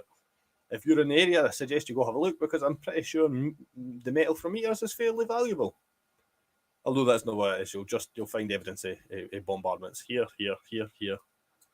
I mean, how obvious do you have to get this entire area has been blown to shit? And these people probably didn't have any idea they're living in the remains of an ancient structure. And as we go along, an absolutely beautiful star fort this time that sit along this wall. This would have required an immense amount of not only work, not only earthworks, but mathematical calculations to get the geometry so perfect. And to situate along this absolutely staggering wall. So with the last video I made where we had hundreds of miles of wall, how many miles are we getting now if we add this one in? Of perfectly straight massive earthen walls. And I don't believe they were always earthen, I just believe the fortifications built along them were wiped out. And again, you can see petal, petal, petal. And the spacing of these is fairly irregular. And again, we'll follow this along. If this loads, and you can see this wall continues. Again, not quite in as great condition as the one that we've seen in Russia, but just as grand, just as vast, until we get to this strange object. And although history has been severely unkind to it, we can make out that this was once again another massive star fort. And you can see where the wall goes, and you can see where these earthen mounds sit. And to try and justify that as some form of defense or offensive structure, just it doesn't sit well with me. Again, the wall continues, and there is the remains of another star fort. You can see the perfect right angles there, and another petal sticking out. This is not a defensive structure in the slightest. And again, the same here. With this entire area, like I said, have a look for yourself and you will find some stuff. This entire area showing some bizarre scenery. Carry on, follow the wall. I don't know if you can make it out here. There's another petal, goes along to another petal, and on it is this rectangle, or the remains of another rectangular structure. With it looks small from the air, vast earthen ramparts. Again, hundreds of tons required. By the time we take these walls into account, millions of tons of earth needing to be removed. And we'll carry on. You can just about make it the remains of this fortification, this wall here. Apologies, when I use terms like fortification, defense, and it's brainwashing. I use the terms that the mainstream uses to describe these objects. I do not believe for one second that the purpose of the mainstream attributes to these objects or structures is anywhere near the truth. So we keep following this along, and what are we going to find? The remains of another massive star fort. This time, again, it's almost been erased by the time this photograph was taken. By the time this photograph was taken out of a plane, might add, because there was not this is not satellite imagery.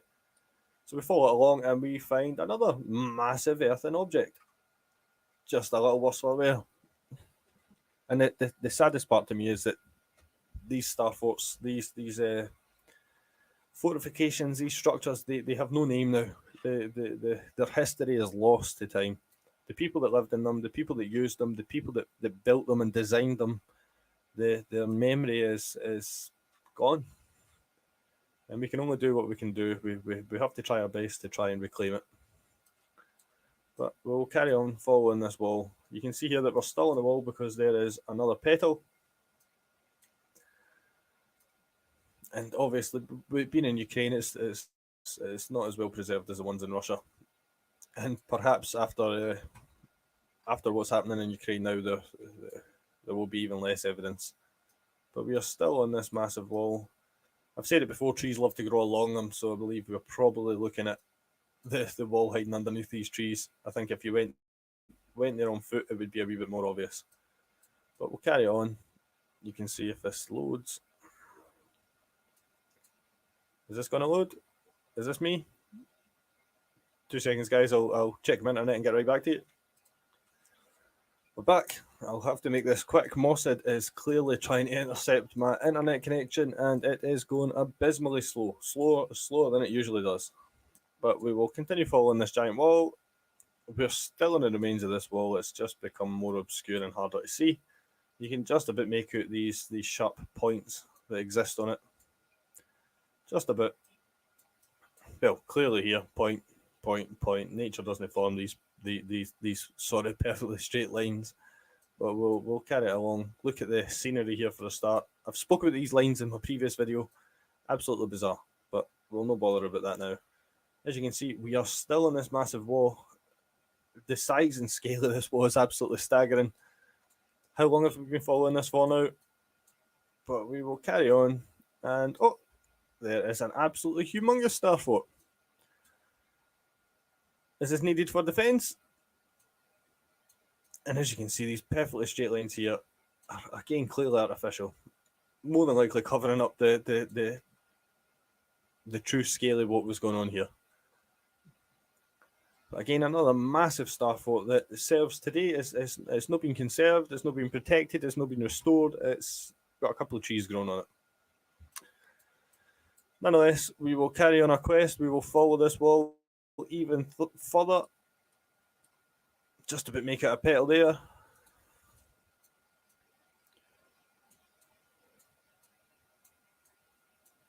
And we will carry on our way.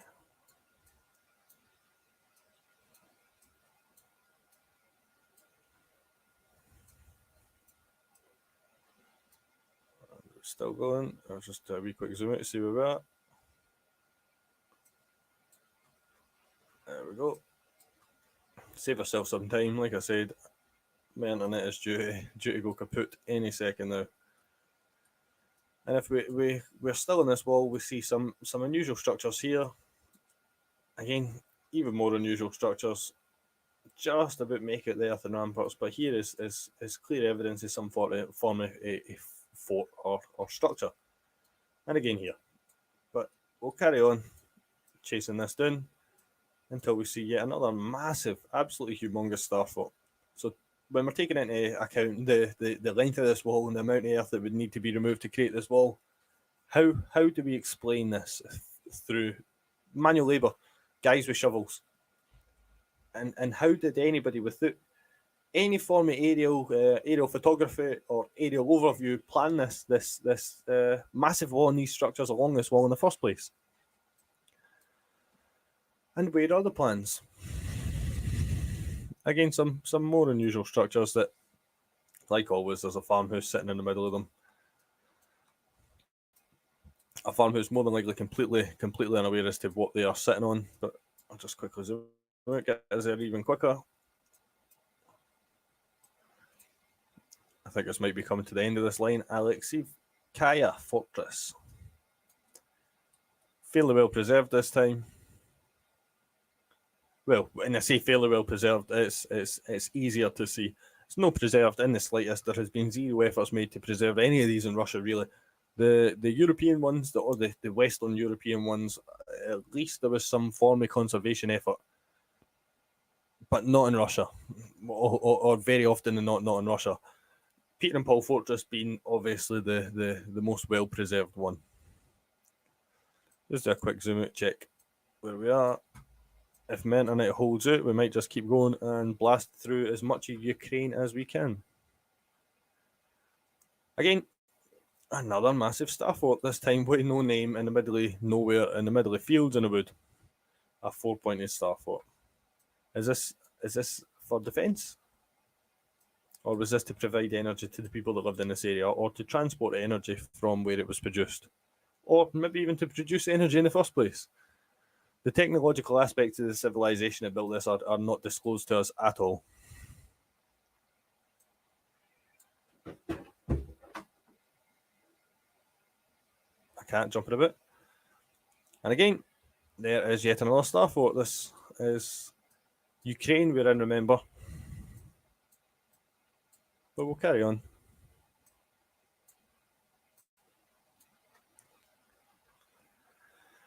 And another. Again, just sat in the middle of some fields.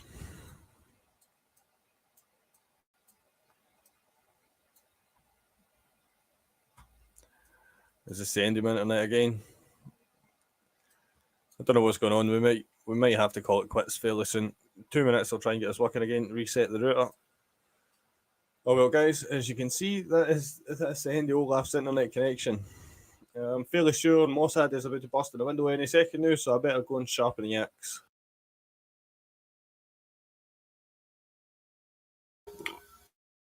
All right, once again, Olaf the Sverker, our Tartarian brother of another mother, our Russian Scottish comrade brother. Excellent work as always by Olaf and the Great Wall of Star Forts and Tartaria through Ukraine and Siberia. And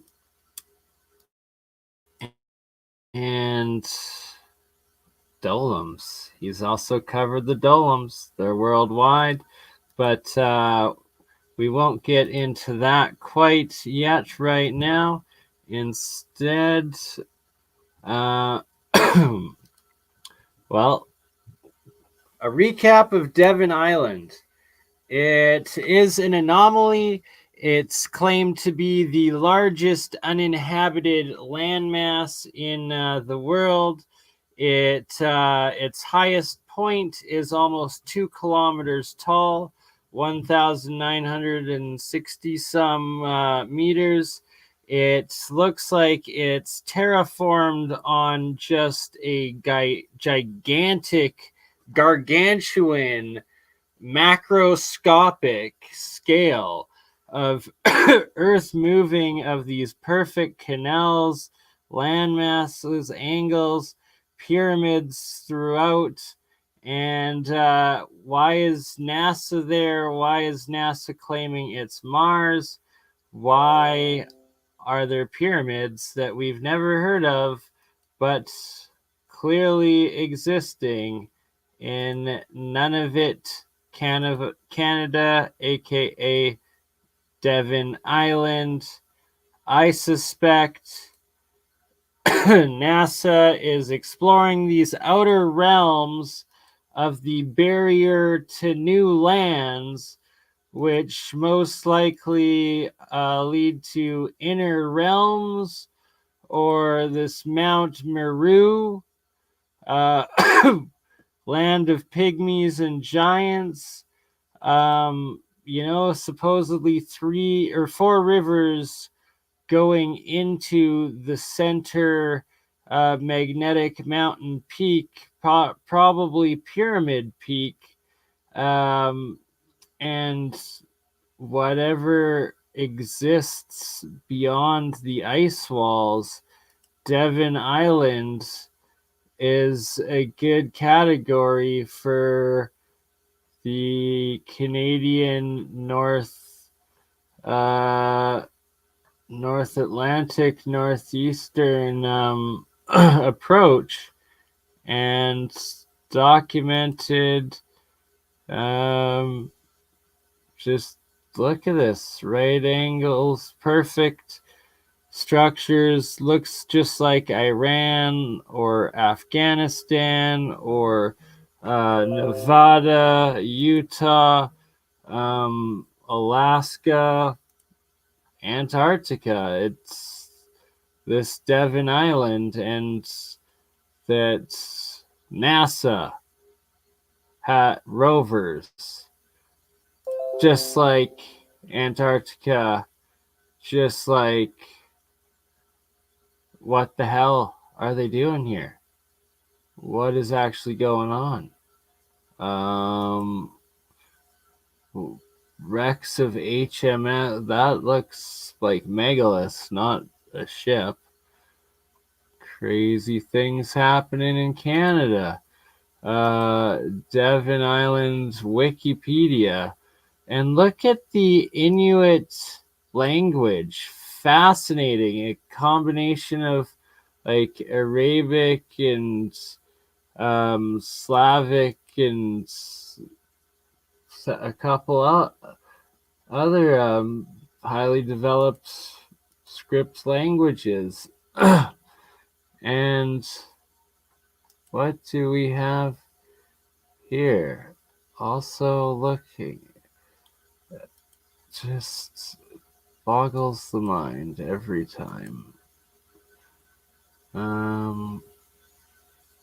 Where's the big pyramid?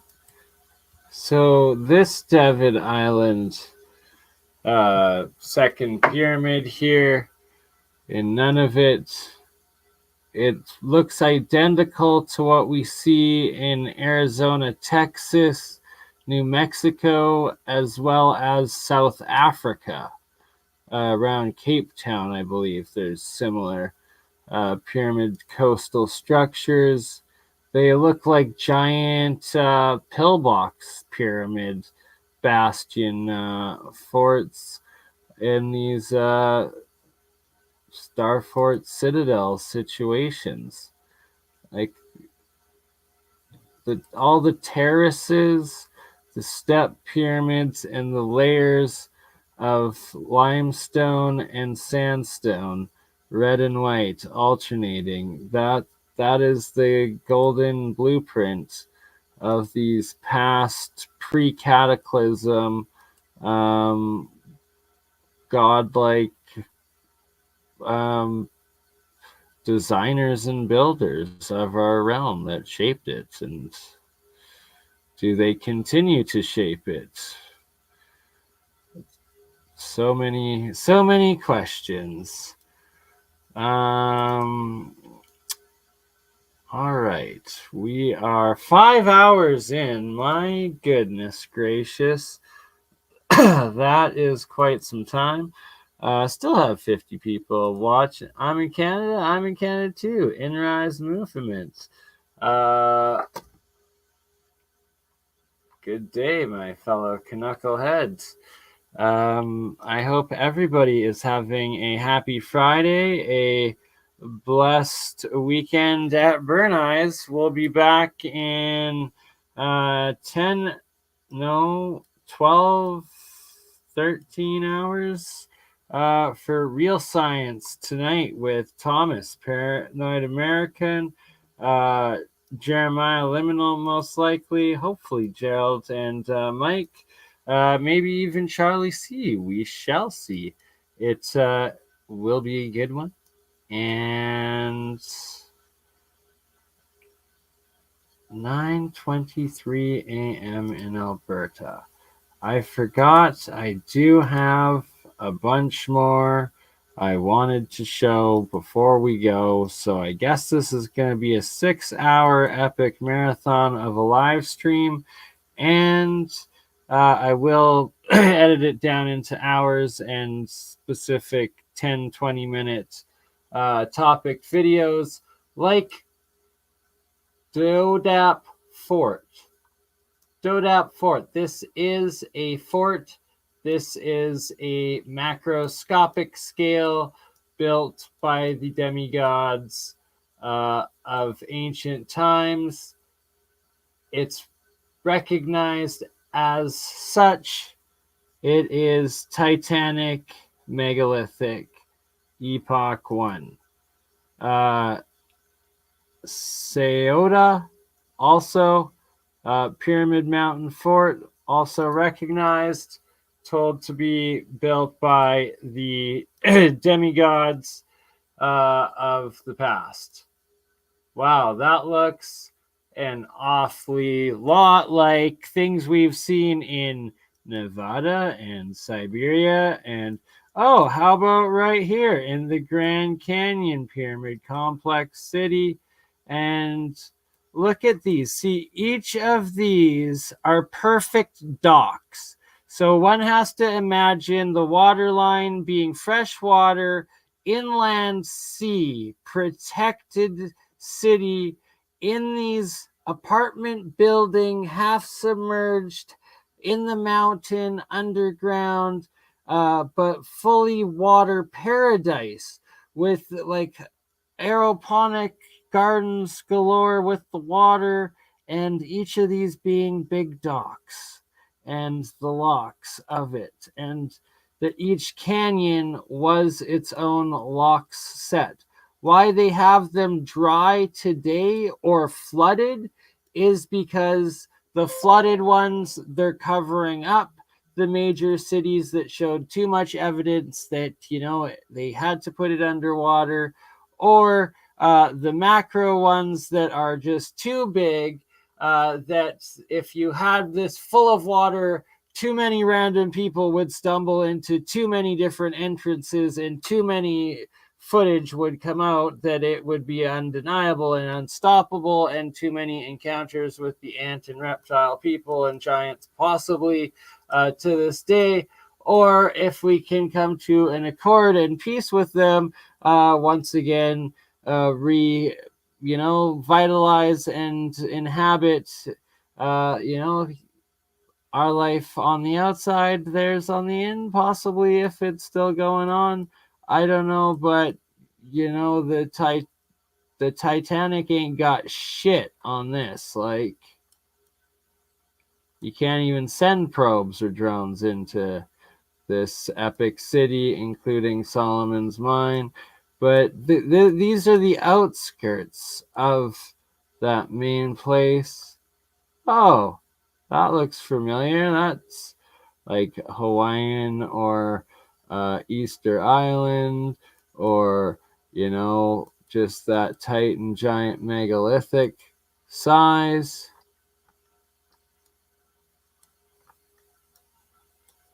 Look at this.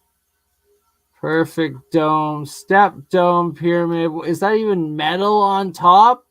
Get like a cave in, right? Are you kidding me? Like, wow, look, statue, statue, statue, open gate, dome on top.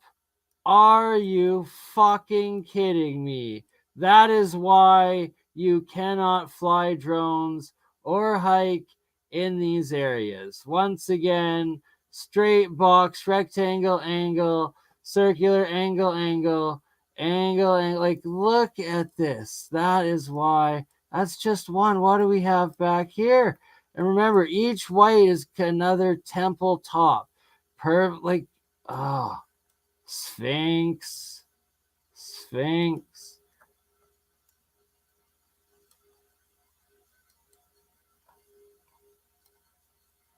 Just wow. And always the red and white. Limestone, sandstone, limestone. Is that a Buddha right there? Like, guardians? Like, these guardians are everywhere. And this time of year specifically, the full moons and suns, sets, risings, and noons on these guardians, their faces get illuminated and come to life. Especially these solstices and equinoxes. I encourage everybody to try to get as many photos and videos of their local ancient guardians and macro megalith structures and cataclysmic cities wherever you live. Because look, right here, boom, there's another guy watching the canyon. There he is. And his buddy right there, big guy there. So this was the water line, or this was the water line back in the day when they had break the great mystery and silence in the deep forest or on the height of the mountain. Charles Eastman, Ohio. Oh, okay. That's a guy. That's like the Tin Soldier or any chief soldier. Look at that. Chief Warrior? Are you freaking kidding me? Is that real? This is what Drumheller, this is what I talk about in Drumheller. All of their mounds, pyramids. This is classic pyramid mound America, or Iran, or frickin' Egypt, or Montana. Like, this is all macro built. This right here, boom, polygonal, megalithic, dolmen guardian.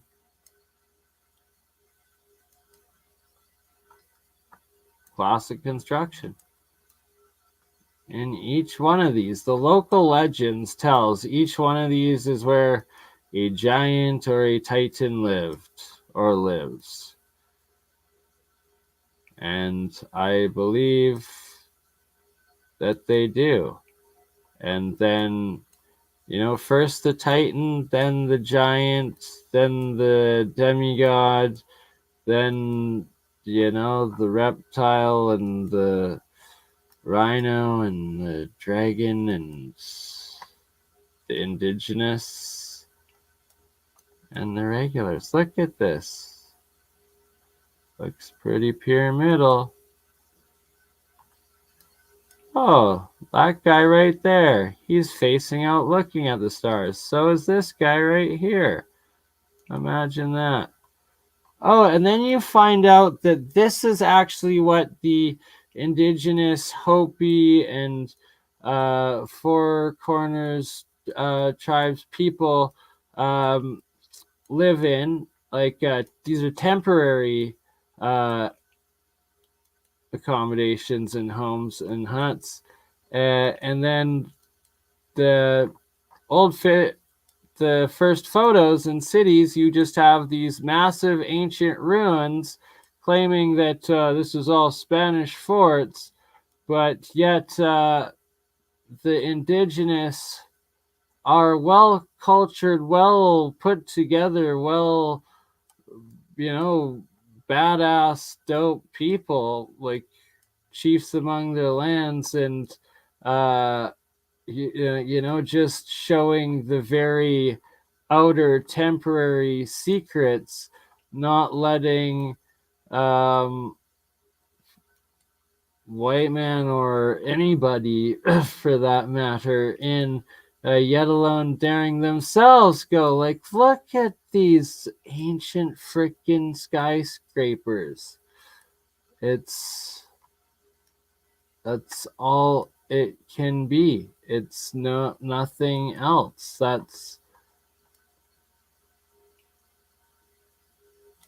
why they're the monuments of the gods and the playground gardens of the gods and giants playgrounds. And so here we go, the Navajo indigenous. This was the Navajo city's unconquerable cliff-like hideouts and mud brick castles, and that they're acknowledged to have inhabited all the caves and walls. And then you have these things that it's like, are you kidding me, trying to claim that that is natural? That is ancient, fine, like mega terraforming engineering at its finest, as are these all around the world. Wow, that looks like a freaking snow-covered, frozen evergreen tree. Oh, what to explore in Montana? Just the ancient carved fort staircase epicness, and so more Navajo. The Navajo living in the caves, in the Badlands, in all of the structures. Here we have a stepped pyramid mountain monolith in Europe, England, Alberta's Stonehenge. More of these medicine wheels, they're called, but really they're astronomical calendar alignment, ancient sites. Here, I believe this is in China or Tibet. Once again, showing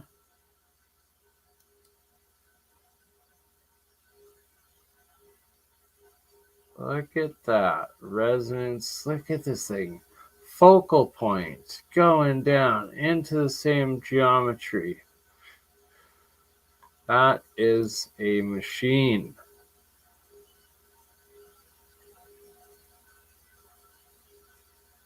What else explains that? Here you have the indigenous coastal people of British Columbia, Pacific, Canadian, Western Islands. Very awesome, advanced people.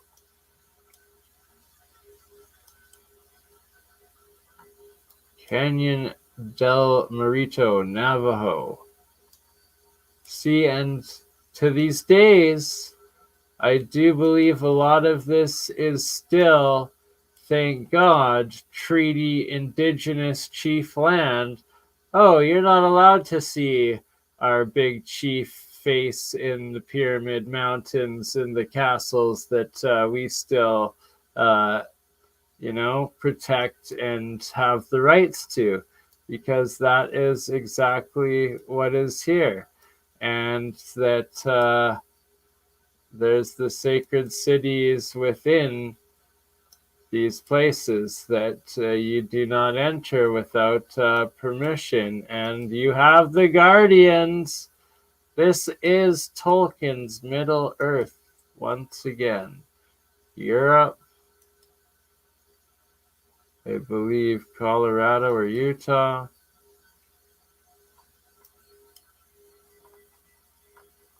Navajo, UnMonetized. Oh, and then just their temporary castle mountain teepees as they're going back into their fortified sacred areas.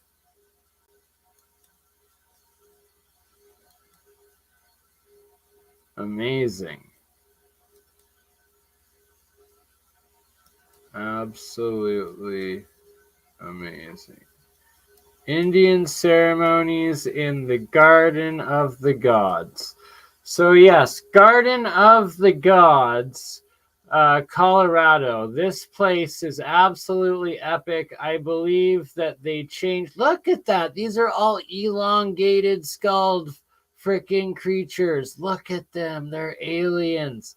So I believe they cemented them over the cleansing parties, whatever, the last crappy layer of facading of natural coating of shitty geopolymer cement to hide the rest, the sanity fairs,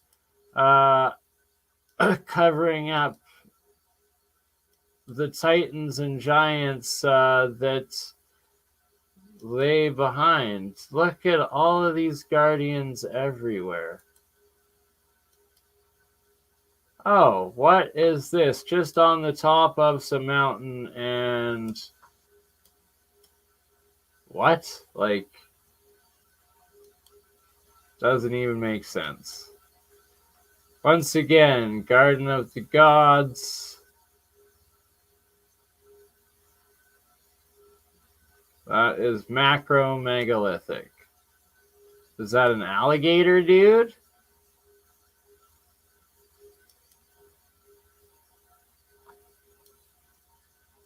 This is in Colorado. Look at that monument right there. These are each structures with caves inside. This is one of the hotels of Garden of the Gods. Straight in, look at this. Garden of the Gods built into a hobbit hole. Look, a guy right there. Look at that lion right there. Boom. Garden of the Gods. You have a lion right behind the original Hotel Inn. Garden of the Gods, Colorado, the balancing rock. And look, here again, you can see the carved staircase up, megalithic staircase up. Garden of the Gods. See, they've now been covered, chiseled, blown up, or whatever the heck they did to sanitize them. This is original Garden of the Gods. So this, look at the guy, nose, eye, mouth, head, Garden of the Gods. Boom, right there. It's like an Olmec head. They found the Olmec heads throughout, like right there. Garden of the Gods. Is that a face? Face?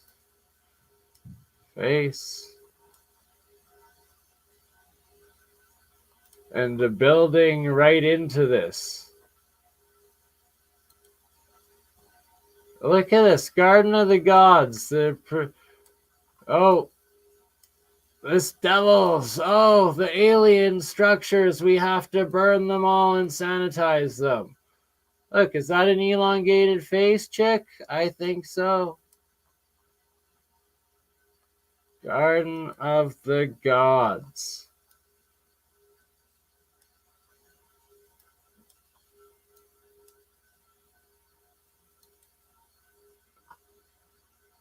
It truly is.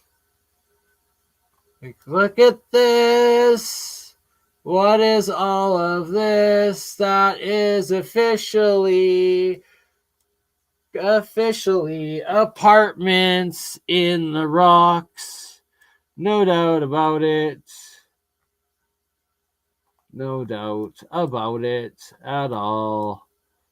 They probably blew all of this stuff up, sanitized it for modern consumption. Hopefully it's still there. I don't know, but I encourage people to go explore.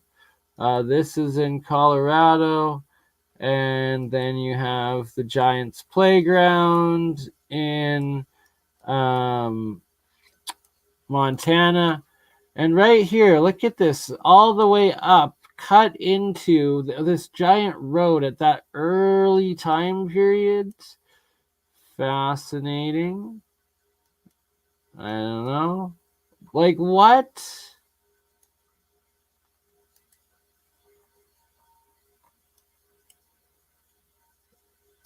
It's just, look at this guardian guy right here laying there. Boom. Doot, doo, doo, doo. They probably had to blow it up for a road. Blow them up for a road. All the sleeping giants, they probably decimated them all. That's horrible.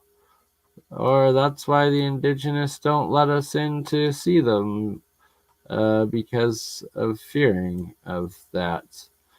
Are you kidding me? Look at that.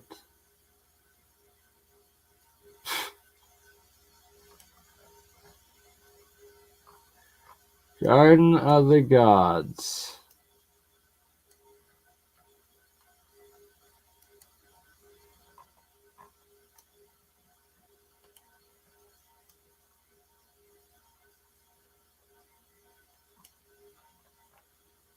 Another pyramid lake.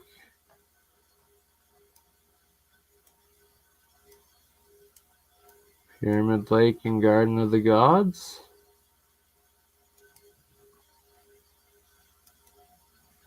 Right? So once you understand Garden of the Gods and Giants Playground in Montana, then things like the Devil Chute here isn't the Devil Chute, but it's actually Fee Fi Fo Fum's former aquifer.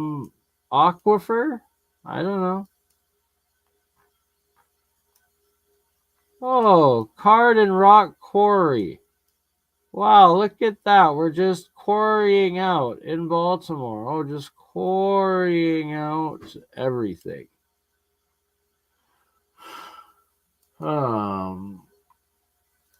Looking east from the heights of the old quarry, note that Main Street is higher than the land on either side. Yes.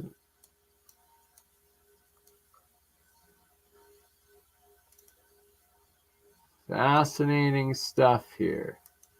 Baltimore. Oh, what city did we dig out here? My God. Evidence of mud flood, much. Levy. Foot. Walla sheet 1870. Whatever the fuck that means. Digging out. Look at that. Classic, maybe new, dugout former. Wow. Wow. Crippet Creek Cola? What? What is going on in this world? This realm, the mines, all the mines were just mining out the mountain cities and giants' tombs and remnants of the past. This right here is people making sandcastles, okay?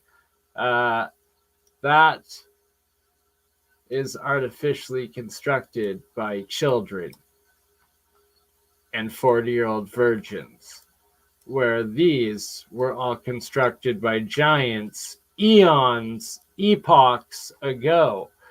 Look at the guy right here. Boom, there's another guy's face, and it's all megalithic blockwork. Look, right there. Garden of the Gods. Oh, wow. Elongated skull, and that looks like the motherfucking Easter Island, but so much more. What? Are you kidding me? That dude also looks like he's got a face. They all look like they have faces. What the actual fuck is going on? Look at these giant ancient buildings. Giant ancient buildings.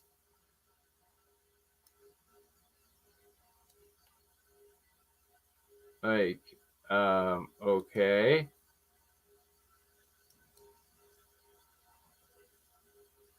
All giant ancient buildings. Giant ancient buildings. Faces, faces, faces, faces. Okay, anything, it either got blown up, put underwater, or is still hiding there today. These things need to be found. Look at this megalithic freaking column. Like chunks of cement. Are you freaking kidding me?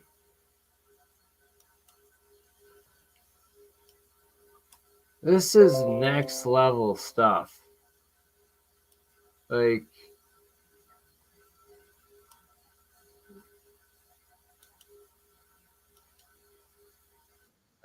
power. Hello, good sir. What's going on? What's happening? Not too much. Just enjoying some tea. Look at this freaking battery. Looks like the Indian temples that are carved out of the freaking bedrock. But just the ruins of yet one in a freaking 100,000th of these. Like, how many are there? Yeah, I caught a little bit of this earlier. It's been pretty crazy. Like, this is from the Civil War, apparently.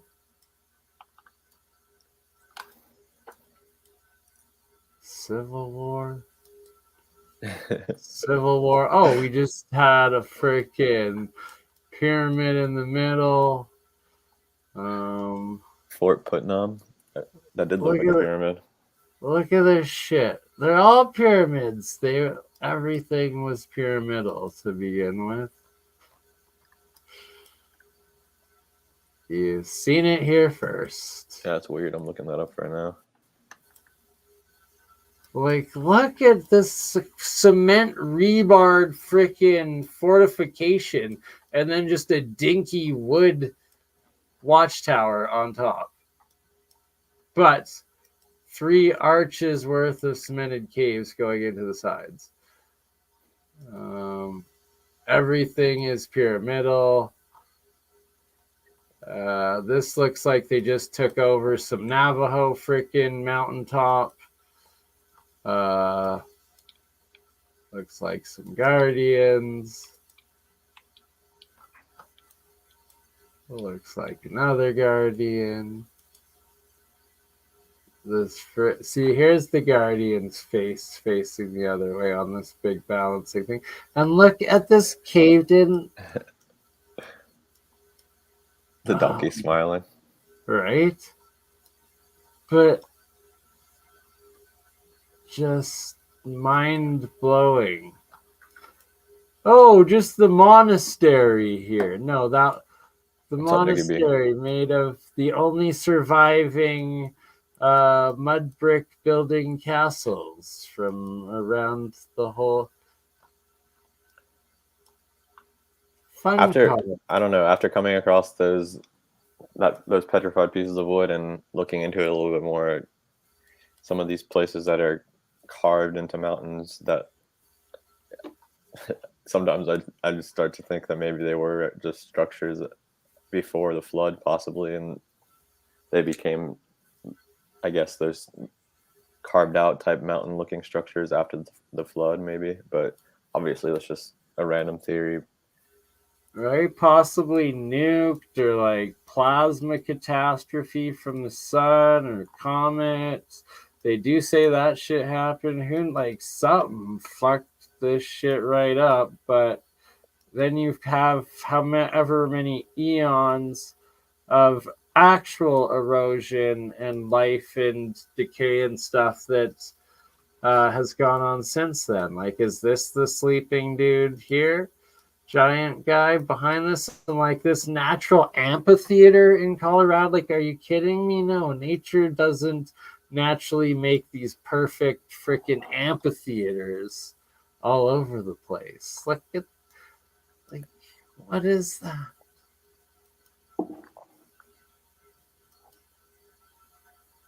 Yeah, what was that amphitheater? Was that one that's still around today?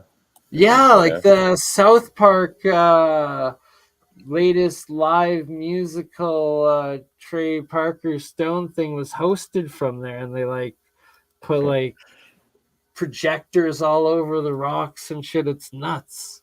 I actually didn't know the place existed before seeing that. And this theater, That was pretty funny though. I watched a couple of those songs. It sounded exactly like the show. right? But that's legit. The, like, oh my god, it just, does that look like a dude right there? I don't know. You got the Cowboys Like, there. pyramids, CBS to the rescue, blow up some pyramids. That looks like a pretty perfect pyramid.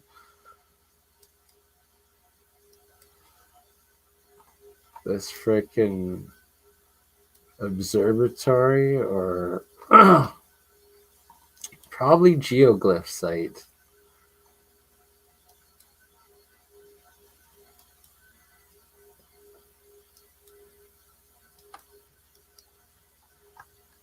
This pass supposedly between California and Nevada.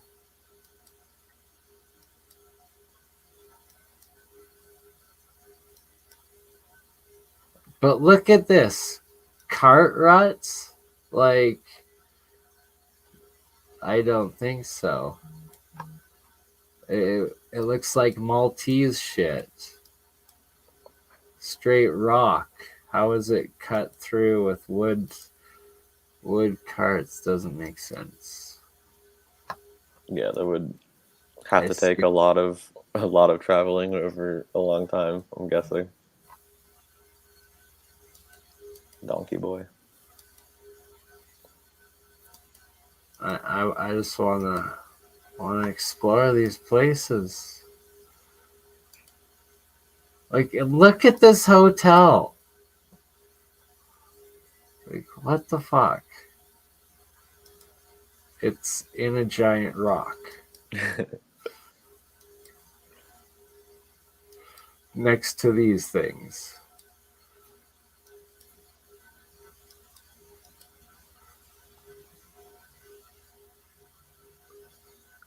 That'd be kind of fun. Right?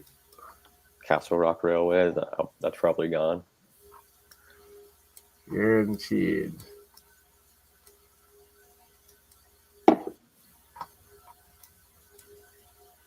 I think John Levi has won me over. They're all buildings. I think a lot of them are. When I was traveling to Nashville, I was going past a site called Cave City, Kentucky, and when I looked it up on Google just to see what it was, for some reason, all these, like, I guess, cities carved out of rock were showing up on Google. I don't know. I still haven't figured out for sure if it's in Kentucky or not. I couldn't find any information about it, so maybe Google is just giving me random photos from other places, but I wouldn't know. be surprised though. It's fascinating, and it's more places than you suspect. And this was official Navajo last castle and fortress, but it's like that's on the outside of all of these crazy canyons that like, look at this stuff. Yeah, that's really weird. Like kissing faces.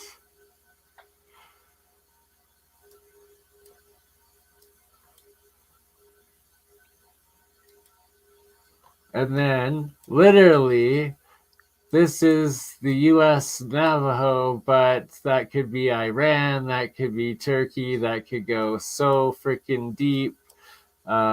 People could still be living there. And mud brick castle fortresses, I don't think it was the Spanish that built them. I think they just stole them and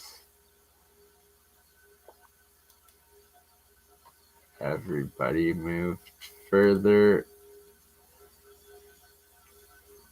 away into things.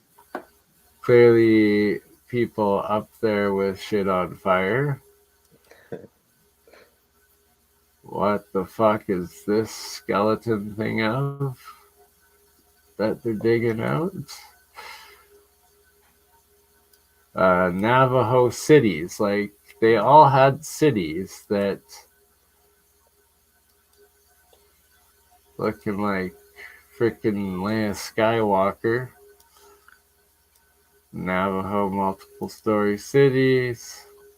Again, like, looks no different than Afghanistan or Turkey or Yemen. The Sumerian culture looked like they were like the same thing. They used to talk about how they would be on their roofs during the daytime, and it kind of looked like that with those ladders leading up to the roofs as if that was their main area of hanging out.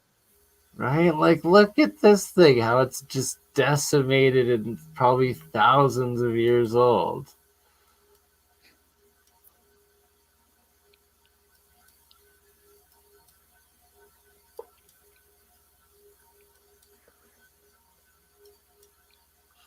I got a cat hair on my glasses. The steps up to like one of the cities. Look at all of the Navajo girls have the hair like that. The gate up to a certain city. This city, I guess that was the stairs up.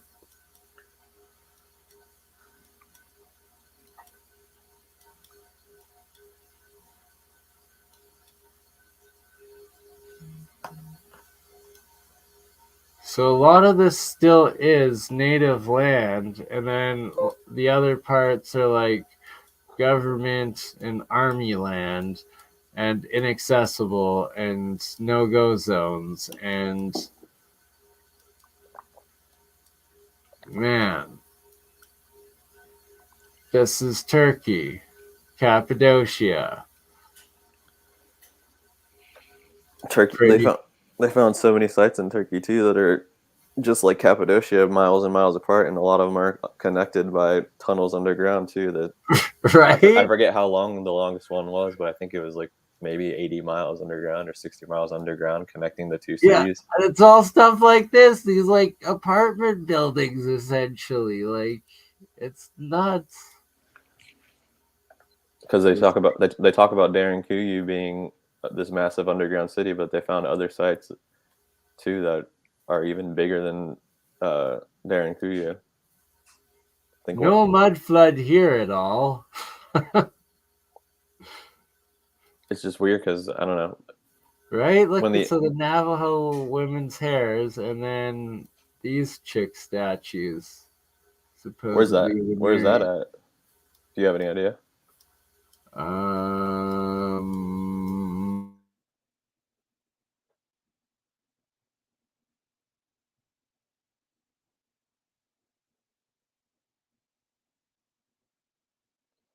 I do not.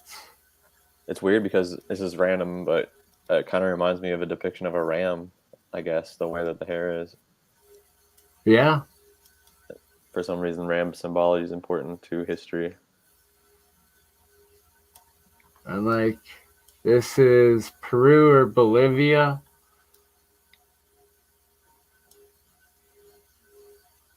Macro terraforming of it all. I'm going to have to join and come back. It froze for me. I'll be right back. Okay. Thanks for joining.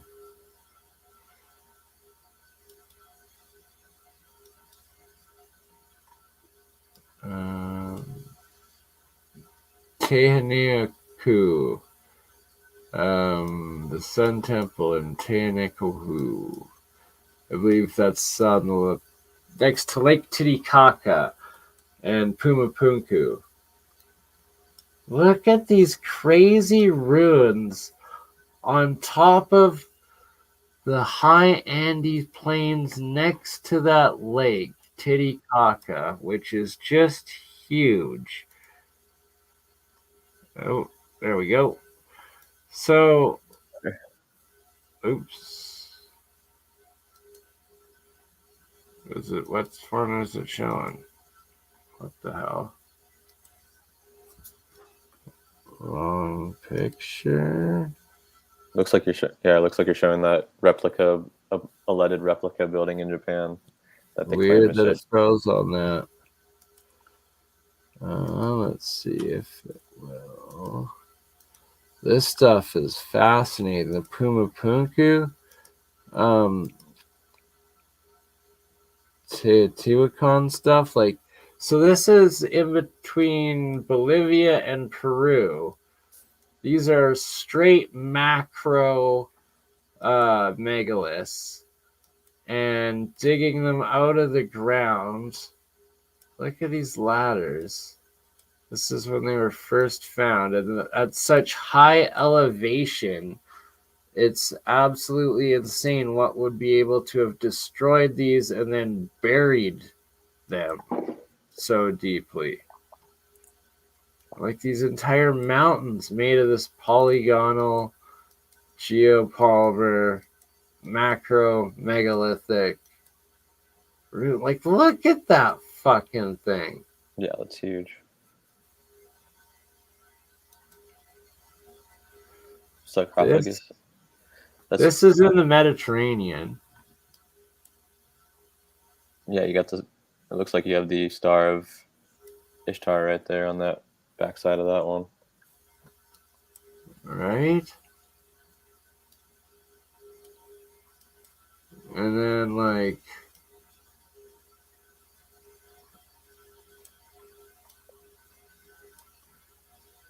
this stuff is just nuts.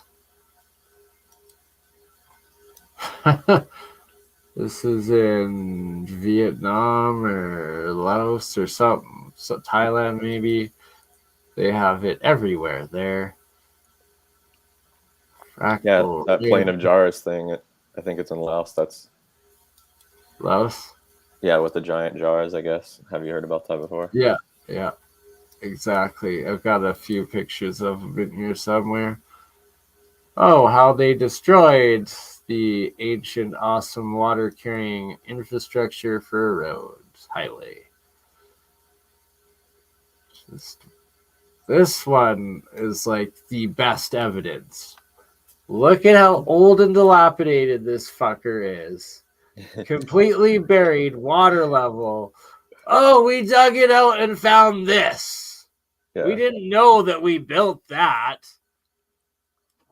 We didn't take records back then, apparently. We right? Like we didn't have it in the drawings of it, and didn't know that it existed, and don't know that we built it, and and we built this right here. We built this, in the 1800s. 1880. Look at this. 1880. Yeah, it was just like some water. Just some water, man. Oh, wait, no, it's an entire freaking underground complex of several stories. Probably even deeper than that. Right? Especially if that's in India, there's tons of examples of stuff like that in India. Right? Like, who knows how low she goes? Good old Utah. We didn't know that. We barely even thought this existed, yet alone this, or then all of this. Like, what? And that there's a door behind here. Oh, shitty pixelation. Here we go.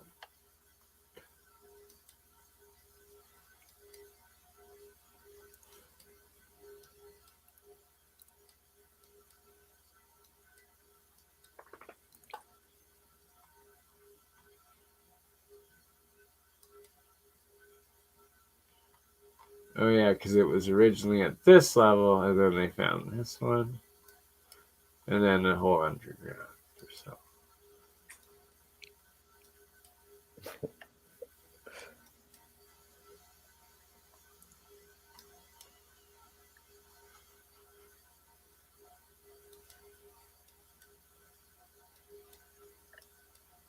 Trying to find a map of one of these cities in Turkey. Just like, oh, nothing to see here, or here, or here, or there, or here. Nothing to see here at all.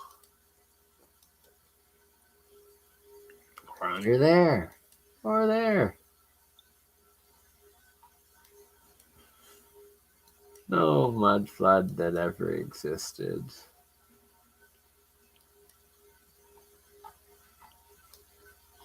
Giant fractal antennas.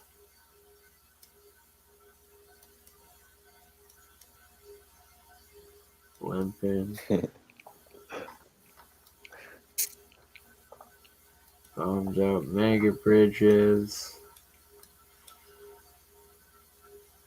War crimes of World War II. Right? Mega war crimes.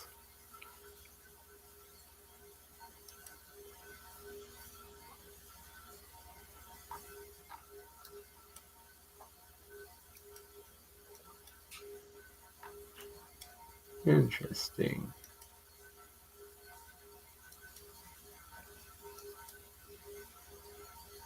Like, this shit is just like, I don't get it. Already had like underground subway.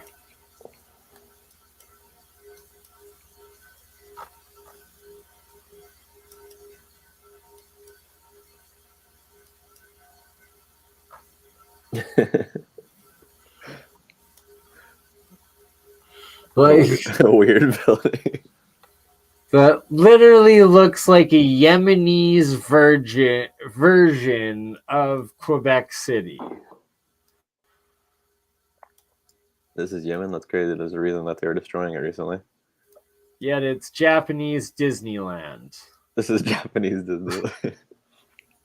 This is Japanese Disneyland. I kid you not. It literally looks like Yemenis Quebec, but that is Japanese Disneyland castle officially.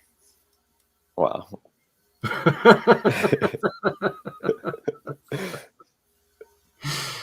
Oh my God.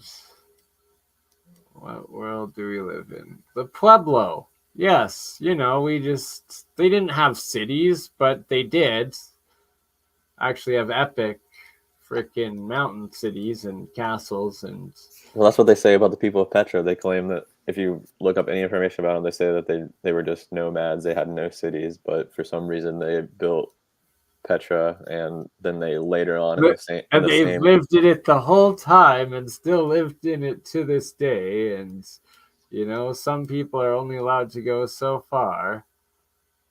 Yeah, I mean, it just doesn't make sense because they say they didn't live there, but then in the same exact articles or historical books, they say that they did live there. It's just like, because they don't think people are going to read the whole thing. I don't know. I don't know why they would even waste their time doing that.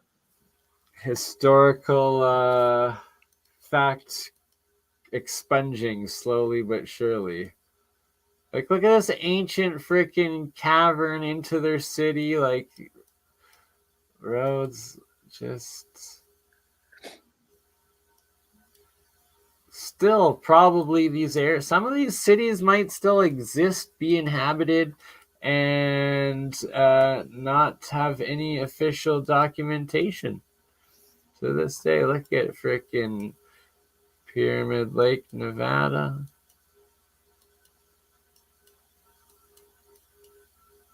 Like, this is in Garden of the Gods too, another house. Wow. 1920, so they probably did something with that by now. Definitely.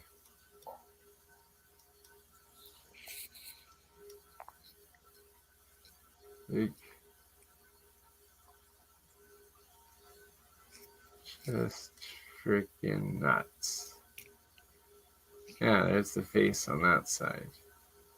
The only that you see on this side. Look, 2 ears. Right? They're anamorphic figures a lot of the time. Or just like Gollum, Goliath, stone people carvings. Like every time they're right at the entrance of the pyramid castles, but you never get to see the cities behind them, or the mountains from the other angle, or the monuments in the gorges and canyons behind in the inner ones. And then when you look up these places on Google Earth, they're usually blurred, or you find the craziest, nuttiest things you could imagine. And lots of people have gone missing. Lots of people have gotten picture of videos of what looked like UFO, UAP, elongated giants, Nephilim, you name it. Ant people and reptoids. I don't know what to believe anymore, because literally explain this to me. Like, that's some high-tech freaking astronomy symbol. Like, that's information. That's encoded.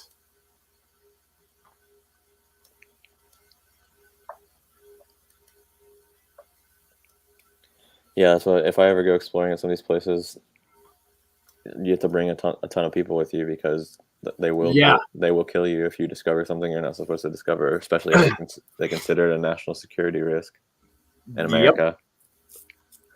Yep. Like, look at this. Like, where's the center of gravity? No, that is a fucking monument guardian that was built there and put there. And there's probably rebar right in the center fucking securing that thing. But we're not allowed to see it. And that, it would instantly show that, no, these things are made from back in the day, like they're ancient as fuck, or maybe they're newer than that, but there's probably some sort of bar securing a lot of these, and it's because they're megalithic monuments. Like, look at these. Like, yeah, that makes sense. How else? Like, the wind blows, water keeps coming, ice each year, yet they keep staying put. How? Like, it defies logic.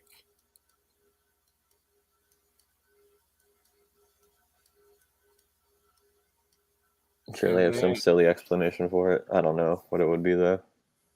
Oh, I know. It's like, well, basically you're going on magic and wishing on a charm that nature somehow carved these laser cut cave cities because God said so.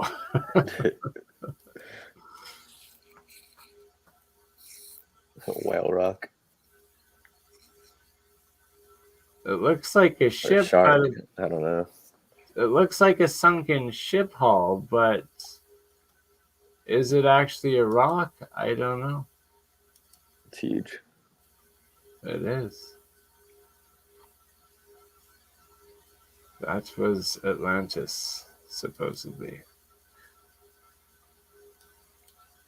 Like, what? See, they should be scanning for pyramids, not frickin' dying on the Titanic. Supposedly. Well, that's the thing about the Bermuda Triangle is ever since I was younger, I just thought every time someone goes missing there, it's probably just because they saw something they weren't supposed to see. That's a very good point, actually. That is a very good point. There's And probably that's like right on islands in the area. central part of U.S. Coast Guard that have been rumored to be straight mercenaries. If you're like an independent ship out there, they will just the What was storm that? got them. So look at this. This is actually an ancient dig out in Babylon area, and then someone put that big fake alien looking plaque in the middle of it recently, but no, this is the original. Yeah, I remember that. Everyone's like, "Oh, that's crazy." It's clearly edited. What was that? Can you go back 2 more real quick? That one. Where's that at? Oh, it looks Sumerian. Definitely looks Sumerian. I didn't know if that was in North America. I was like, geez. Yeah, it's like, and then they dug down 4 more meters to get the rest of it.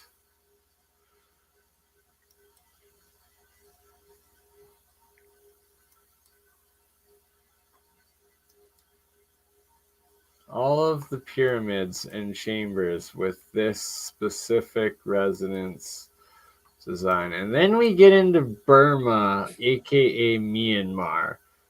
And that is gold, and each of them are tipped with gold. And these are the most insane fractal array, like inverted satellite dishes. I don't know what, like they're inverted satellite dishes, bells, essentially. And then we get into the land of the giants or the titans, because like, what the actual fuck? And there's hundreds of them throughout Burma, Southeast Asia, and China. It's actually nuts. And look at them, and they're this is in Burma, and that they're finally starting to refurbish them, and that they've dug a lot of them out of the jungle and had to reclaim them, like they have with the ones in like Honduras, Central America, South America, and like, look at them. What is that? An elongated skull guy there? Are you kidding me? Like, is that what we do? Is that what I'm seeing? Not sure. Weird.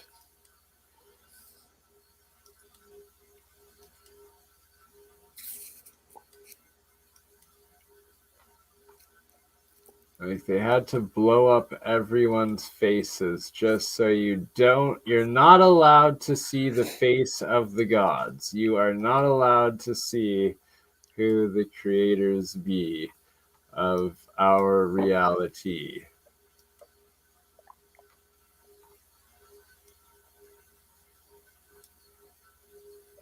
Wow. Right? Like, those places are called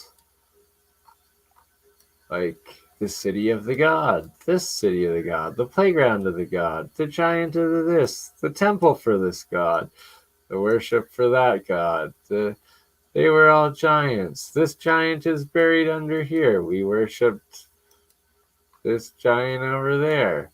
Well, a lot of these places in Asia, the And even in South America, the people who live there now don't even know the original names of the cities, which seems likely that they weren't the original inhabitants, and Big just time.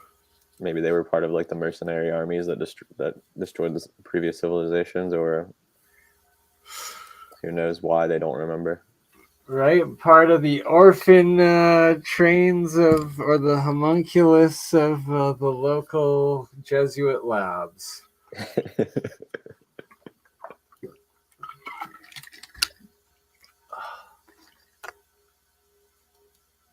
Put into the spots of the remaining crushed down pyramid mountains. Like, if you bomb the shit out of this, it would look like what you see in America. You know, like if that's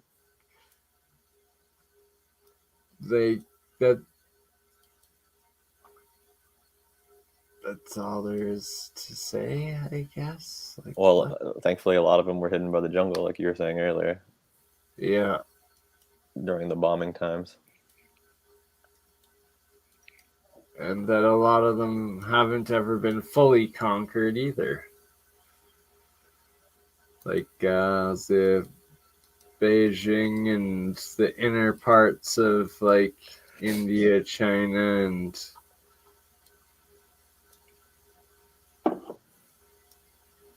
look at these crazy peaks, pyramid peaks. Like, look at these freaking Titans. Like, these guys were like reclaimed and repainted. Dude, that looks exactly like that Nike statue and the Parthenon, the one at the bottom. It's that weird material. I wonder how recent these are. Like, look, that's one of the little, like, the big temple freaking pagoda thingies.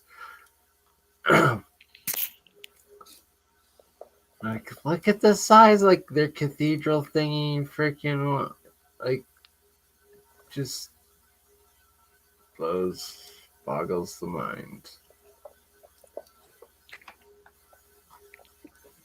Like, come on, that is a fractal antenna array. If I've ever seen one, like, that's...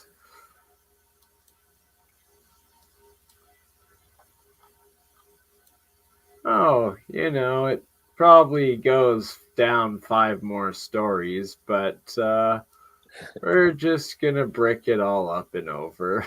Yeah, it looks really awkward. Looks lopsided too. Totally is. Marseille, France, 1890s. That was the location of that random world fair that they made a replica of Angkor Wat. Really? Yeah, I'll see if I can find a picture of it real quick.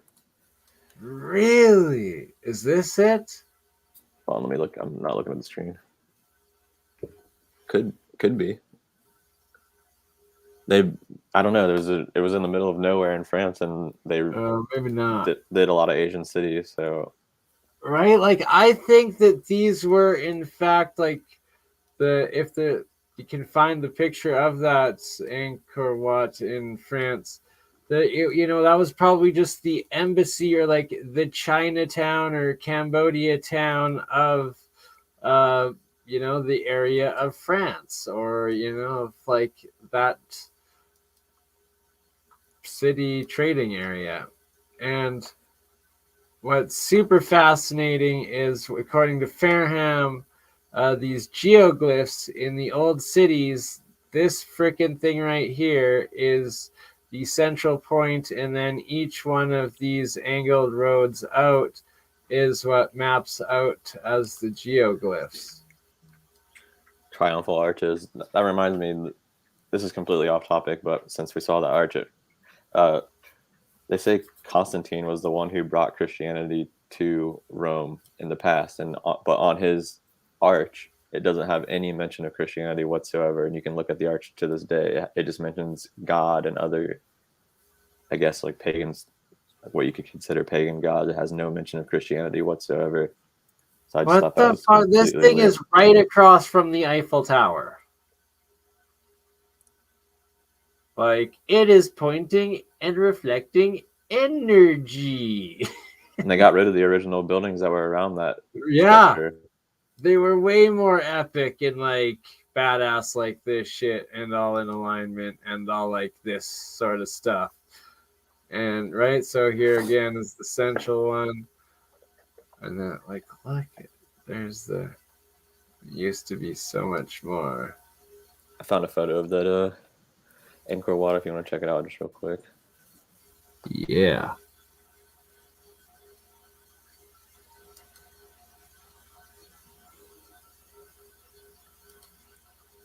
What? So yeah, When what was is it? Angkor Wat even claimed to be rediscovered? I can't. I think it was in the 17 or 1800s. I don't remember the guy's name who discovered it. But yeah, this is allegedly France in 1924, right? That we're looking at right now, and this was some of the other stuff that was there.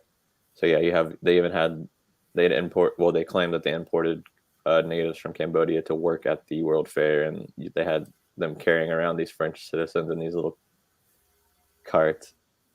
Like as if So this is as 1924 if they France. just found this freaking temple and were just starting to like cut the trees down around it Look at and that. like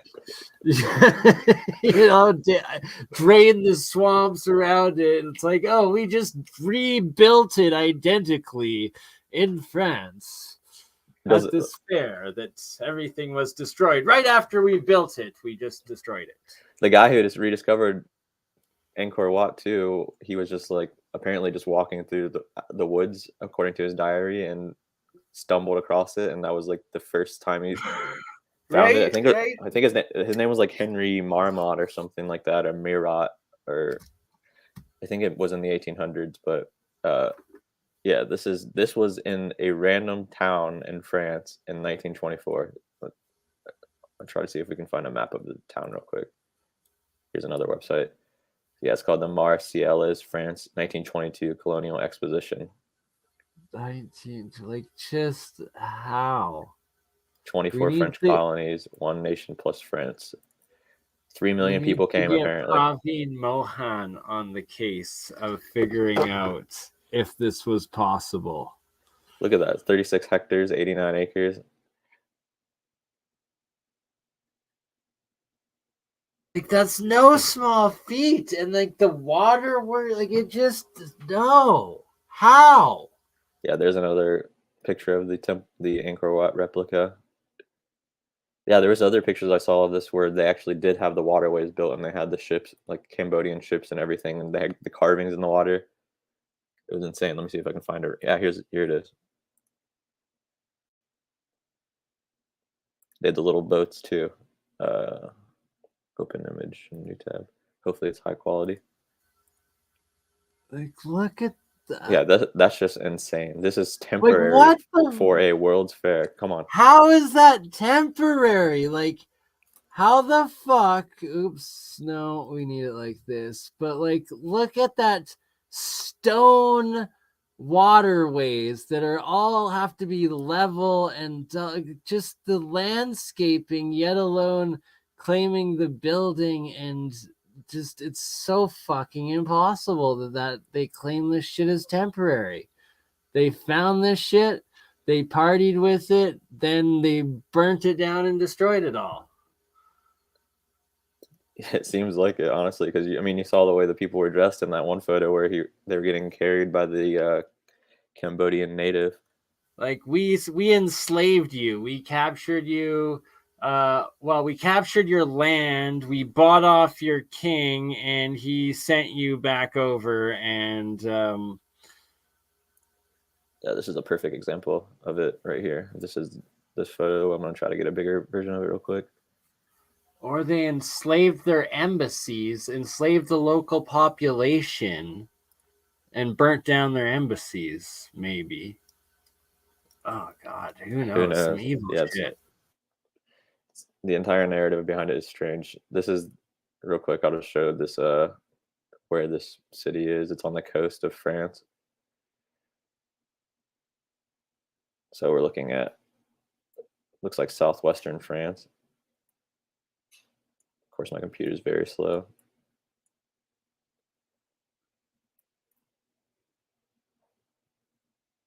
Interesting enough, Genoa's right here. Witcha? Oh no, this is south. Yeah, this is southeastern France. So Switzerland and France. So Paris is all the way up here, and that's where this exposition was in 1924. The city itself looks insane. Oh yeah, really? These are all macro terraform cities too up there. I just found this PDF while we were looking into this. I've never seen this before. This is pretty cool. I'm gonna look into this. Angkor in France. Full volumes of Angkor Wat in France. Look at this. Like, how and what the like? Just each one that comes up becomes more and more impossible. Look at the megalithic stonework. Like, look at that on the ground. Like, yeah, this is. Oh no, this is from Cambodia. This is Cambodia. So thankfully, I was gonna say there's no way it could be this eroded in that short time period. Thankfully, that picture is Cambodia according to this. It's good news because that would have been. It's like, hey, I've got a tropical Cambodian island to sell you if you've got 100,000 in Bitcoin to send me right now. And this is the photo I was trying to open up earlier that led to this PDF. But yeah, look, it's kind of like what you're talking about. You just have these rich. Doesn't look like 3 million people, first of all, but you just have these rich Europeans, rich mofos. Hanging out at this temple. Robber barons and all their bastard childrens and in-laws and secretaries, in-laws and Angkor Wat. Can you zoom in on this? Look at that. Angkor Wat as a full-scale replica during the 1931. Oh yeah, that's right. It was supposed to be in 1922 apparently, and it got delayed by some kind of conflict. But like they're like, I want to use this for 5 more years before we blow it up. See if we can zoom in a little bit, actually. Or we have to finish digging out all the gold underneath and removing the giant skeleton bones and cementing up all the underground entrances and rigging the walls with dynamite and getting it ready for all the other assholes. Yeah. I think this one is Angkor Wat because if this is France right here, this is insane that they would be able to plant all these trees. I don't think this is France. I think this one is France. Yeah, that one looks like France. Can we zoom in on that one? Yeah. Ron, you do.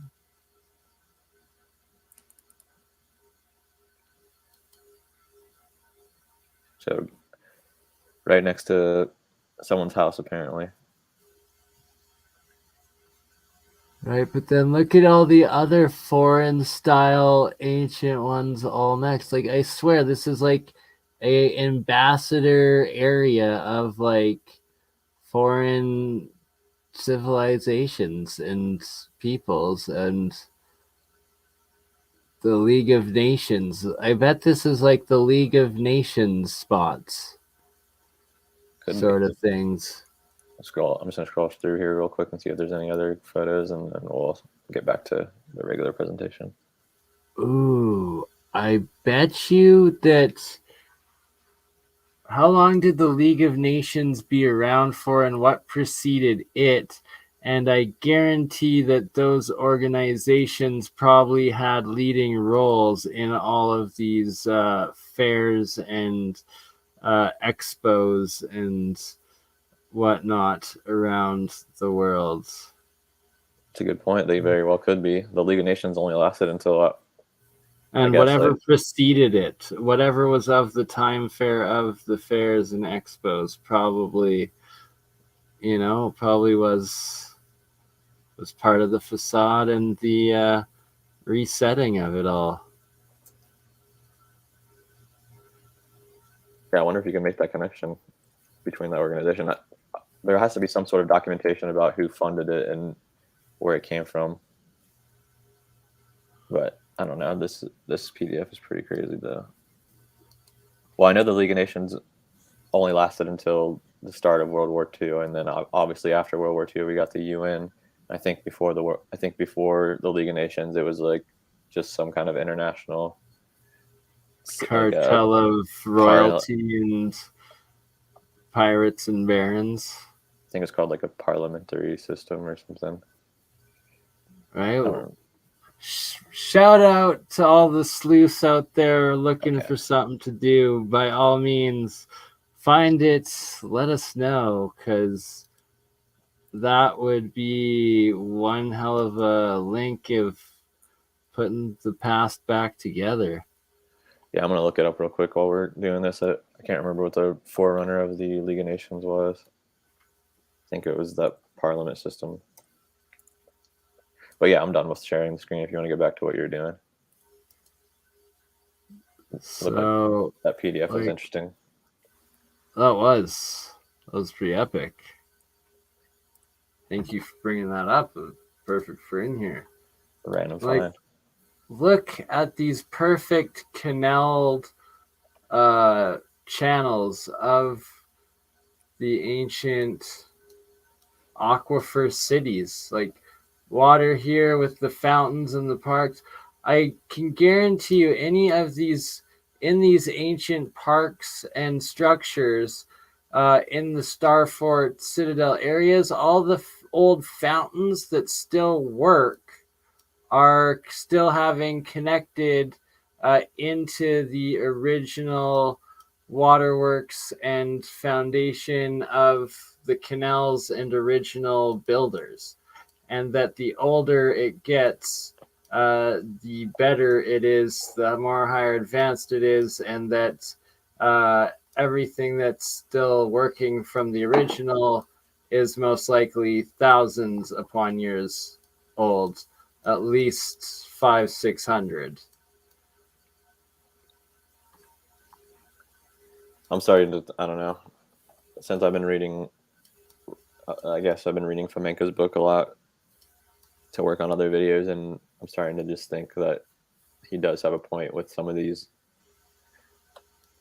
so-called ancient characters being closer to us in time. For example, Rome, just different sources naming the same people from their point of view with different names, I guess, is the way he puts it. Could well be. I don't doubt that at all. It was called the Concert of Europe, by the way. The predecessor to the League of Nations is called the Concert of Europe. It says it was from 1815 to 1860s, and then again from 1871 to 1914. So I wonder what's missing is the Marco Polo's story that you've done and reading text that accounts and the Tartarian and Oriental Eastern records of diplomacy back and forth. And shout out to Elkman last night with great point of how language as well as history has all been written or come from one specific source that, it's very suspicious and most likely giant portions are just lies, and the majority of what was real and actually happened has been completely deleted out of any modern conscious knowing, really. Well, with your point about the Marco Polo thing, is that he was a Venetian. The Venetians are basically merchants. I would speculate that they're the same people that control the economy today, and they're not the Venetians. I would agree with that. They go from culture to culture throughout history, and they just take over these civilizations, and then anything labeled Venetian, I would also consider to be Roman, essentially. and that the freer culture before that would have been the Greeks, as well as like the Byzantine probably, and the The Greeks and the Romans called each other barbarians, strangely enough, but then they ended up cooperating to form the Roman Empire, because the Byzantine Empire that you're talking about was the Greek portion of the Roman Empire. So they would get offended actually when the Romans would refer to them as Greeks instead of Romans. Right. But for So Marco, here's the thing: is what I suspect is that all of that official history comes from one source, sort of like the Jesuit Roman, from Rome itself. The Vatican kind of rewrote all of that, like Alchemist was kind of hinting at yesterday, that there could be a completely different past reality, that all of these more highly advanced civilizations and peoples coexisted and traveled and lived amongst each other and like interchanged amongst each other on a very high advanced level for a very long time, over thousands of years in coexistence before that, right? And then something massive happened that destroyed everything, some sort of catastrophe only 400 or 500 years ago, and then this parasitic source was able to like jump on the hijack and the reconquering and genociding of the original spiritual and teachings of reality of Atlantis, of past higher civilizations, of golden ages, of catastrophism, as opposed to now this continental drift evolution reset. No such thing as a reset, but there's a reset going on. well, I think he's right about the history thing, but it's obviously just one theory about it. But when you look at things like Marco Polo, for example, the entire book is basically him just going across Asia and writing down anything that would be seen as a potential business interest. It's not really based on anything else besides he's like writing down what could possibly be sold, what like just trying to keep record of all the possible products that they could use. And the thing about our history, businessman, profiteering, economists, like just what intelligent trader would do. and our history, according to Fomenko, at least, is all of it goes down to basically Joseph Scaliger and Dionysius Petavius. They're like the main sources that we use for history. And even when historians and chronologists come across information that makes sense, if it doesn't fit into that Scaligerian Petavius model, they completely throw it out and say that it must be a mistake. So, for example, if they're using the stars to date something, if they come up with a date that doesn't fit into the Scaligerian model, they will throw out the data and say it has to be wrong because this isn't what the Scaligerian model says, as opposed to just relying on the actual numbers themselves, right? That's why they have this whole thing, the parameter D aspect of it, which is them saying that the moon changed cycles at some point in history, which is the reason why these dates are inaccurate. But in reality, that doesn't make any sense according to people like Fomenko, because the moon shouldn't be changing cycles like that during that specific time period to cause this stretch in numbers, right? It's really interesting stuff. It's just I don't know how they can justify not using the numbers that they come up with compared to just basing it on the Scaligerian model. Right, like that's something that I've never been able to fully wrap my mind around either. That why I've kind of left it alone and not read too much into Fomenko's overall, but I do need to review more of it. What are your thoughts on all of these crazy mountain pyramids that like this is the moon pyramid, in Mexico City, like smaller than the Sun Pyramid. Same complex. They were mound hills that then got they excavated. They were covered in layers of mica that the Mexican government then sold off to business. There's like only one or two original pictures of it. I believe it's shout out Eric von Daniken, another, grandfather of ancient aliens and all of that and alternative history research. But the fact that mica is a insulator, but also like dielectric insulator that it's literally coats and insulates electrically, turning into like a supercapacitor, your giant macro pyramid.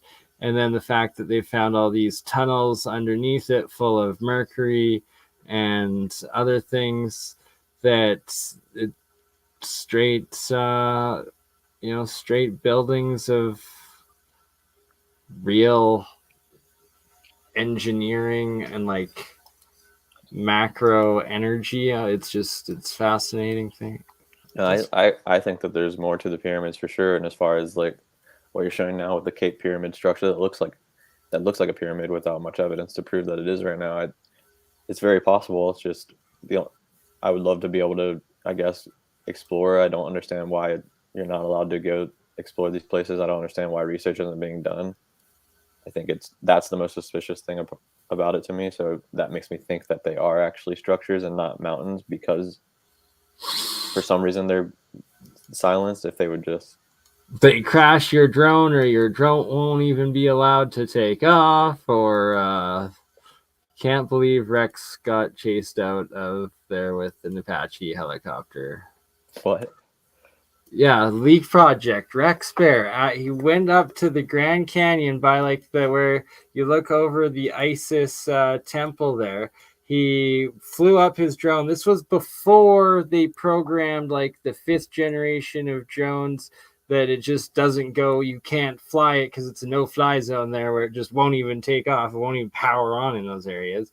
But instead, he had it flying, and then all of a sudden, I think you can see like the flash of like a laser beam, and then his drone just shoots down from the sky straight like into like the closest cliff, and like just crumbles, and like they destroyed it. They like literally destroyed his drone, and then all of a sudden he's like bitchy, like fuck my drone, and this Apache helicopter comes up from the canyon and is like right there in front of him, and he's like looks over at, I forget who it was that he was with on that one.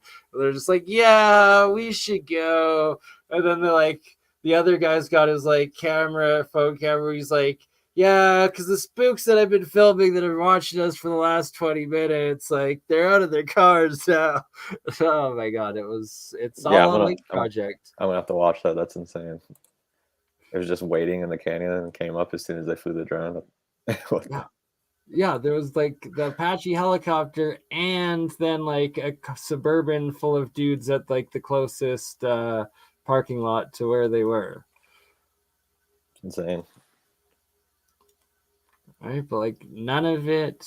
And then the Azores, and I believe this one is actually, this one could be in the Azore Islands.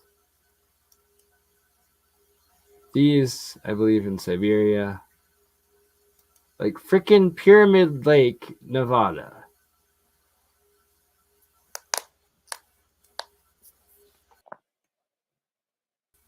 France and Switzerland or something like that. Like right in the heart of you. This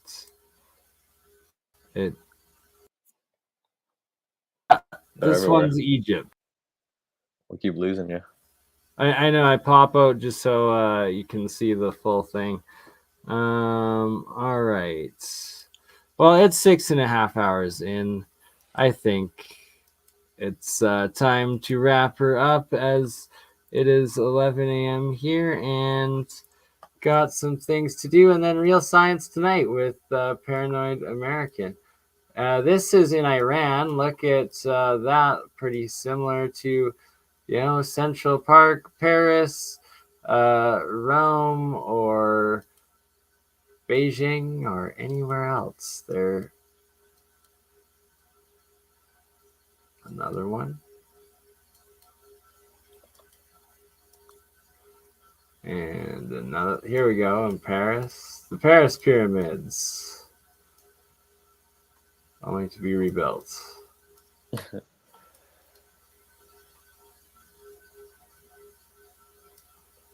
Very impressive, especially since it was built a long time ago.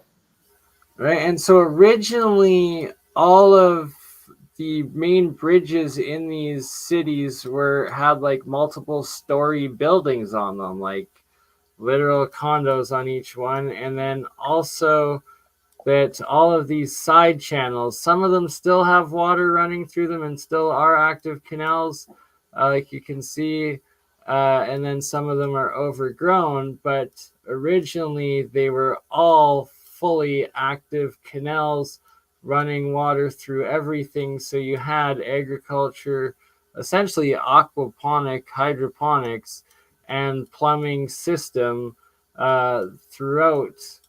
And then it was controlled by locks at the entrance and outrance of the cities, as well as why they had the agricultural floodplains in front of them and behind them, and how they kept them sanitary, and just genius. Free energy. It's how their fountains still run today, that are still connected to the original Aqua Works.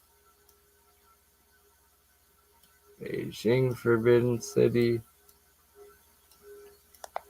Yeah, don't forget the art of plumbing was lost somehow in the 1800s, early 1900s in Western society, because back in the 12th century, Marco Polo was writing down evidence of plumbing systems in Asia, sanitizing the cities there and keeping them clean and getting waste out of the city. Not only that, but some of the ancient Roman cities also had plumbing. So somehow we just lost that technology randomly. And Iran and Pakistan, and that they literally existed for thousands of years. And look, here's the Mayan, exact same water canal systems. Yeah, it was just like the Paris. Right?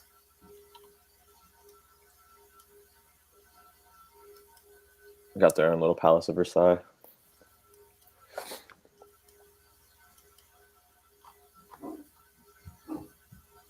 And like, this place is abandoned now.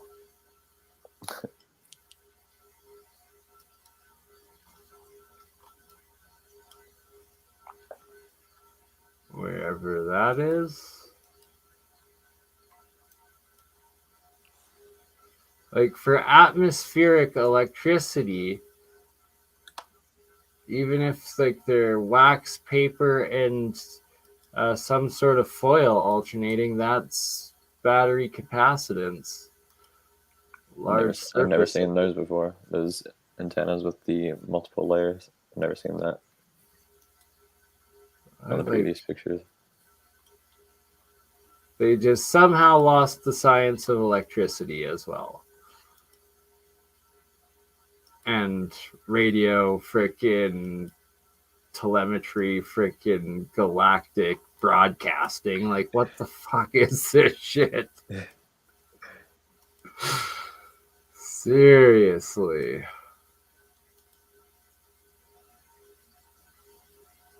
Just, wow. Yeah, that's amazing. I wonder if those buildings are similar to Japan, where they didn't even use screws and nails. They were just joined together. Lots of them. It's the polygonal frickin'. There was, well, I guess, no, it was not IKEA. It was Idea? Polygon Idea? And Cyclopean. He only had one eye. You had the one eye to see and the third eye to the mainframe, whatever the fuck. Look at this. Look at this freaking wall now. 1, 2, 3, 4, like 4 or 5 stories minimum. Just the whole wall. Straight canals. And then on each freaking one, like. And then this irrigation canal coming out as well. Oh, boom. Just gold giant titan again. Okay.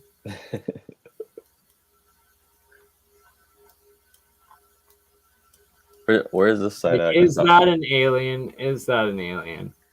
Do you know where that is? Because I want to try to see if there's a Burma, aka Myanmar, aka the country that the U.S. keeps trying to propagandize that we need to overthrow the military junta and bomb it and create civil war in Burma, where everything is gold and giants live and ancient pyramid fractal frickin' macro. What the fuck are these thing arrays exist? Yes, we need to bomb them for some reason. I'm trying to find that statue. Look! Here's look at this in the jungle. The giants, like, just look at this. So they literally existed beforehand. So any claims that they're being built now, no, they're being reclaimed out of the fucking jungles.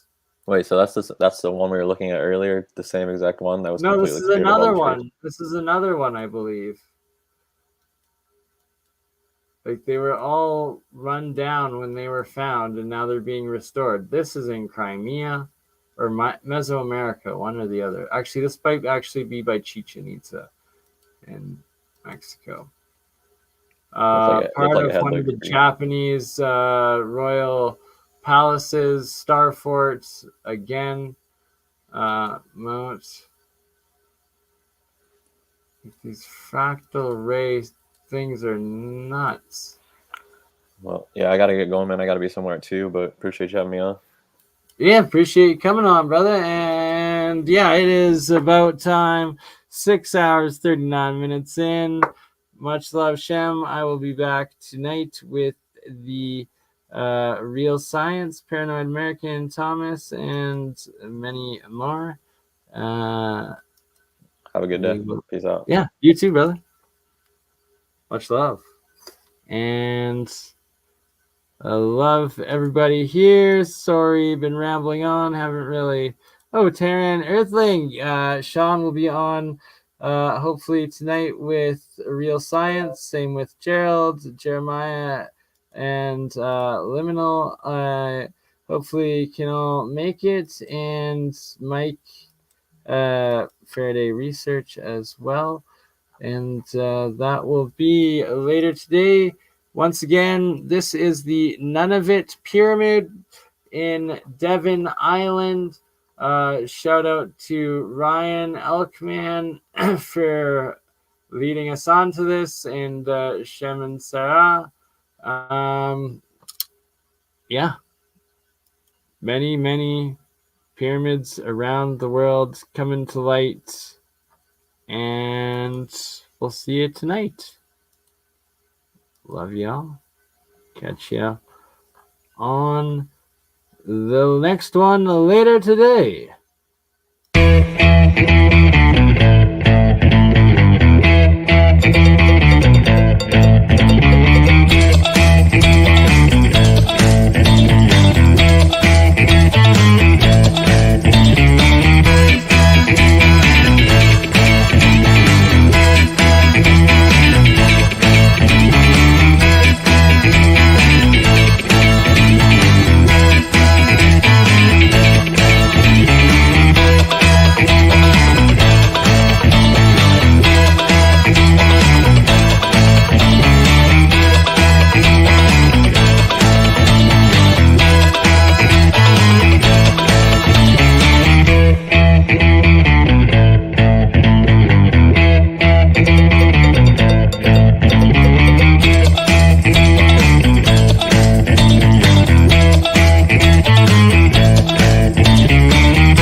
Yeah. It's just Bernie! Hey, Bernie, just like last week, huh?